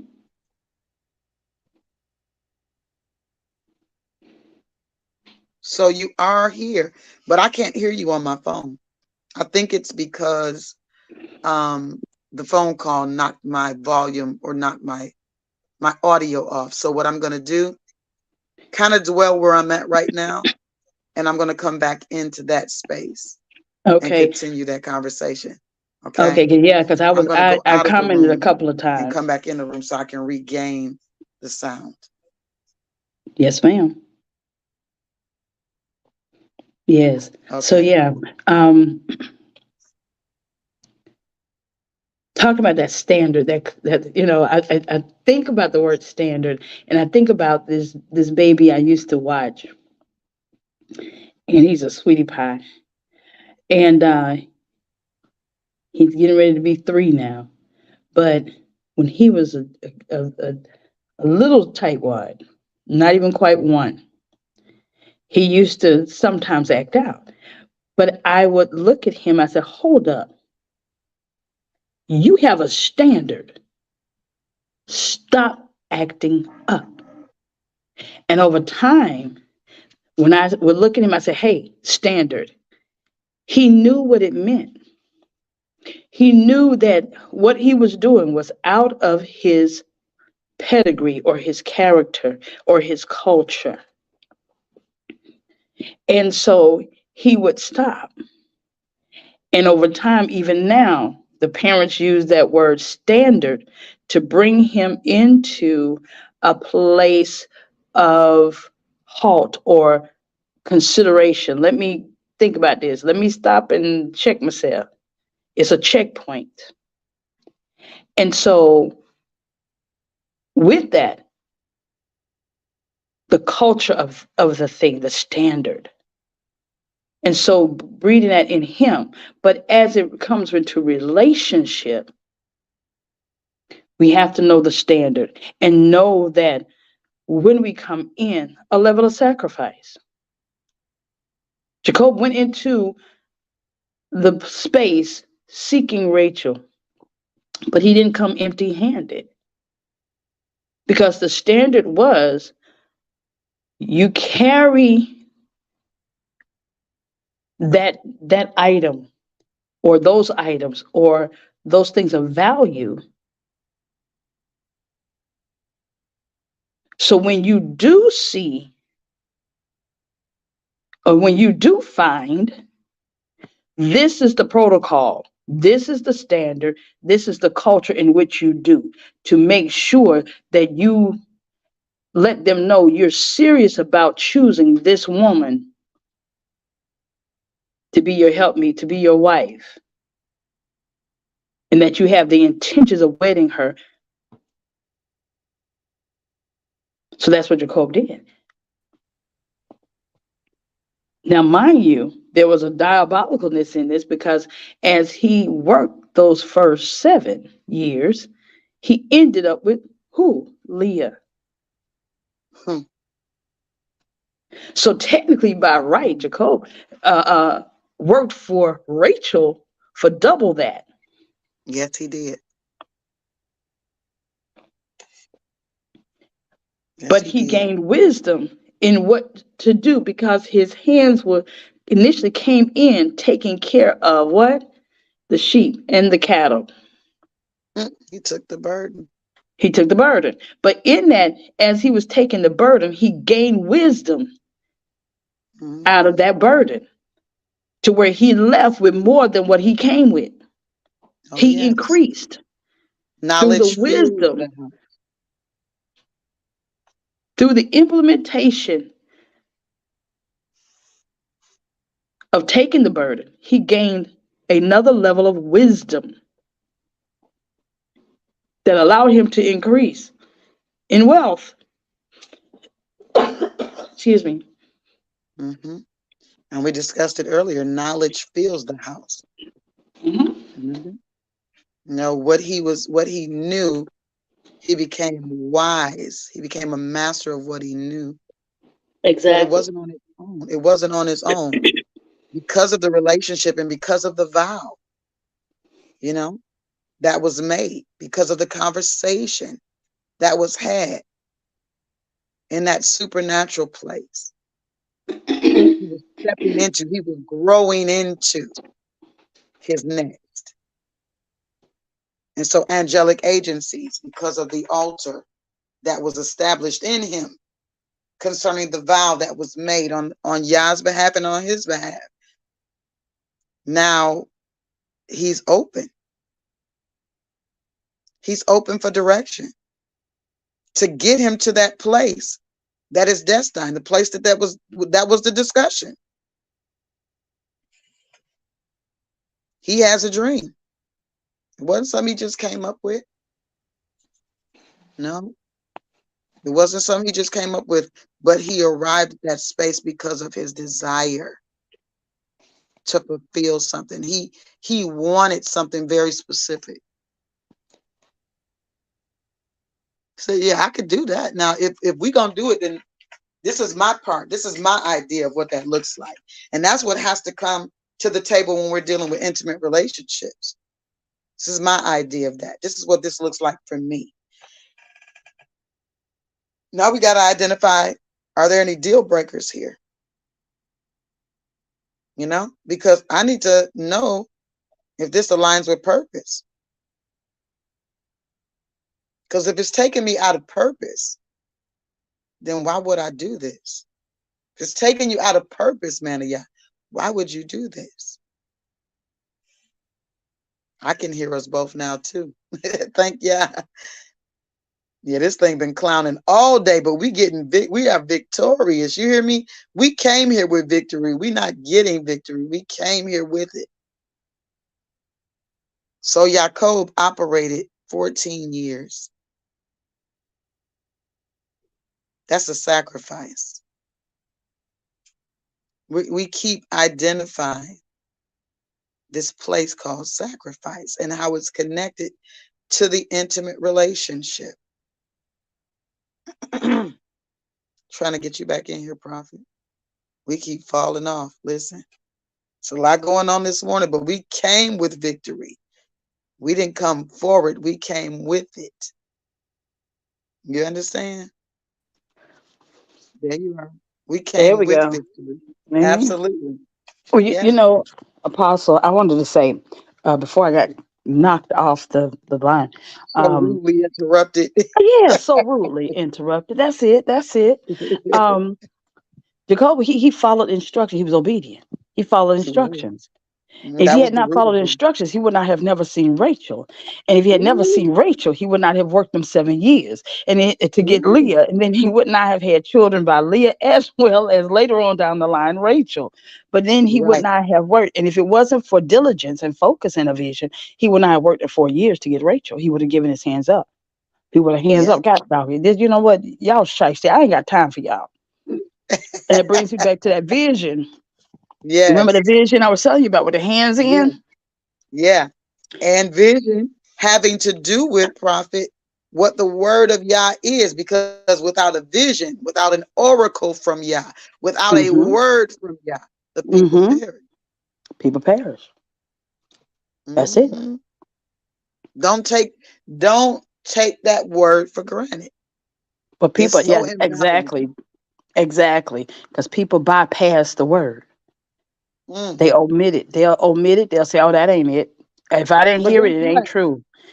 Even when it begins You to just heard happen, it. but how about this? The word says that the vision will speak and it won't lie. Now, Mm. I personally am aware of some things that the Father has spoken by way of vision, his vision through prophets. And even Mm-hmm. in the identification of those things, I'm wondering, are people really paying attention? Mm. Okay. Now, that was said. Are you Mm-hmm. guys aware of what's taking place? Well, Are you some take aware? caution. They throw caution to the wind. They'll hear you say it and believe it in that moment, but then go back an hour later Mhm. and they don't forgot what you said No, my God. because they're not But taking it it doesn't, into the heart. but I'm gonna tell you what, it's not gonna stop the vision from coming to pass.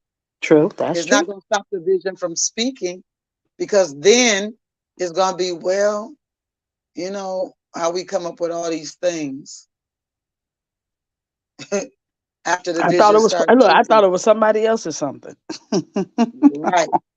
After the vision starts speaking, we come up with all these contrary, opposing views of things instead Well, of just see, accepting it for what it is. I was at odds with them when they said it. So that's why I didn't pay no attention to it. They wasn't in their Hmm. right space. That's why I didn't believe it because they weren't in the right. Because we's good at telling folks they're not in alignment, they're not in the right space when it's something that we don't want to hear. Hmm. We Selective we hearing. we think that because I have butt heads with you on this day that your prophetic gift just stops. That your that your authority and y'all just stop because I have an alt with you. Since I have an alt Right. with you, your prophetic giftings, your ability to lead must be halted. And that God gonna stop it. That stop that flow because you offended me. No, it doesn't stop. The heck? And you could be offended just because you're a child. Exactly. Okay. But your offense, you assume, is a mature position, and you have a right to be offended in that moment by whatever you're offended by that you probably can't even pinpoint. But at the end of the day, because you're offended, then whatever is being said is no longer has efficacy. It no longer has value, no longer has weight. Mm-hmm. Okay. Well, guess Yeah. what? Ahab was pissed off at Elijah, but what Elijah said still stood. Mm-hmm. Yeah. Yeah. Ahab hated Micaiah, but guess what? His his butt got slaughtered in that battle. Okay, so understand, when the Father releases a word, if He'll use an ass, He'll use any person. If He'll use an ass, He'll use anybody. Okay, and Mm-hmm. that's just real. But I would say this. It's just like Jonah. Yeah, Jonah heard the yeah, word. Man, let me run from this. he heard it. He thought if he ran, he'd be all right. But your assignment is still what? Your assignment. Right. He ran right into the belly of a fish. He ran right into a storm before he ran into the belly of a fish. He ran right into being thrown overboard. Okay. Keep He was ignoring on his it. way to going where the he was on his way to going where the peacocks were, honey. Okay. The peacock, the beautiful things. He was going to the land of beautiful things. He said, this prophetic word, this oracle of Yah is not beautiful to me. Okay. This is not beautiful. I don't like it.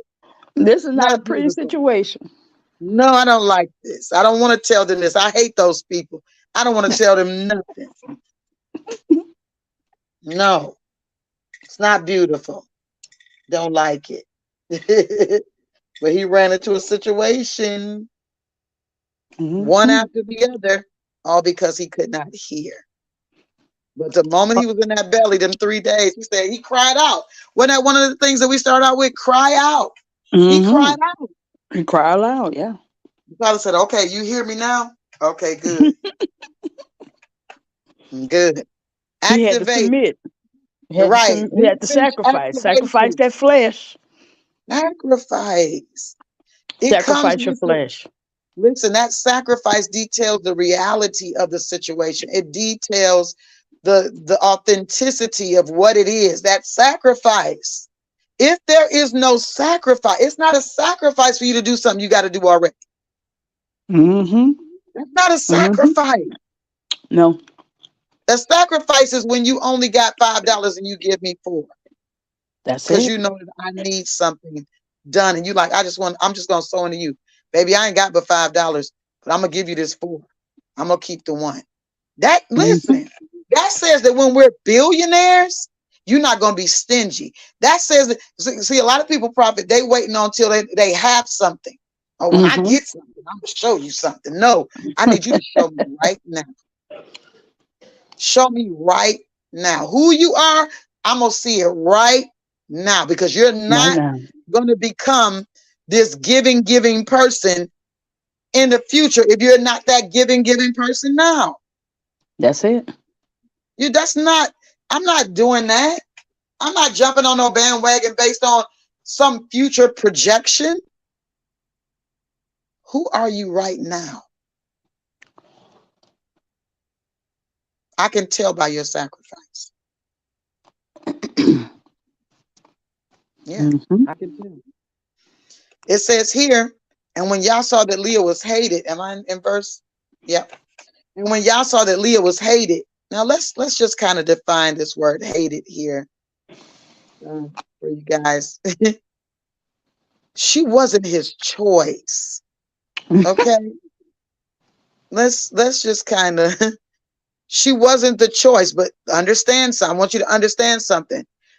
Here we go again with this nations thing, right? We saw the 72 nations, right? We saw 2 sons come out of the 72 nations that began something.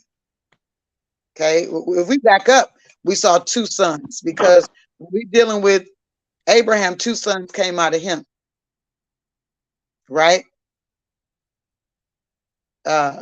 Yitzchak and Ishmael, right? And out of those sons, here comes some more. It's just always this separation. It's always this dividing before we multiply. We've been on that all day, right? Now here we go with Yitzchak's son, Yachob, right? Here we go again. His mother had that dividing the nations. Now we got Yitzchak, right? Who now has been a divided nation. And now we got the 2 women divided.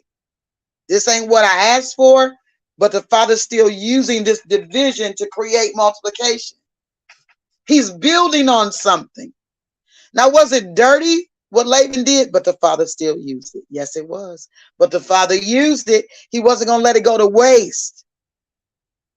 And this is the thing that we can trust about him. That word hated, sonne, meaning to be an enemy of or a foe to something. Not enemy in the nature of what we see enemy as, right? More so in the line of not being favorable to you. You know, this was not the favorable choice. Okay. So in the fact that this was not the favorable choice, I hate that. You understand? Apostle, Yeah. you know, the other when you're talking, I'm hearing and I'm seeing that, that hate. We know how we say, well, I don't have to like you to love you. It was Mm-hmm. the opposite. I like you, but I don't love you. Right. I'm I not in. love I love Rachel. Yeah, that's not what I was wanting. That's This it. was not I my like you. You desire. cool, So but right. you ain't the, you don't do it for me. Right. But if I have to use you to bear seed, okay, I use you, but I ain't interested in you. You're not going to get the best of me. You're not going to Right. get the best I can give, in that sense. And so this is what happened. You're not going to get my heart. So There that's you the go. hatred. That's the hate. That's That's why what that it's a is. hate. So hate It comes doesn't in have the different heart of levels and you. forms. That's good. Absolutely. And that's the point that I'm trying to prove. Hate doesn't mean the same thing that we see as in the westernized culture, what hate means, right? It says, and Leah conceived and bare a son, and she called his name Reuben, because it was an honorable thing to be able to bear. It was dishonorable to not be able to bear. She called his name Reuben, for she said, surely Yah hath looked upon my affliction. Now, therefore, my husband will love me. It's so much in this. Some of these things I've discussed before, and I don't want to necessarily go into the depth of all of the different nuances of all of these different things relationally, but there's so much relational stuff in here. Like, for instance, you can never have a baby for a man and think that's going to be connected to love, because sex doesn't equal love. Please write it in the room. Sex doesn't equal love. It does not. Having a child doesn't mean that you're going to be seen differently. It just means that you got pregnant. Right? But the father saw something. I'm going to say this. There's a scripture that declares, sing, O barren woman. I'm going to pull it up for you real quick. For the daughter of the flourishing one, like the places are changing. There's a switch happening. Okay? I'm pulling it up now. It's in Isaiah. Yeah. Isaiah 54. Sing, O barren woman, you who never bore a child. Burst into song, shout for joy, you who were never in labor, because more are the children of the desolate woman than of her who has a husband. Says, yeah, this was a reflection of that situation. Because what the Father's bringing the sons into is that place where we're no longer barren, but we're flourishing. So he's saying, burst into song. Well, why would we do that? And I don't see it, because you heard the word. So when you heard the word, this goes back to prophetic cognition and the ability and the capacity to identify, have foresight, foreknowledge of something, and wrap your mind around it to begin to create the images, the divine imagination that allows him to go beyond and above and exceed and abundantly, right? Once you hear him say it, it's done. It's done. So you can start shouting. You can burst into song, because you recognize you're coming into more. You're coming into more. You're going to exceed a space that has been occupied in another season. I'm remembering a thing that I was going to share, but I didn't, because the Father diverted me. It says, and Leah conceived and bare a son. That's what happened. Verse 33, she conceived again and bare a son and said, behold, Yah hath heard that I was hated. I wasn't the choice. He hath therefore given me this son also. And she called his name Simeon. This is where all the tribes come out of. Y'all, you do realize that, right?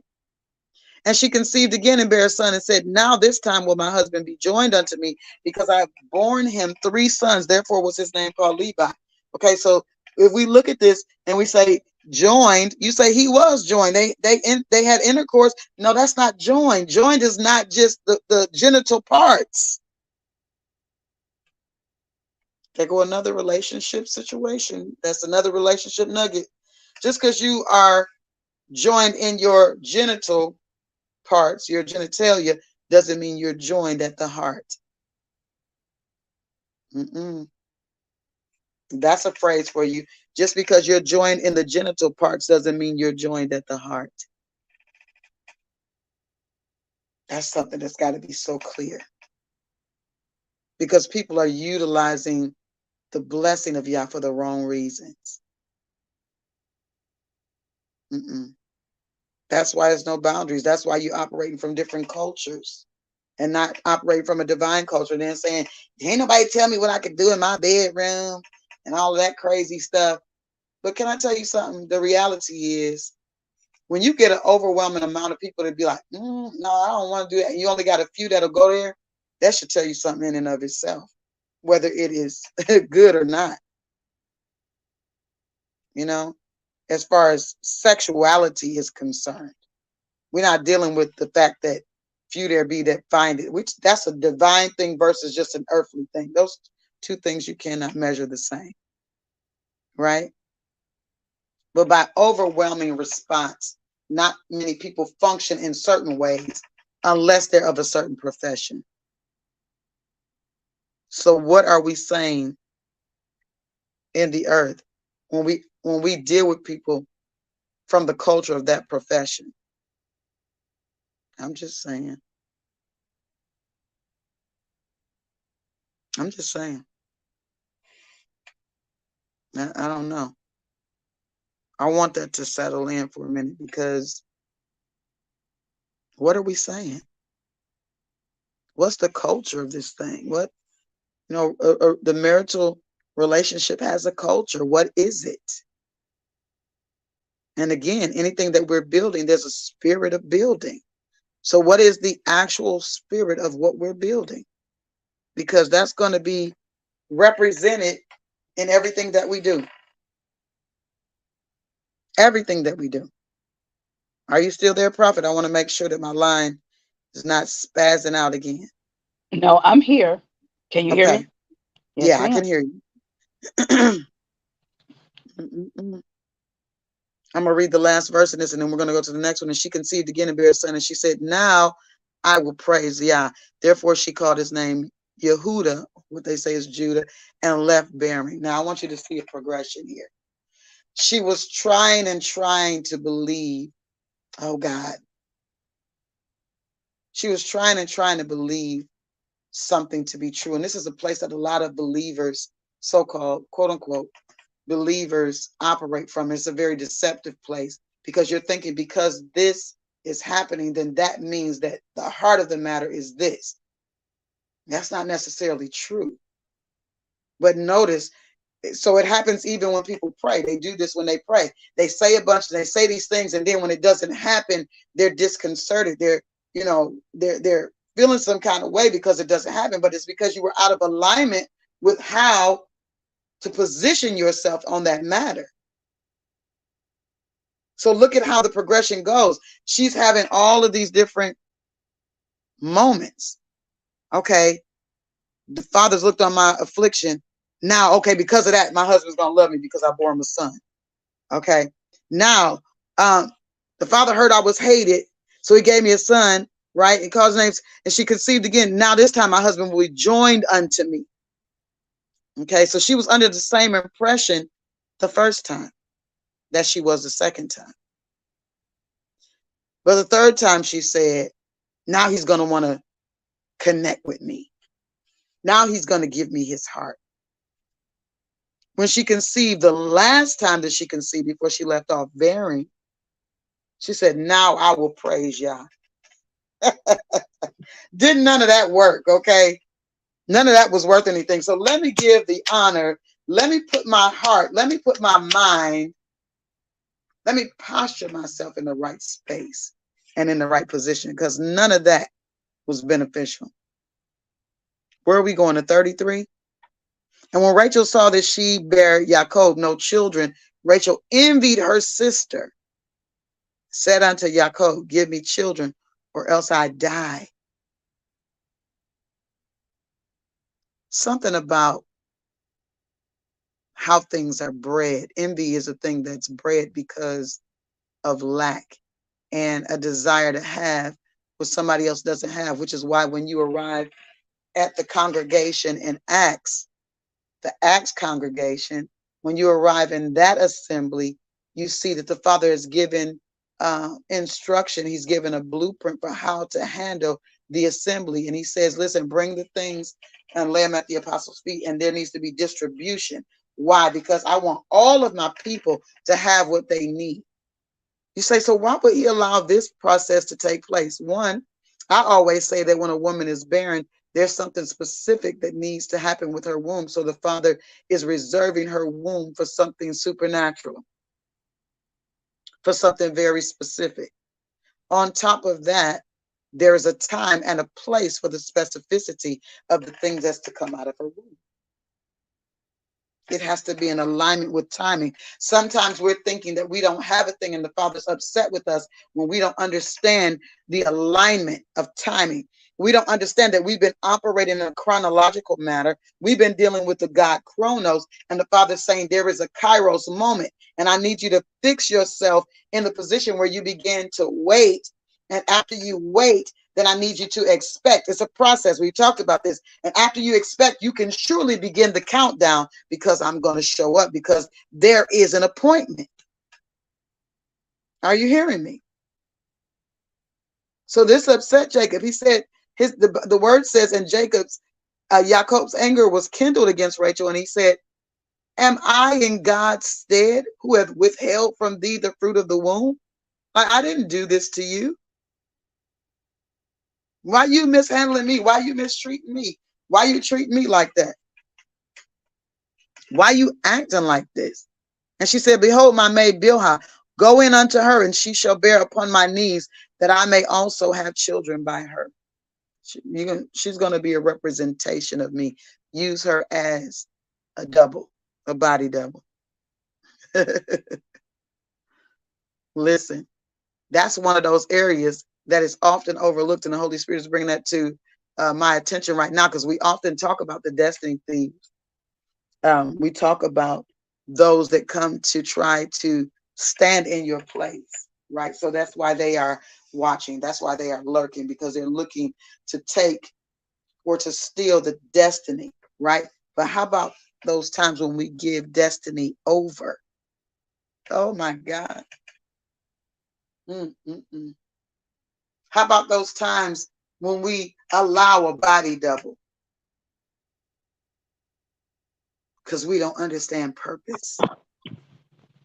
Excuse me, Apostle. Did you just say body double? Yes, I did. Did you just say clone, like cloning? Yes. Yes. We're Yes. settling for less because he kind of is familiar. He kind of look familiar to the one we're supposed to have. That's it. That's He may it. have he may have the body makeup, but not the interior. He don't have the intel. He just got Oh the my. extel. He got the in. He don't have. He got the entrails, not the intel. Yeah, the entrails. He got the exterior, Listen, but not the interior. body double. This is what she did. She put Wow. somebody in.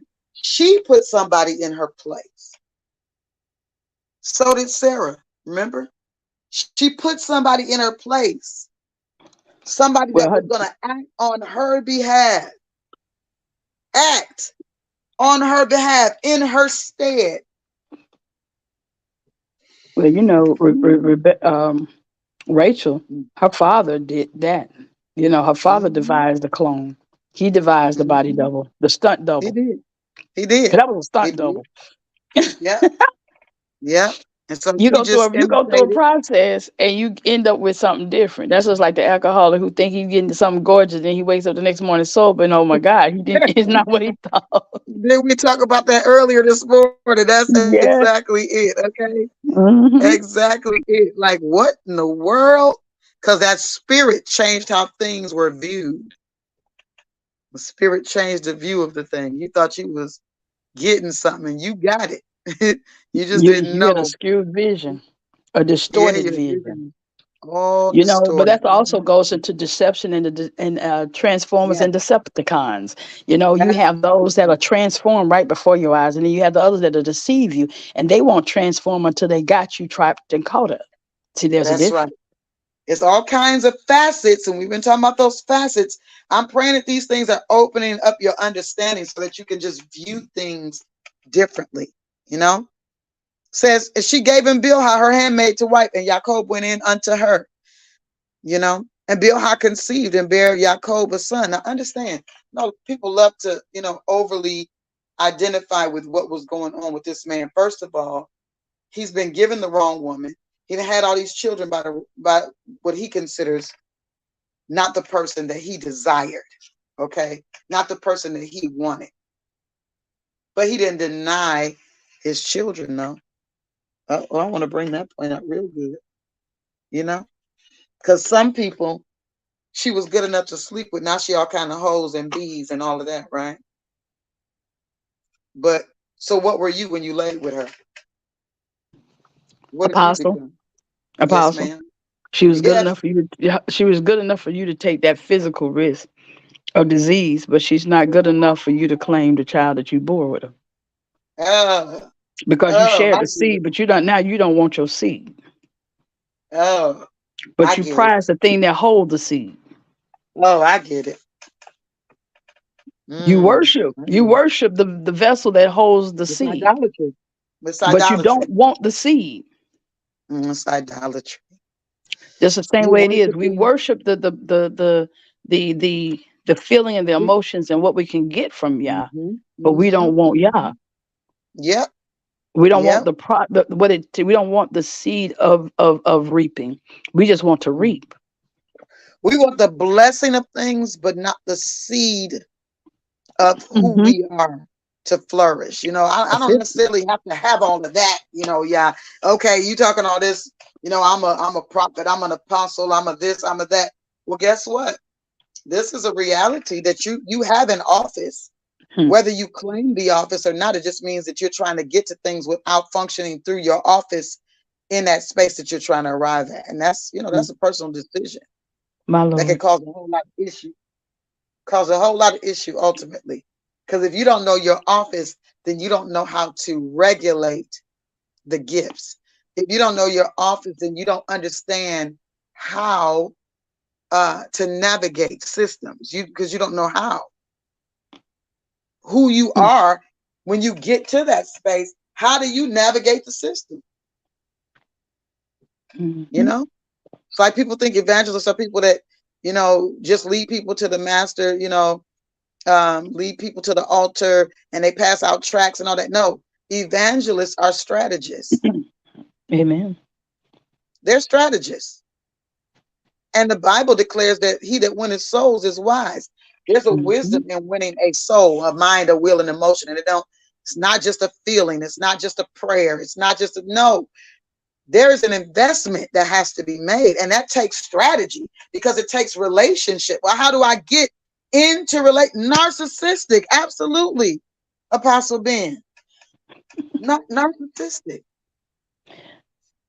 The apostle, That's, yes, you ma'am. know, it's interesting. I got seed. To think of it this way, we're gonna go into gardening. I got seed. But I ain't trying Mm-hmm. to get myself dirty. I ain't trying to invest in the back breaking work and the Wow. cultivating and Yeah. nurturing. Here. So I'm gonna give it to you. Here, you plant that. You take care of that. Here the seed. Here, you do it. And then Yeah. when it's And all don't said and bother me done, with it.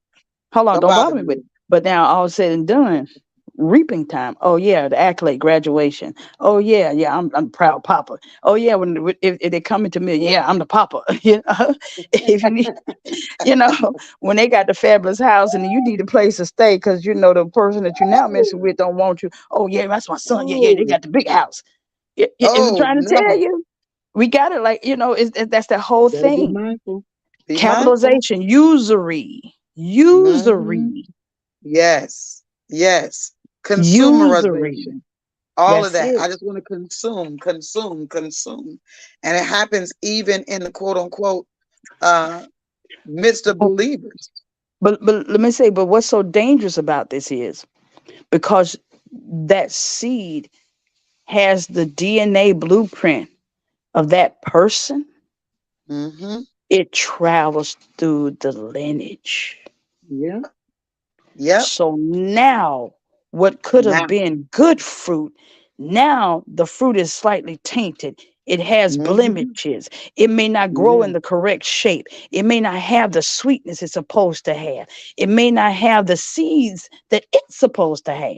Until it comes paired with something else that's going to cause the cultivar to change. Yeah.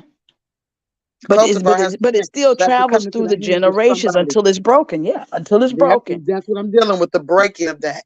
Till somebody that knows what to do with this seed cultivates it differently. When they know how to do the adjustments. It's gonna that's it. It's gonna continue perpetuating this same narcissistic spirit. Yeah. That goes back to Jacob when he's dealing with Rachel in the last leg of those years. Yeah. He knew how to adjust to be able to get the wealth that is needed for his family now because he knew Yeah. what grain or what grass will cause the spots versus no spots. Hmm. Okay, that was his adjustment because all this while he had been just dealing. He kept the knowledge, but now that knowledge now has to be implemented for what? For the adjustment because there's getting Yep. ready to be A a turn. move, a turn. Yeah. A So shift. let me prepare to get ready for the adjustment. That's still counting the what cost. That's still Mhm. compartmentalizing because he didn't worry about it. He compartmented that knowledge until it was time to utilize it. A lot of us have Absolutely. knowledge, but we don't want to utilize it in the time that it's needed. Hmm. We And just that's where we hoard get it. stuck. That's where We we get hoard it. stuck. Yeah, And that's then where we we get missed stuck. and then we miss that window or opportunity that Yes. God opened up for us. We squander it with no Hmm. action. It's not even squandering it like I didn't do right, but like I mistreated. No, you just didn't do it at all. How about this? And on the flip side of that, you probably did it with the wrong people. There you go. That's a Or whole with the nother wrong thing. intent. Yeah. All of that. Squandering has Yeah, many facets. Okay. true. Yeah. It says here in verse 5 of 30 of Genesis, and Bilhah conceived and bare Yachob a son. And Rachel said, Yah hath judged me and hath also heard my voice and hath given me a son. Therefore called she his name Dan. And Bilhah, Rachel's maid, conceived again and bare Yachob a second son. Rachel said, with great wrestlings I have wrestled with my sister and I have prevailed. And she called his name Naphtali. Now I want you to see something because here's another point. We understand that the Father utilized all of this. He didn't waste any of it. But I want you to look at the mindset of the players here, right? Because see, we have Rachel doing the same thing that her sister was doing, and we talked about this the other day. How you attribute something to something, and they really don't have much to do with that. But it's like she's playing a video game. This is video gameish to me. This is what I think of when I see this conversation that she's having. It's very childish. I got another man. Okay, I got another life. I won. You ain't win nothing. This ain't even reality. This ain't coming from your womb. First of all, this is coming from a whole nother womb. And you're competing with a body double. You're competing with another womb with your sister. Now you know you done took something way too far when you competing with somebody when they using what they got and you using something that somebody else got to compete with what they got. Come on now. What are we doing? Now I won. I'm prevailing now because I'm using my handmaid to have children to compete with my sister. Nowhere in your mind are you even in the realm of reality. No, Yah is getting what he wants, but you are delusional. Okay, I won. I'm winning. I'm prevailing. Not really. And when Leah saw that she had left bearing, she took Zilpah, her maid, and gave her Yachob to wife. Now Zilpah, the maid, got to go and sleep with Yachob. Can you imagine? I'm just saying. Hold Can you on, Apostle. imagine Can you imagine the space that this man got to be in? My God. I mean, I'm just sitting back and I feel so bad for Yachob right now. And so, people that are overly sexualized, which we live in a generation of overly sexualized people, and they are lewd by all imagination of the word. So for them, this is like, oh, he got to tap all of that. Don't no man in his right mind want to go into all of them vaginas.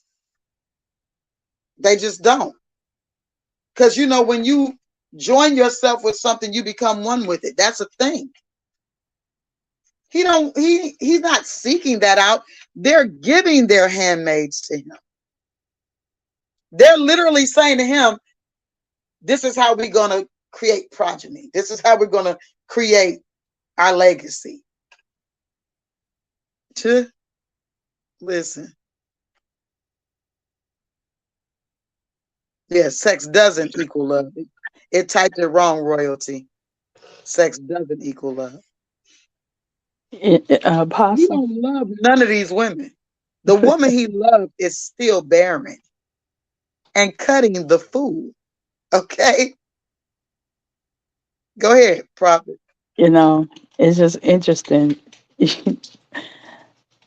The whole dynamic. We see this time and time again, even now. Women competing for one man, and half of the time the man ain't studying neither one of them in the way that they think. you know Oh my but God. here you are in this rat race, and it's two houses divided. It's a one house divided into two houses, which are going to be divided into three with the handmaidens. You got to understand what you're dealing You with. ain't into four? Into You're four? building a compound that's about ready to fall down. Implode. Implode. It's gonna implode, explode, implode. Is however it is. It ain't gonna do right. And then on top of that, listen. They should have learned from Mama and Daddy, Jacob especially. Mm-hmm. He should have learned, and he should have been able to tell wifey, "Listen, because my heart is with you. This, let me tell you what's happening." But we don't see it that way. Mm-hmm. That's just like children now. Well, you did it. Yeah, let me bring you to understand it. That's why I don't want you doing it. But they Mm-hmm. can't see it that way. They don't see, oh, this is the pattern. This is the culture of the lineage, the bloodline. Let me sit my tail down. Let me tell these women, no, he didn't do that.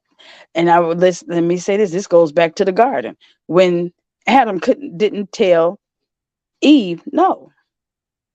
Mm-hmm. Okay, Mm-hmm. Mm-hmm.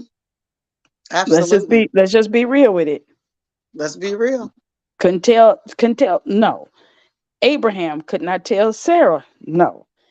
They did not tell. They didn't speak up and say no. Mm-hmm. Yep. That's absolutely right. There are boundaries, And we There wonder are why we boundaries. have so much contention of different cultures or people that are supposed to be and are of the same Apostle bloodline, Ben, you funny. no matter Why I how can they hear you looking. laughing now. I'm laughing at Apostle Ben because I'm like, why can I can hear you laughing though. You put the laugh out loud and I hear you laughing for real. Mm, mm, mm. And here it is. This you got to understand. The adults are creating the dissension, so the foundation is creating the separation Mm-hmm. and multiplication of generational adversaries. Mm-hmm. Think about that. They're the same blood. I don't care who it is. You trace it back, it go back to the same bloodline, right? Yeah, Even and that now, if they happened. really did the truth about it, it's still going to travel Mhm, back to. But the mhm, problem is now you have these multiple houses in one house. mhm, And you and you now, because you allowed it, because you know I guess the urge was better than the no. mhm, mhm, You got to deal with this whole nonsense. mhm.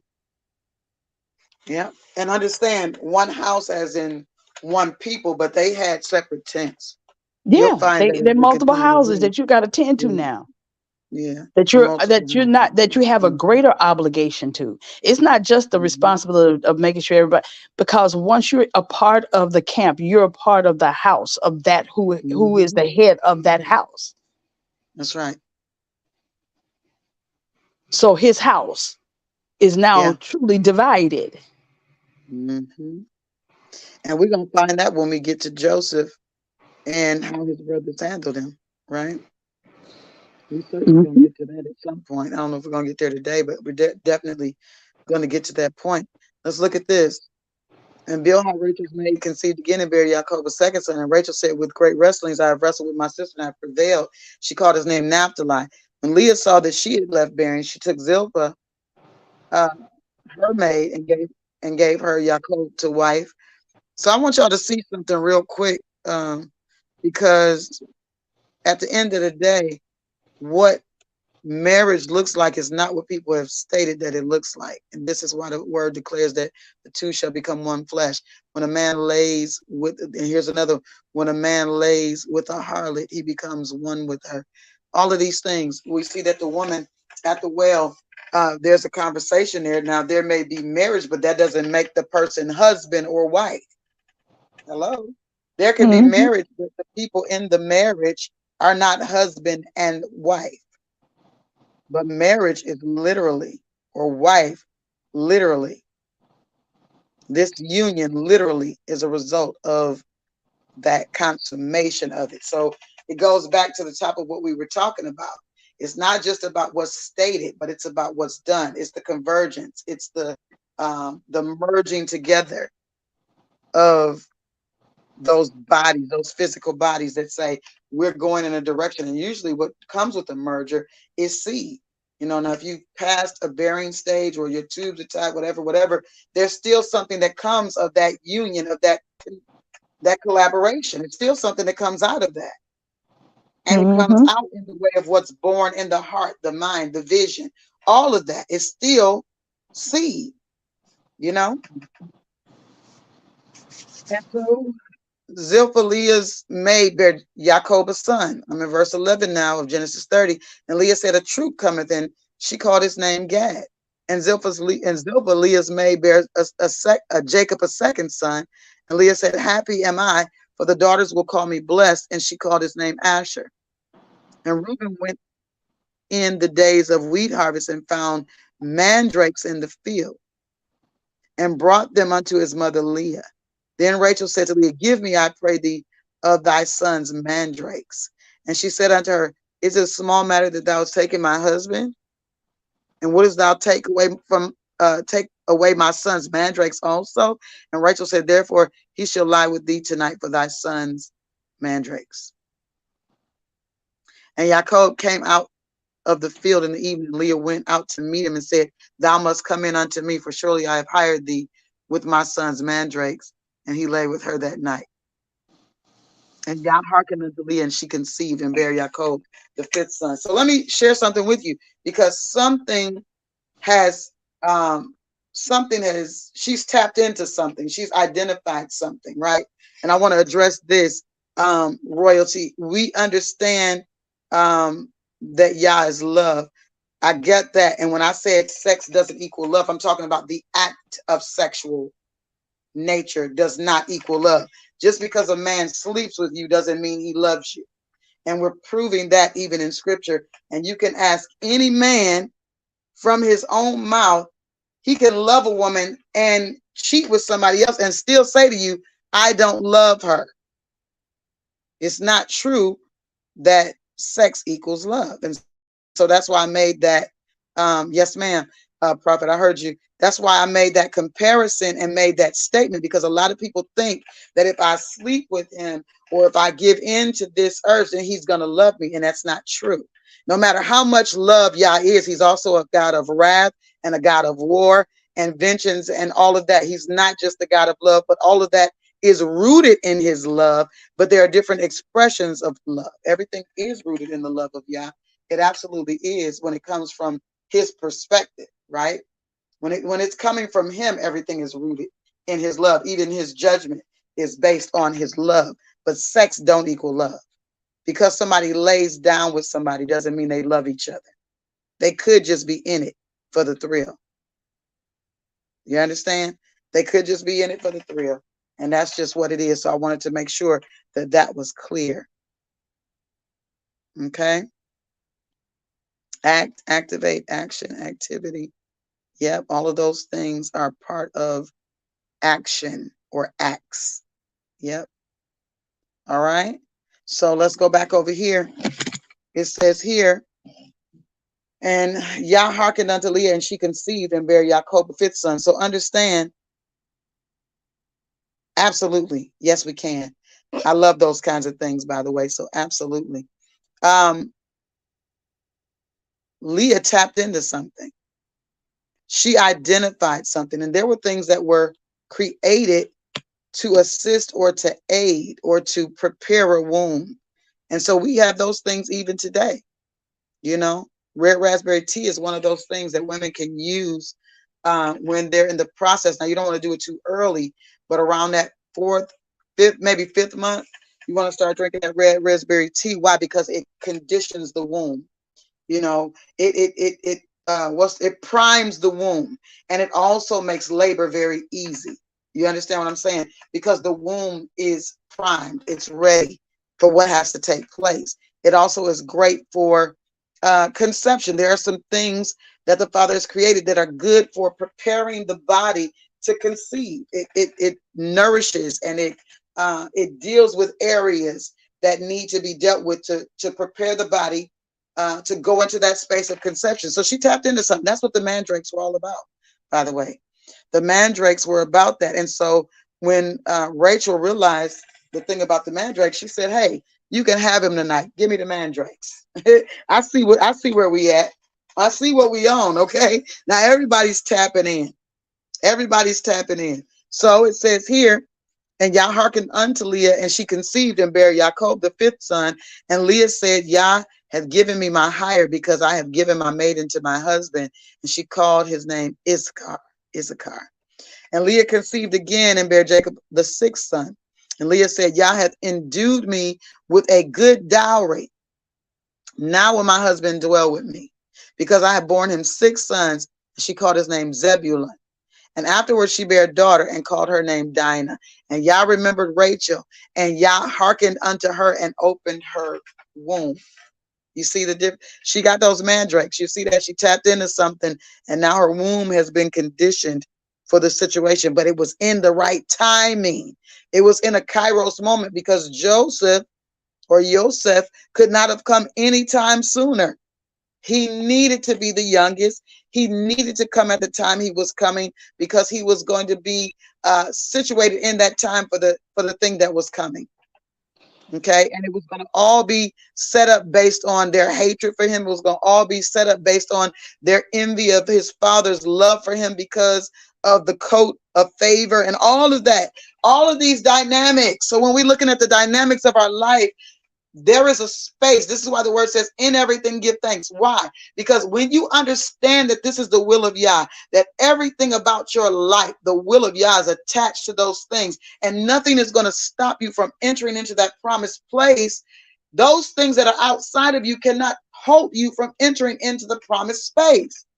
It's actually what's internal that can hold you from entering into the promised space. Do you know that none of the giants, none of these different nations that were in Canaan could keep Israel, keep the Hebrew children out of that space, because the Father gave it to them. He assigned it to them. Nothing bigger than them, nothing greater than them. Nothing could keep them out of that space. But what was internal, I can't do it.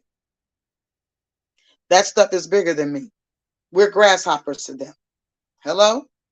It was an internal thing that prevented them from getting into the space. They're at the great and effectual door. There are adversaries present, but what has to be dealt with now is the enemy that is internal in order to get into the space that is eternal.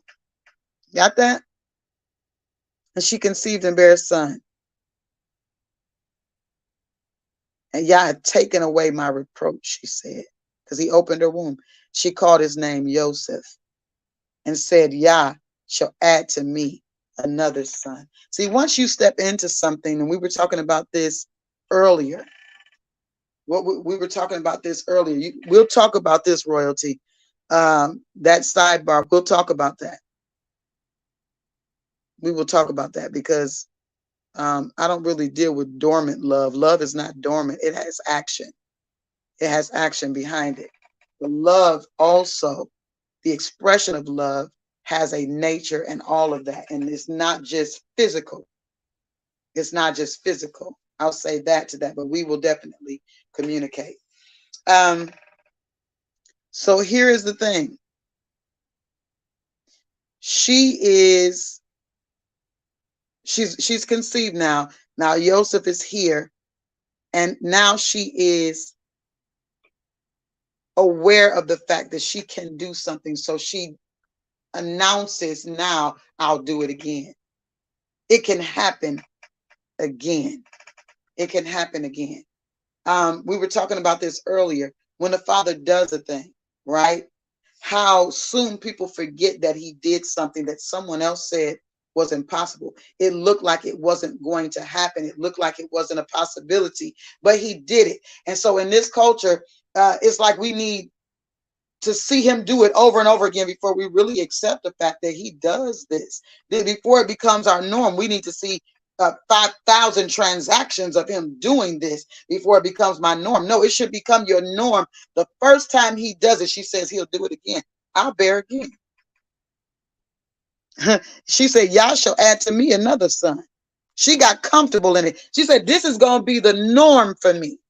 And I declare to you today that you're going to stop going around this circle and in this cycle of needing the Father to prove something to you, because his credit has always been good and he's never been late on his payment. Okay. He's always proven to you who he is and what he is capable of, in that fact that he sacrificed what he sacrifices to show this for you. He has shown his love. And now all you need to do is reciprocate to keep this a perpetual thing.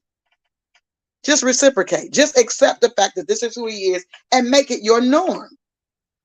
You don't have to keep doing one-offs. Okay, hit and misses. No, make it your norm now. Yah shall add this to me again. He'll add more to me. He'll add to me another son. And it came to pass, when Rachel had borne Joseph, that Yachob said unto Laban, send me away that I may go unto my own place and to my own country. And we talked about this the other day because it's something that was stated by his mother. She said, I'll send for you. Right? You remember this when we read that? I'll send for you. I will send for you. But nobody came for him. The angel, okay, let me say this. No physical person came for him.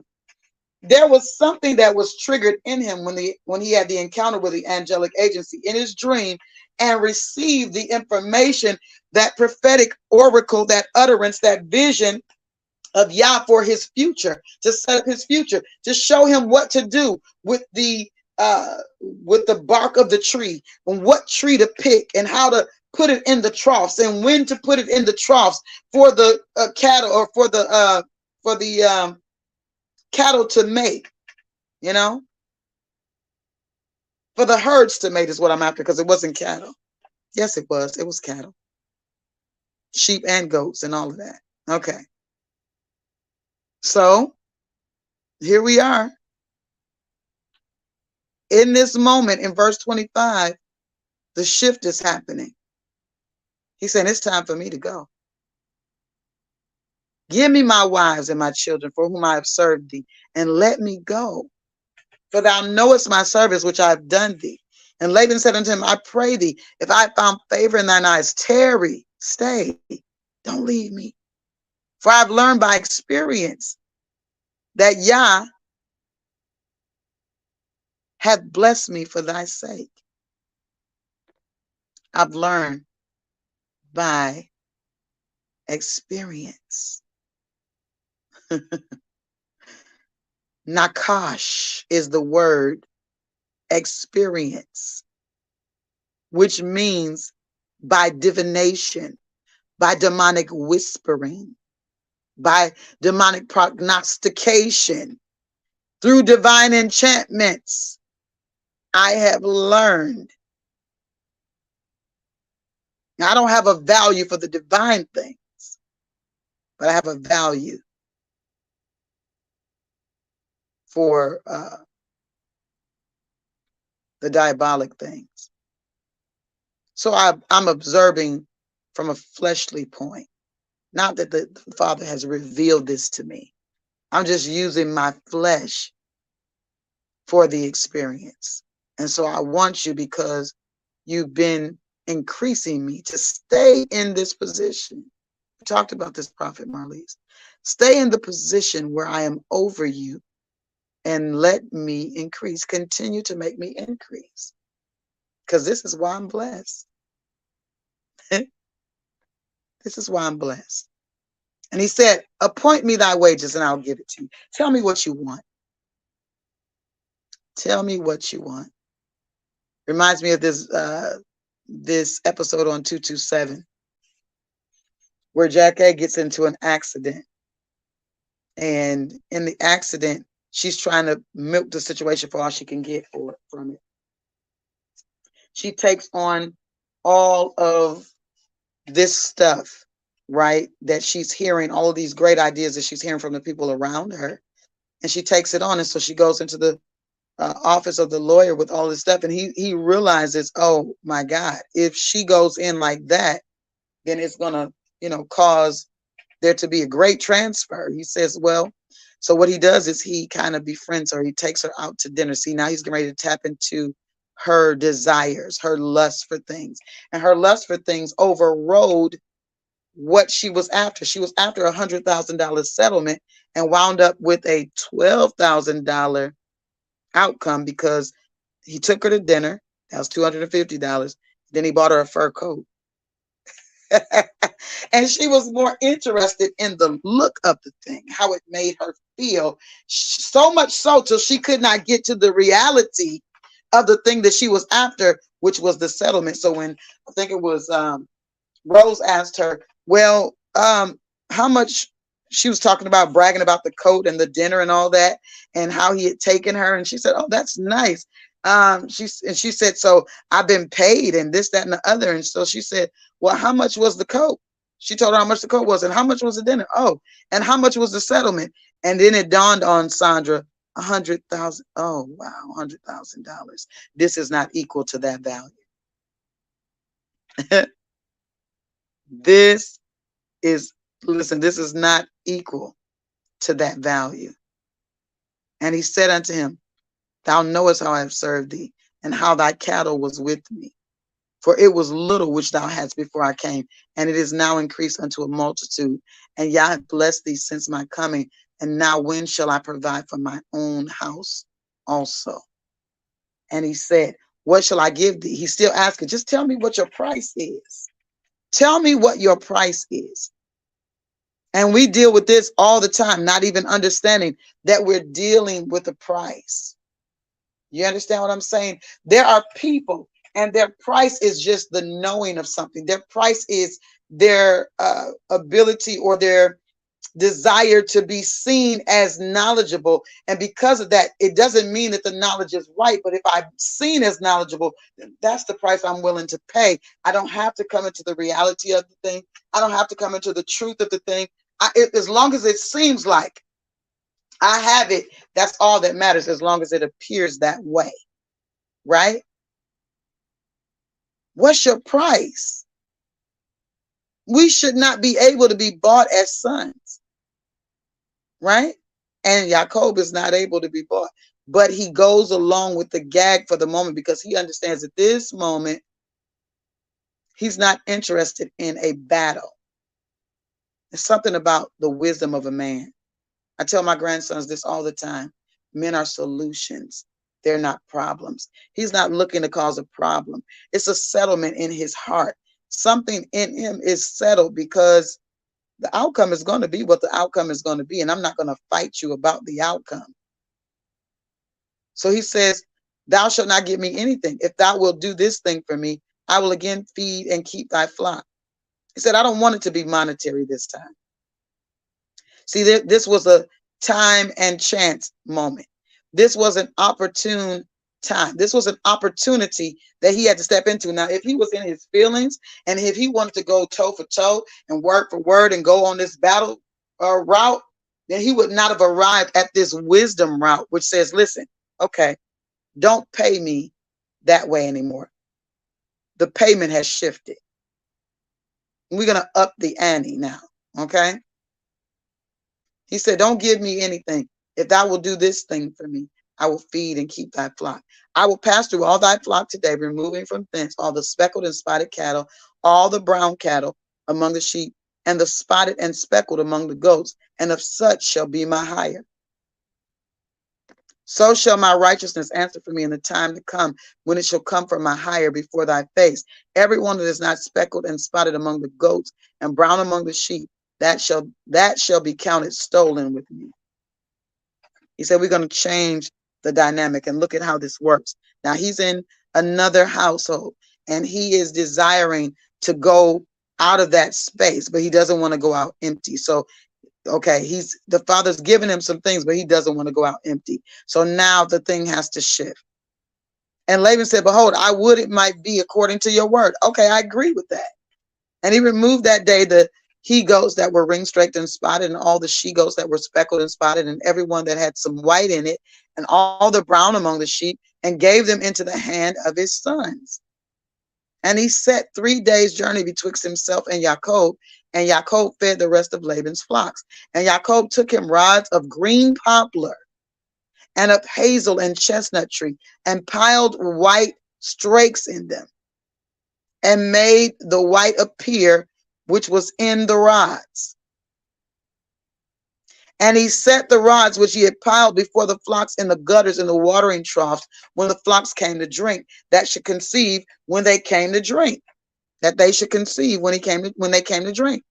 And the flocks conceived before the rods and brought forth cattle, ring-straked, speckled, and spotted. So let me tell you something that became a thing. Whereas ring-straked, speckled, and spotted might not have been a thing for Laban because he preferred a different kind of look, right? For use of different things. Now, Yachob is making this a thing. He's making this a wealth thing. The transfer looks different than it did before. And Yachob did separate the lamb. He did separate the lambs and set the faces of the flocks toward the ring-straked and all the brown in the flock of Laban. And he put his own flocks by themselves, put them not unto Laban's cattle. It came to pass, whensoever the stronger cattle did conceive, that Yachob laid the rods before the eyes of the cattle in the gutters, that they might conceive among the rods. So he's literally out of what is already the possession of this one that is changing his wages. He is extracting the blessing. I hope y'all see this. He's extracting the word out of a thing that already belongs to this adversarial situation. There's an adversarial condition, and he's extracting the word of Yah that came in the dream, which you'll see shortly, out of that thing. Because whenever these strong cattle of Laban go to the watering trough, he's putting down the ring-straked situation, and they're bearing not like themselves, but like the ring-straked, speckled and the spotted. Okay. And it came to pass, whensoever the stronger cattle did conceive, that Yachob laid the rods before the eyes of the cattle in the gutters, that they might conceive among the rods. But when the cattle were feeble, he put them not in. So the feebler were Laban's, and the stronger Yachob's. And the man increased exceedingly and had much cattle and maidservants and men servants and camels and asses. Let me say this. Even before Yachob was born, it was a prophetic part of his DNA to understand how to grab the heel to come forward. That was not a deception thing. It's not a deception. He understood how to gain the advantage, how to come up from behind, how to come from the back to the front. It was a part of his DNA. And so he wasn't looking to do that in this environment, but now you're looking to hold me down. You're looking to hold me back. You're looking to make me a hostage now. That's what we're doing. Look at this. And he heard the words of Laban's son saying, Yachob hath taken away all that was our father's, and of that which was our father's hath he gotten all his glory. I promise you, the Father's going to allow us to extract glory out of that gory story, out of the things that were not looking like they were going to be beneficial to us. We're going to extract the glory out of that story. And Yachob beheld the countenance of Laban, and behold, it was not toward him as before. See, the countenance begins to change when things begin to shift. And Yah said unto Yachob, return unto the land of thy fathers and to thy kindred, and I will be with thee. This is what Yah told him. Now it's time to go. And Yachob sent and called Rachel and Leah to the field unto his flock, and said unto them, I see your father's countenance, that it's not toward me as before, but Yah, the God of my father, hath been with me. And ye know that with all my power I have served your father, and your father hath deceived me and changed my wages 10 times. But Yah suffered him not to hurt me. If he said thus, the speckled shall be thy wages, then all the cattle bear speckled.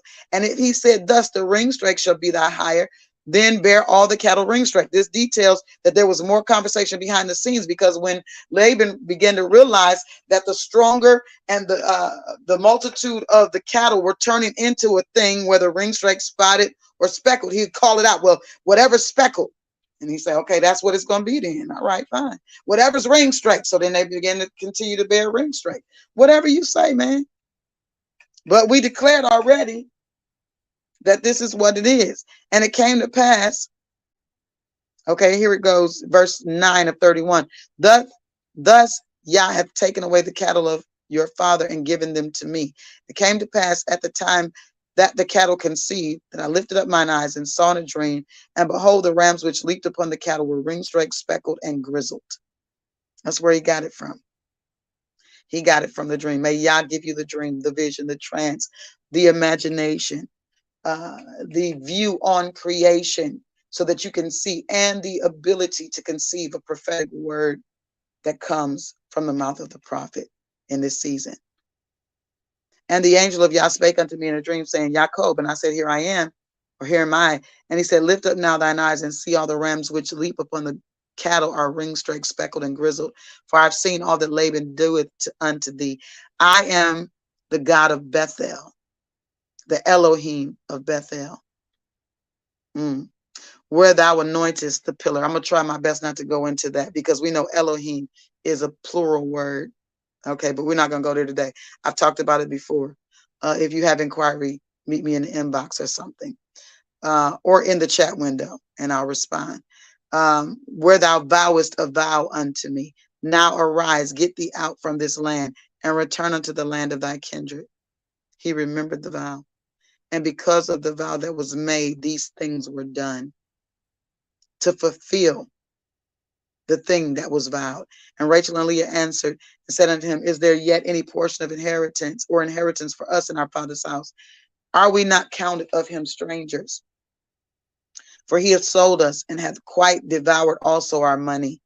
Man, he was he was greasy, for sure. For all the riches which Yah had taken from our father, that is ours and our children's. Now then, whatsoever Yah had said unto thee, do.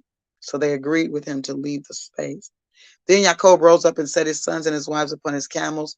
He carried away all his cattle and all his goods, which he had gotten, the cattle of his getting, which he had gotten in Padan Aram, for to go to Isaac or Yitzchak his father in the land of Canaan. He's going back to the promised place.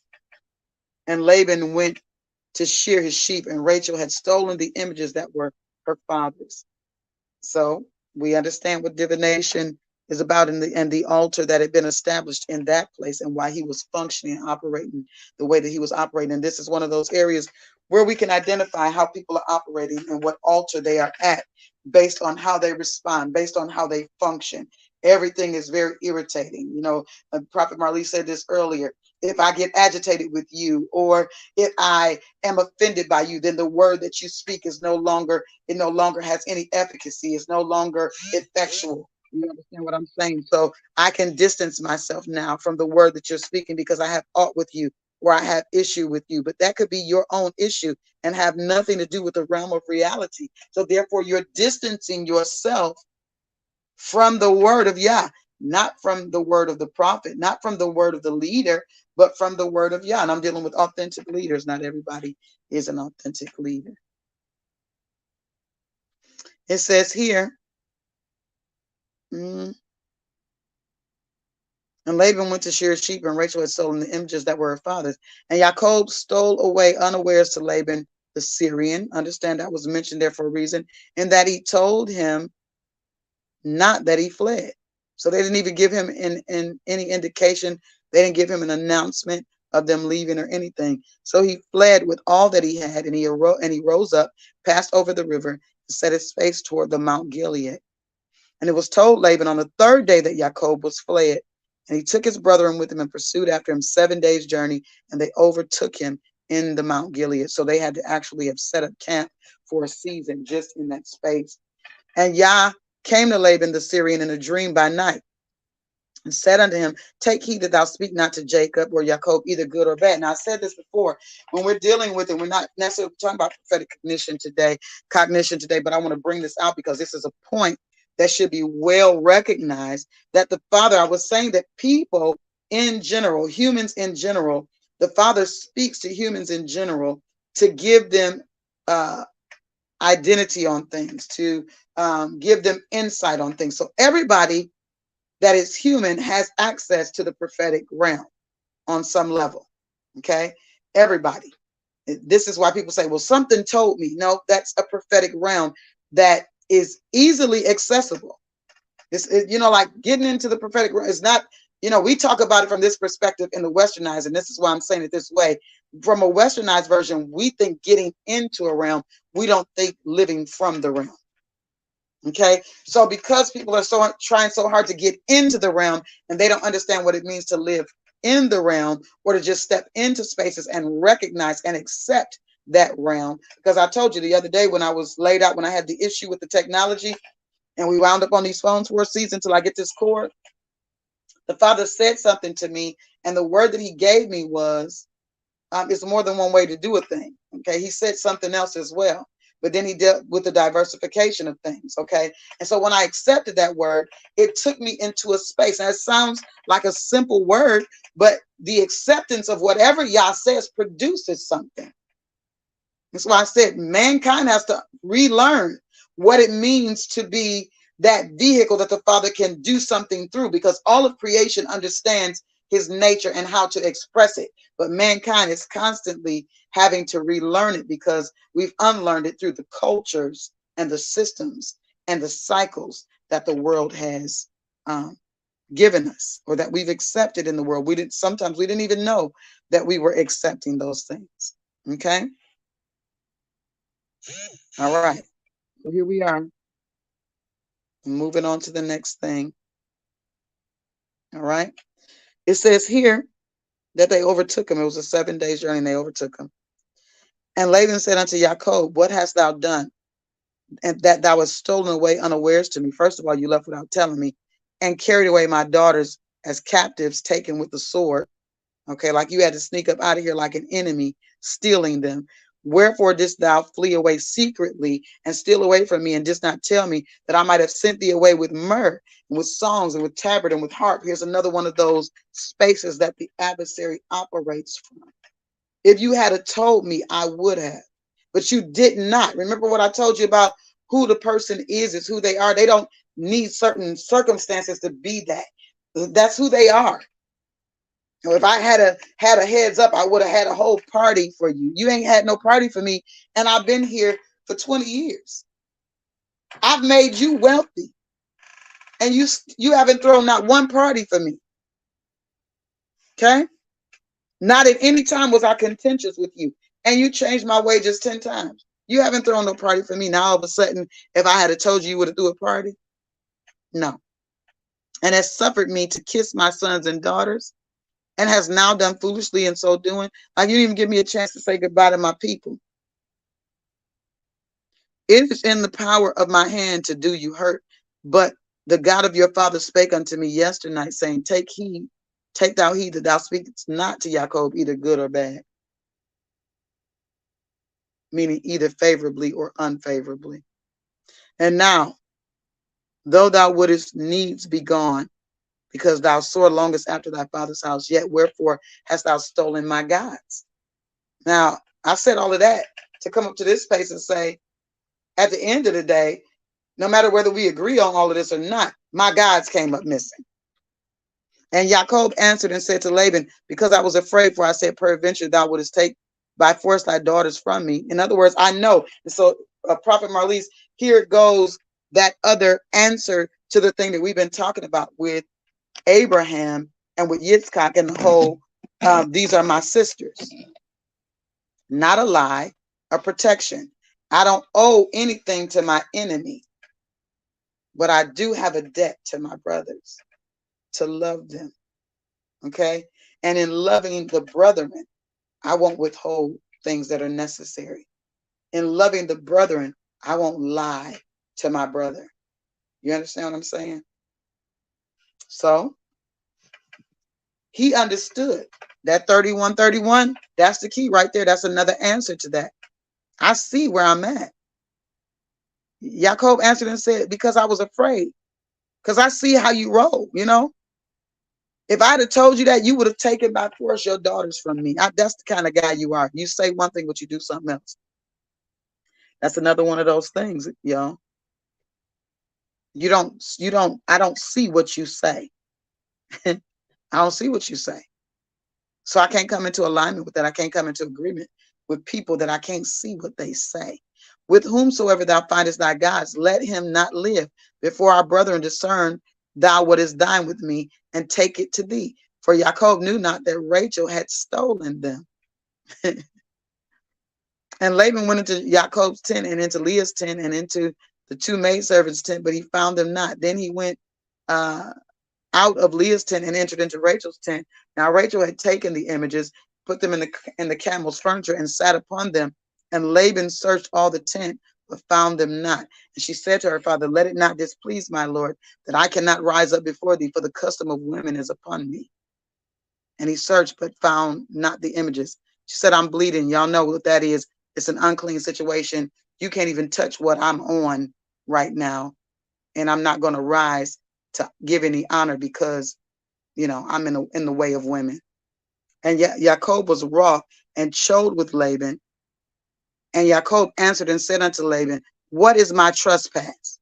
Like, listen, bro, tell me what I've done. What is my sin that thou hast so hotly pursued after me? Whereas thou hast searched all my stuff, what hast thou found of all my household stuff? Set it here before my brethren and thy brethren, that they may judge betwixt us both. This 20 years have I been with thee. The ewes and thy she-goats have not cast their young, and the rams of thy flock have I not eaten. That which was torn of beasts I brought not unto thee. I bear the loss of it. Of my hand didst thou require it, whether stolen by day or stolen by night. Thus I was in the day that the drought consumed me, and the frost by night, and my sleep departed from my eyes. He said, I've been in all kind of weather. I've weathered all kinds of physical weather, including the storms that you've created for me in this household. Thus have I been 20 years in thy house. I served thee 14 years for thy 2 daughters and 6 years for thy cattle, and thou hast changed my wages 10 times. Except the God of my father, the God of Abraham, and the God of Yitzchak had been with me. Surely thou had sent me away now empty. Yah has seen my affliction and the labor of my hands, and rebuked thee yesternight. I understand that the Father fought for me because of how I function in your environment. So when you function properly in environments, understand the Father will fight for you. It doesn't matter whether people want to be honorable about what they do and how they move or none of that. The Father will fight for you. Okay. And Laban answered and said unto Yachob, these daughters are my daughters, these children are my children, these cattle are my cattle, and all that thou seest is mine. And what can I do this day unto these my daughters, or unto their children which they have borne? I can't do nothing for them. I can't even, you've taken them off. Now therefore come thou, let us make a covenant. So you see, that covenant is crucial. I and thou, and let it be for a witness between me and thee. This is not a contract. This is a covenant because these people know each other. And Yachob took a stone and set it up for a pillar. He said, I'll initiate it. And Yachob said unto his brethren, gather stones. And they took stones and made an heap. And they did eat there upon the heap. And Laban called it Jergasa Hadatha. And Yachob called it Galeed. So they called it something different. Let's look at what both of those mean. They're calling it something different, and we need to look and see if what they're calling it is a language difference, a dialect difference, or is this just a complete difference in words. Okay. Yergasa Hadutha is what Hagadutha is what Laban called it, and this word is derived in the Aramaic from a word that has the root meaning of to gather. Okay, heap of the testimony. It corresponds to this phrase called heap of the testimony. Witness heap. Let's just simplify it. It's a witness heap. Okay, are you still here with me, people? Put a 3 in the room if you're still here, because I see that people are just listening right now, and that's okay.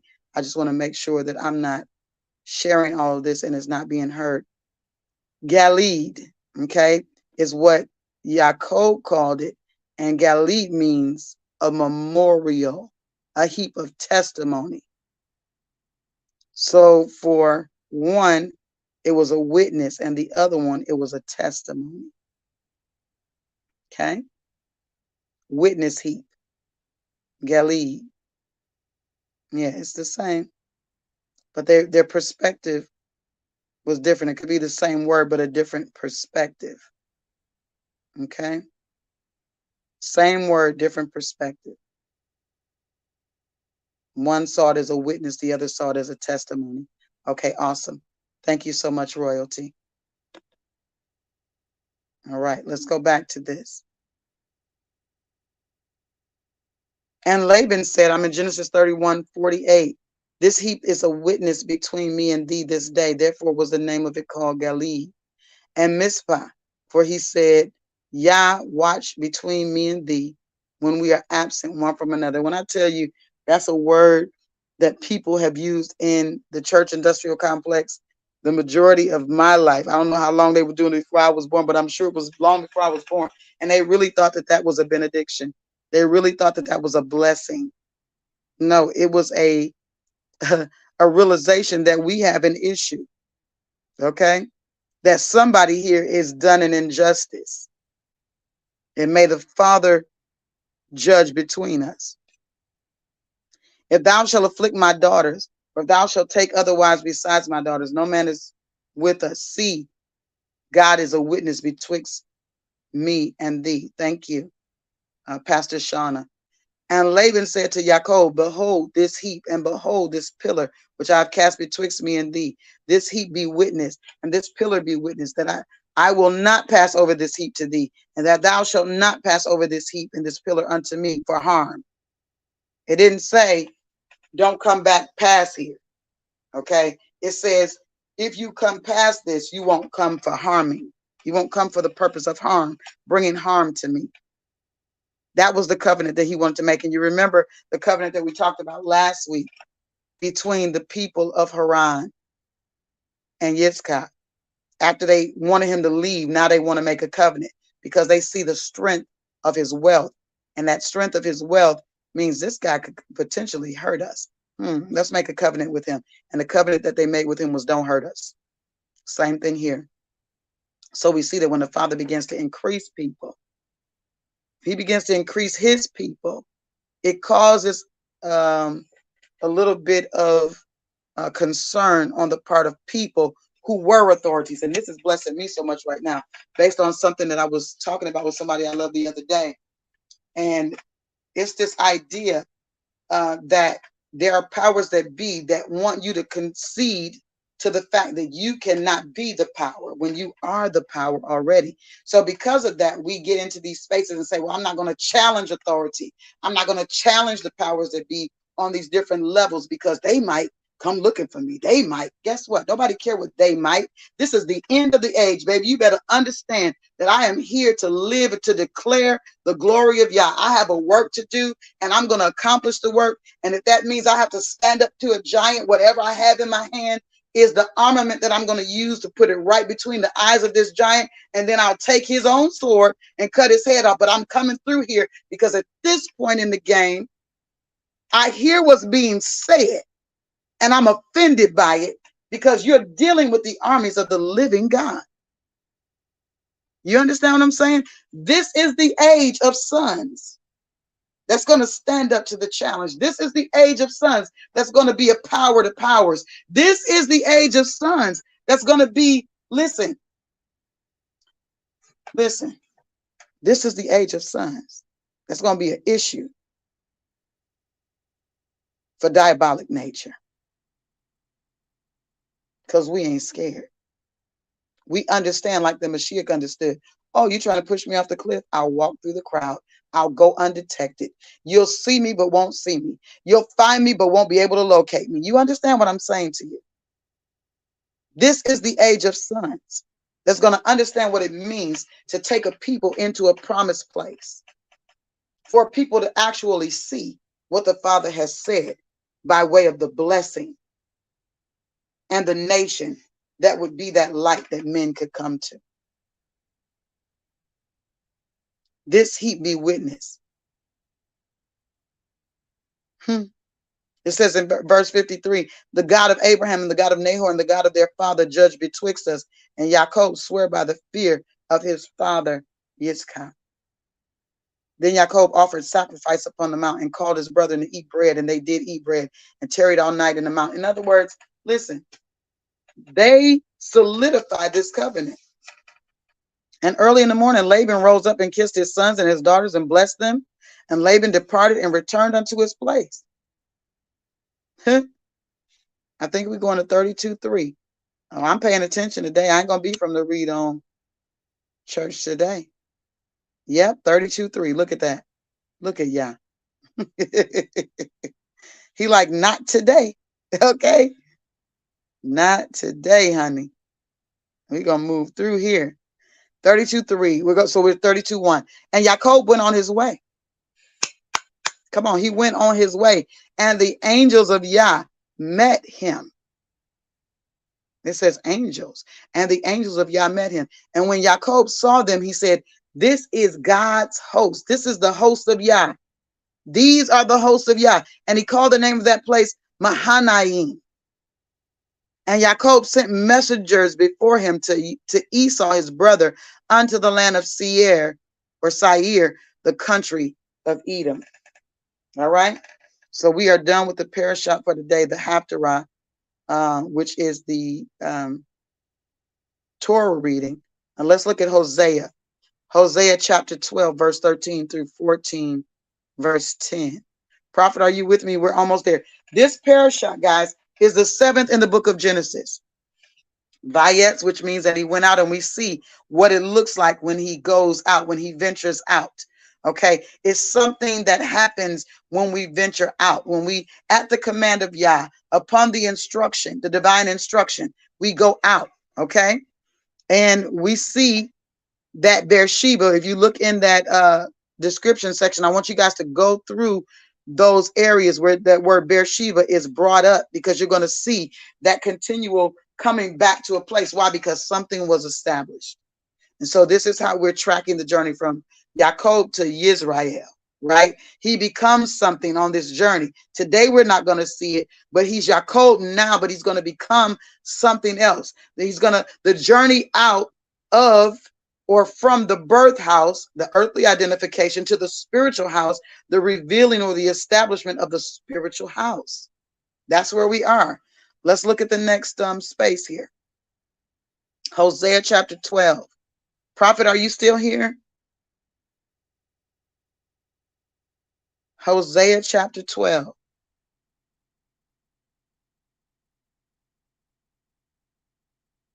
Are you able to speak, Prophet? Hosea chapter 12. I'm starting at verse 13. Prophet is getting ready to step out this morning. Hosea chapter 12. Can somebody put it in the room for me, please?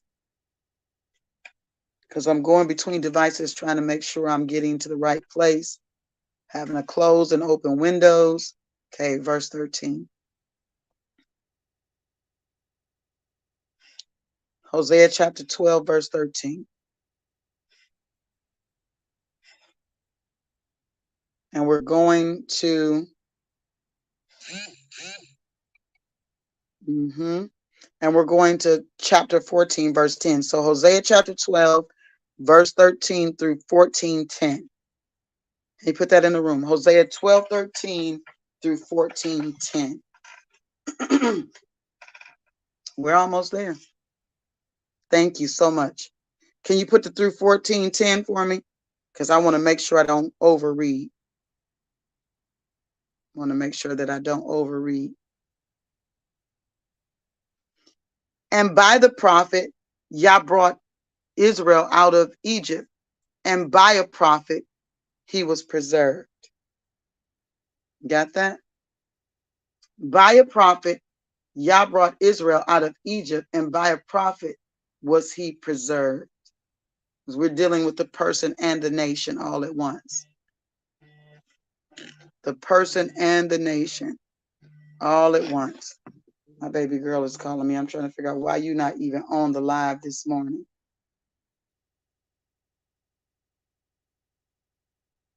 All right.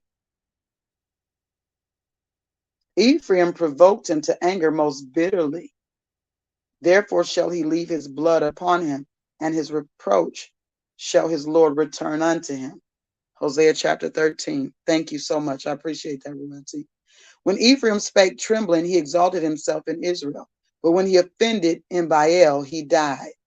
And now they sin more and more, and have made them molten images of their silver and idols according to their own understanding. All of it, the work of the craftsmen. They say of them, let the men that sacrifice kiss the calves. That's a whole situation with Apis. But it's a place that people get stuck. And when they get stuck in that place, because of the offense, that's where they die. That's where they can no longer progress. He says, and what happens is, even before the physical death takes place, because something has been opened up, it is not only a continual thing, but more and more and greater, because there's this beholden to the idolatrous thing, the dealing with things according to our own understanding. When we look at Laban, we see that whole my own understanding. I learned by divination. I learned by witchcraft. I learned by the natural thing, the natural working of things, how something is benefiting me. But I have not taken the time to make the sacrifice of my flesh to operate from a spiritual place. I like the natural place because it's less work. Therefore they shall be as the morning cloud, and as the early dew that passeth away, and as the shaft that is driven with the whirlwind out of the floor, and as the smoke out of the chimney. They're going to pass away. It's not going to be something that's lasting, right? Yet I am Yah, thy God, from the land of Egypt, and thou shalt know no God but me. You see, that's a small case there. There are other gods, but they are small case because there's only one that sits in the throne. There are many thrones, but we're talking about the throne, that throne that is the throne that is the precursor, if you will, to all the other thrones. Okay? Thou shalt know no God but me. He's speaking from an intimate place. Intimately, you should not know another God. Now, by name or by how it functions or operates, but not by intimate means. For there is no savior besides me. He's saying nothing that you tap into is going to be able to save you. I am the only savior. You might have things that look like it's salvation to you because you might be making money. You might be having all of these other things, right? All of this advancement in these areas by whatever means, but understand it's going to come a time when things are challenged and you're going to need a savior. Not just wealth. You're going to need a savior, not just riches. You're going to need a savior, not just a wife. You're going to need a savior, not just a husband. Therefore, how you go about what you go about needs to have me at the forefront of it. You need to be tapping into what I'm doing, not just creating a scenario on your own that you want me to bless, because you're going to need me as your savior. And once you identify that I'm your savior, then it doesn't matter what's going on around you. It doesn't matter what's going on in the environments, because you already know that you're already saved. You're already saved from it. I did know thee in the wilderness, in the land of great drought. This passage, this prophetic passage, this HAFTARA, takes me to the place of what we've already talked about, which is no matter what the Father has done, there are some that don't see the value nor the virtue. They don't see the character. They don't identify with the nature of who he is to accept that and to say, you know what, I'm going to reciprocate. I'm going to operate from the place of this blessing. They want to walk outside of that and operate from a place to want that they want him to bless. So it's almost like, I'm going to call you into what I'm doing. Yeah, I'm going to just add God to it. You know, I'm going to add Yah to what I'm doing. I'm creating something. I just want to add you, because you hear people say, well, just pray that the Lord, you know, go with you. No, you need to go with him. So if you're doing what he's doing, then he's already there. You understand what I'm saying? He said, yet I am Yah, the God from the land of Egypt, thy God from the land of Egypt, and thou shalt know no God but me, small case G, for there is no savior beside me. I did know thee in the wilderness, in the land of great drought. I was there. I'm the one that did all of those things. Remember how many times he said that in Deuteronomy? I'm the God that brought you out of Egypt. I'm the one. I did it. According to their pasture, so were they filled. They were filled and their heart was exalted. Therefore have they forgotten me. Oh, this is crucial. He's saying, listen, I'm going to build you up, but you don't need to forget me when you get built up and get haughty and get in this place. And that's why a lot of people don't get to that space that they desire, that they see, because James chapter 4, you want to consume it upon your own lust. You want to brag about it. You want to be in that space where it's all about you. And he said, it is nothing about me. So if I can't utilize you in a space to get glory out of that space, then why would I send you? You know? He said, therefore, I will be unto them as a lion, as a leopard, by the way, will I observe them. I will meet them as a bear that is bereaved of her whelps, and will rend the call of their heart. And there will I devour them like a lion. The wild beast shall tear them. This is absolutely what I was just sharing with you guys about understanding the nature of the Father. He's a lover, but he's also a warrior. He's a lover, but he's also a terror. You understand what I'm saying? He said, I'm going to listen as a lion in the way, a leopard, by the way. I'm observing you. You know how a lion does when they're observing prey? You know how a leopard does when they're observing prey? They laying low. You think everything is good. So because you ain't really got caught up yet, because ain't nothing happened yet, you just functioning however you want to function. You thinking it's all good, but you don't understand that he's laying. He's crouching as that lion or that leopard. He's waiting on an opportunity to pounce. You understand? He said, I'll meet them as a bear that is bereaved of her whelps. You know, if a mother bear sees you carrying off her baby bears, guess what's getting ready to happen? This is just a bereavement point. Okay. She's angry because of her bereavement. She's gonna be a monster in bereavement of her whelps, much less seeing you carry them off. He says, I will rend the call of their heart. She'll rip your heart out of your chest. This is the age of sons, elder. And there will I devour them like a lion, and the wild beast shall I tear them. The wild beast shall tear them. I'm going to read that again so it's right. And will rend the call of their heart, Caul, and there will I devour them like a lion. The wild beasts shall tear them. O Israel, thou hast destroyed thyself, but in me is thy help. See, we often thinking that it's an enemy outside of us that's destroying us, that somebody can say something and it just be that. No, it's based on our reality of who we are, the reality of who we are, the identification of who we are. He said, you have destroyed yourself, but in me is thine help. You destroying yourself and you won't even come to me for the help because you don't see me that way. You don't value me like that. I will be thy king.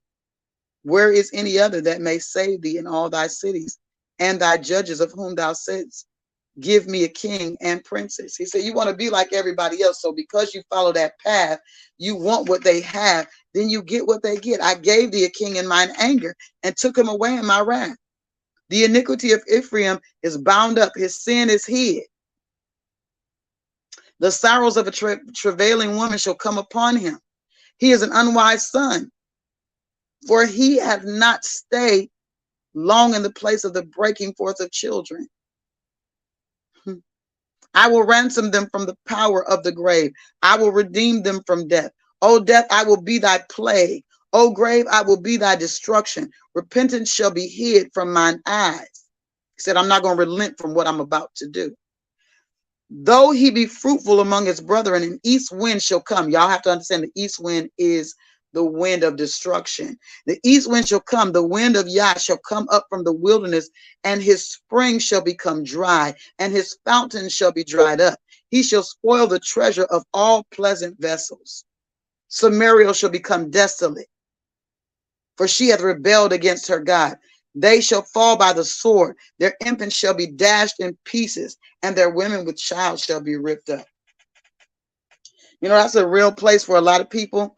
It's a very emotional place, and you got to be really, really mindful of that emotional place. Prophet Marlise kind of leaned into it a little bit earlier today when she was talking about this thing about the children, the children, the children. But the enemy will use that, and this is one of those areas where people be like, well, what kind of God would destroy children? The kind that don't want that mess to be perpetuated from generation to generation. The kind that says, I warned you, and now even your seed got to be destroyed because I got to destroy the idea of this thing. I got to destroy the legacy of this level of darkness. And so a lot of times people are feeling some kind of way because children are, you know, caught up in stuff and all that. You know, it's a whole bunch of little areas that the enemy likes to, you know, tickle those areas. He likes to entertain those areas because it touches an emotional place in people. But when you have a word from Yah and you understand the word that he's giving you, then you'll understand the work that's been given. And you won't be so touched by everything, right? O Israel, I'm in chapter 14. Return unto Yah thy God, that thou hast fallen by thine iniquity. Iniquity is that bent. It's a familial bent. It's the thing that perpetuates throughout the generation. It's not the sin, okay? But it's the iniquity, the thing that you keep repeating in the generations. Take with your words and turn to Yah. Say unto him, take away all iniquity and receive us graciously. So will we render the calves of our lips.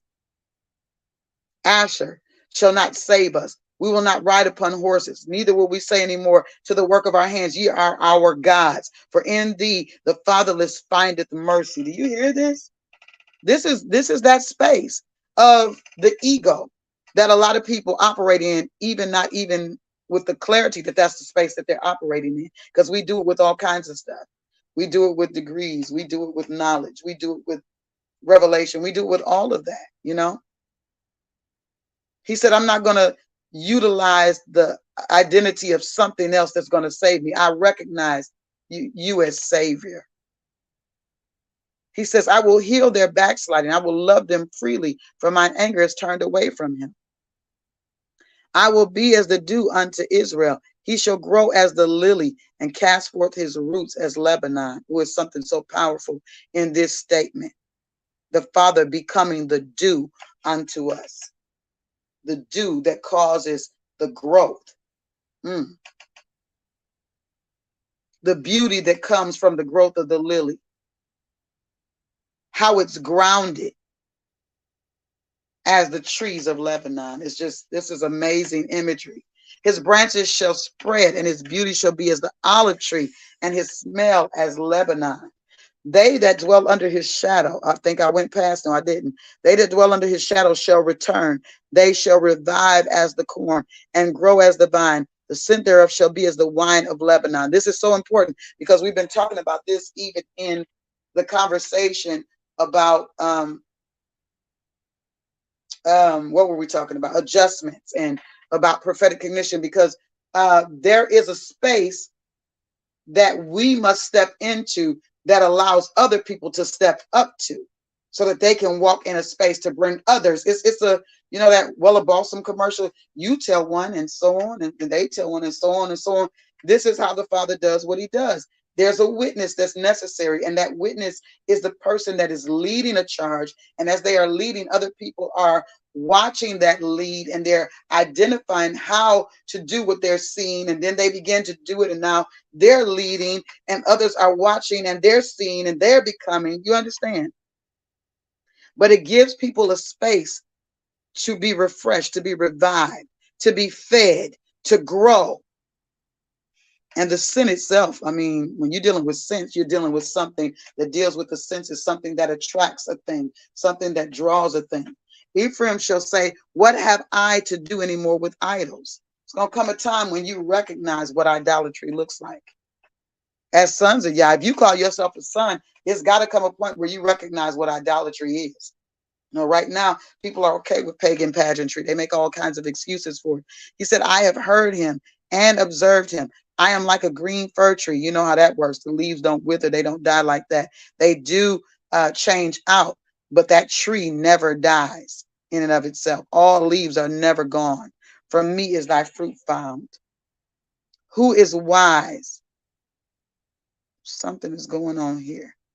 And he shall understand these things, prudent, and he shall know them. For the ways of Yah are right, and the just shall walk in them, but the transgressors shall fall therein. Did y'all get that? We've been here for a minute. All right. Let's go to John chapter 1. We're going to read verses 41 through 51, and then we're done for the day. We are done for the day. I enjoyed this time with you guys. I'm praying that you enjoyed it just as much as I did.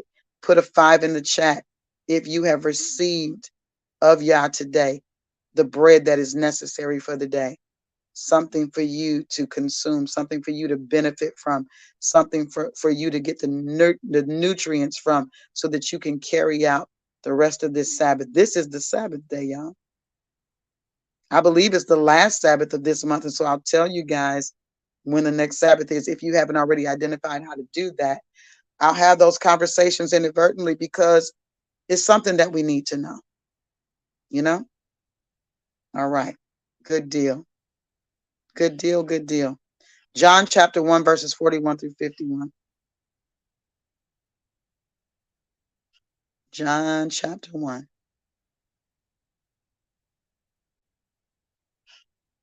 All right. Here we go. John chapter 1, verse 41. He first findeth his own brother Simon, and saith unto him, we have found the Messiah, which is being interpreted the Christ. I'm not going to go into the Greek on this and disprove anything right now, but y'all go back and look at that in its proper form so you can understand. He's being interpreted the appointed. Christ is not a name. It deals with appointment. Okay? And he brought him to the Mashiach, and when the Mashiach beheld him, he said, thou art Simon the son of Jonah, thou shalt be called Cephas, which is by interpretation a stone. Thank you so much, guys. The day following, Yeshua would go forth into Galilee and findeth Philip, and saith unto him, follow me. Now Philip was of Bethsaida, the city of Andrew and Peter. Philip findeth Nathanael, and saith unto him, we have found him of whom Moshe and the law and the prophets did write, Yeshua of Nazareth, the son of Joseph. Okay? Yeshua. And Nathanael said unto him, can there any good thing come out of Nazareth? Philip saith unto him, come and see. And Yeshua saw Nathanael coming to him, and saith of him, behold, an Israelite indeed, in whom is no guile. Nathanael saith unto him, whence knowest thou me? And Yeshua answered and said unto him, before that Philip called thee, when thou wast under the fig tree, I saw thee. Nathanael answered and saith unto him, Rabbi, teacher, thou art the son of Yah, thou art the king of Israel. And Yeshua answered and said unto him, because I said unto thee, I saw thee under the fig tree, believest thou? Thou shalt see greater than these. And he saith unto him, verily, verily, I say unto you, hereafter ye shall see heaven open, and the angels of Yah ascending and descending upon the Son of Man. Powerful, powerful conversation here with Nathanael. And what I love about this is that what's supposed to happen when we recognize appointment? When we recognize appointment, there should be a herald of appointment. Why? But in the church industrial complex and the religious industrial complex, we got people that are vying for to be the first that puts a person up. They're vying to be the connector. They're vying to be all these things, but they are not vying to be a herald of look at this. Look at what Yah is doing in this son. Look, no, we found somebody that's an answer to what we're dealing with right now as it stands at the end of this age. There are sons all over the world that the Father has appointed for the end of this age to be those appointed ones that would bring a people into the place of promise. And you're going to begin to identify the fact that there are going to be people that herald that fact, not from the place that the religious industrial complex or the church industrial complex do things, because they do that based on popularity and boule, the interactivity, the inner workings of the league, or, the tribe, whatever that is, right? Whatever that is. I'm not going to get into that this morning. I do know what it is, but I'm not going to discuss that. There is a thing that has to do with the systems of this world that are being passed as the kingdom. And this is where the kingdom suffers violence comes from, and the violent taking it by force. The violent are not the sons. We don't have to be violent. We already possess. Okay, we're in possession of a thing that the adversary, the violent, seek to take or to destroy. Because just as those Pharisees that have not entered into the kingdom, they are attempting to prevent anybody from entering in. You understand what I'm saying? So this has been an amazing time. I love it, love it, love it. Don't know if Prophet Marlise is still with me, but I appreciate you being with me today, Prophet. Listen, I love you guys. I want you to go and enjoy the rest of your day. I'm still here. Amen. Do you have something you want to say? I was going to say it, and as one of my No, you're brothers good. Go said, ahead. Go ahead and do the exit. I'm good. okay. My apostle brother Ben says, let the day continue to enjoy you. Listen, I'm taking that phrase to use it for the sons this day at 11:41, which is your eating window. Go on, sons, and let the day continue to enjoy you. I love you to life. Shalom, shalom, my friends. We'll see you real soon, as soon as 5 a.m. in the morning. All right. For those of you who desire to become partners in this season, you can. It's not on the screen today, but if you'd like to inquire, I'll put it in the room so that you can identify with that. You can be a part of partnering with us in this season to get where we're going. We're going somewhere amazing, and I'm absolutely excited, and I want you to be a part of that. But the way that you partner is the way that you connect, is the way that you are a part of what Yah is doing in this season. Even if you're not here with me and you're not actually a part of where the foundation of the thing begins, it should spread out to where you are. If you're a partner, it should spread out to where you are. I love you. Peace to your house, sons of Yah. We'll see you in the morning, 5 a.m. Shalom, Shalom, shalom. shalom.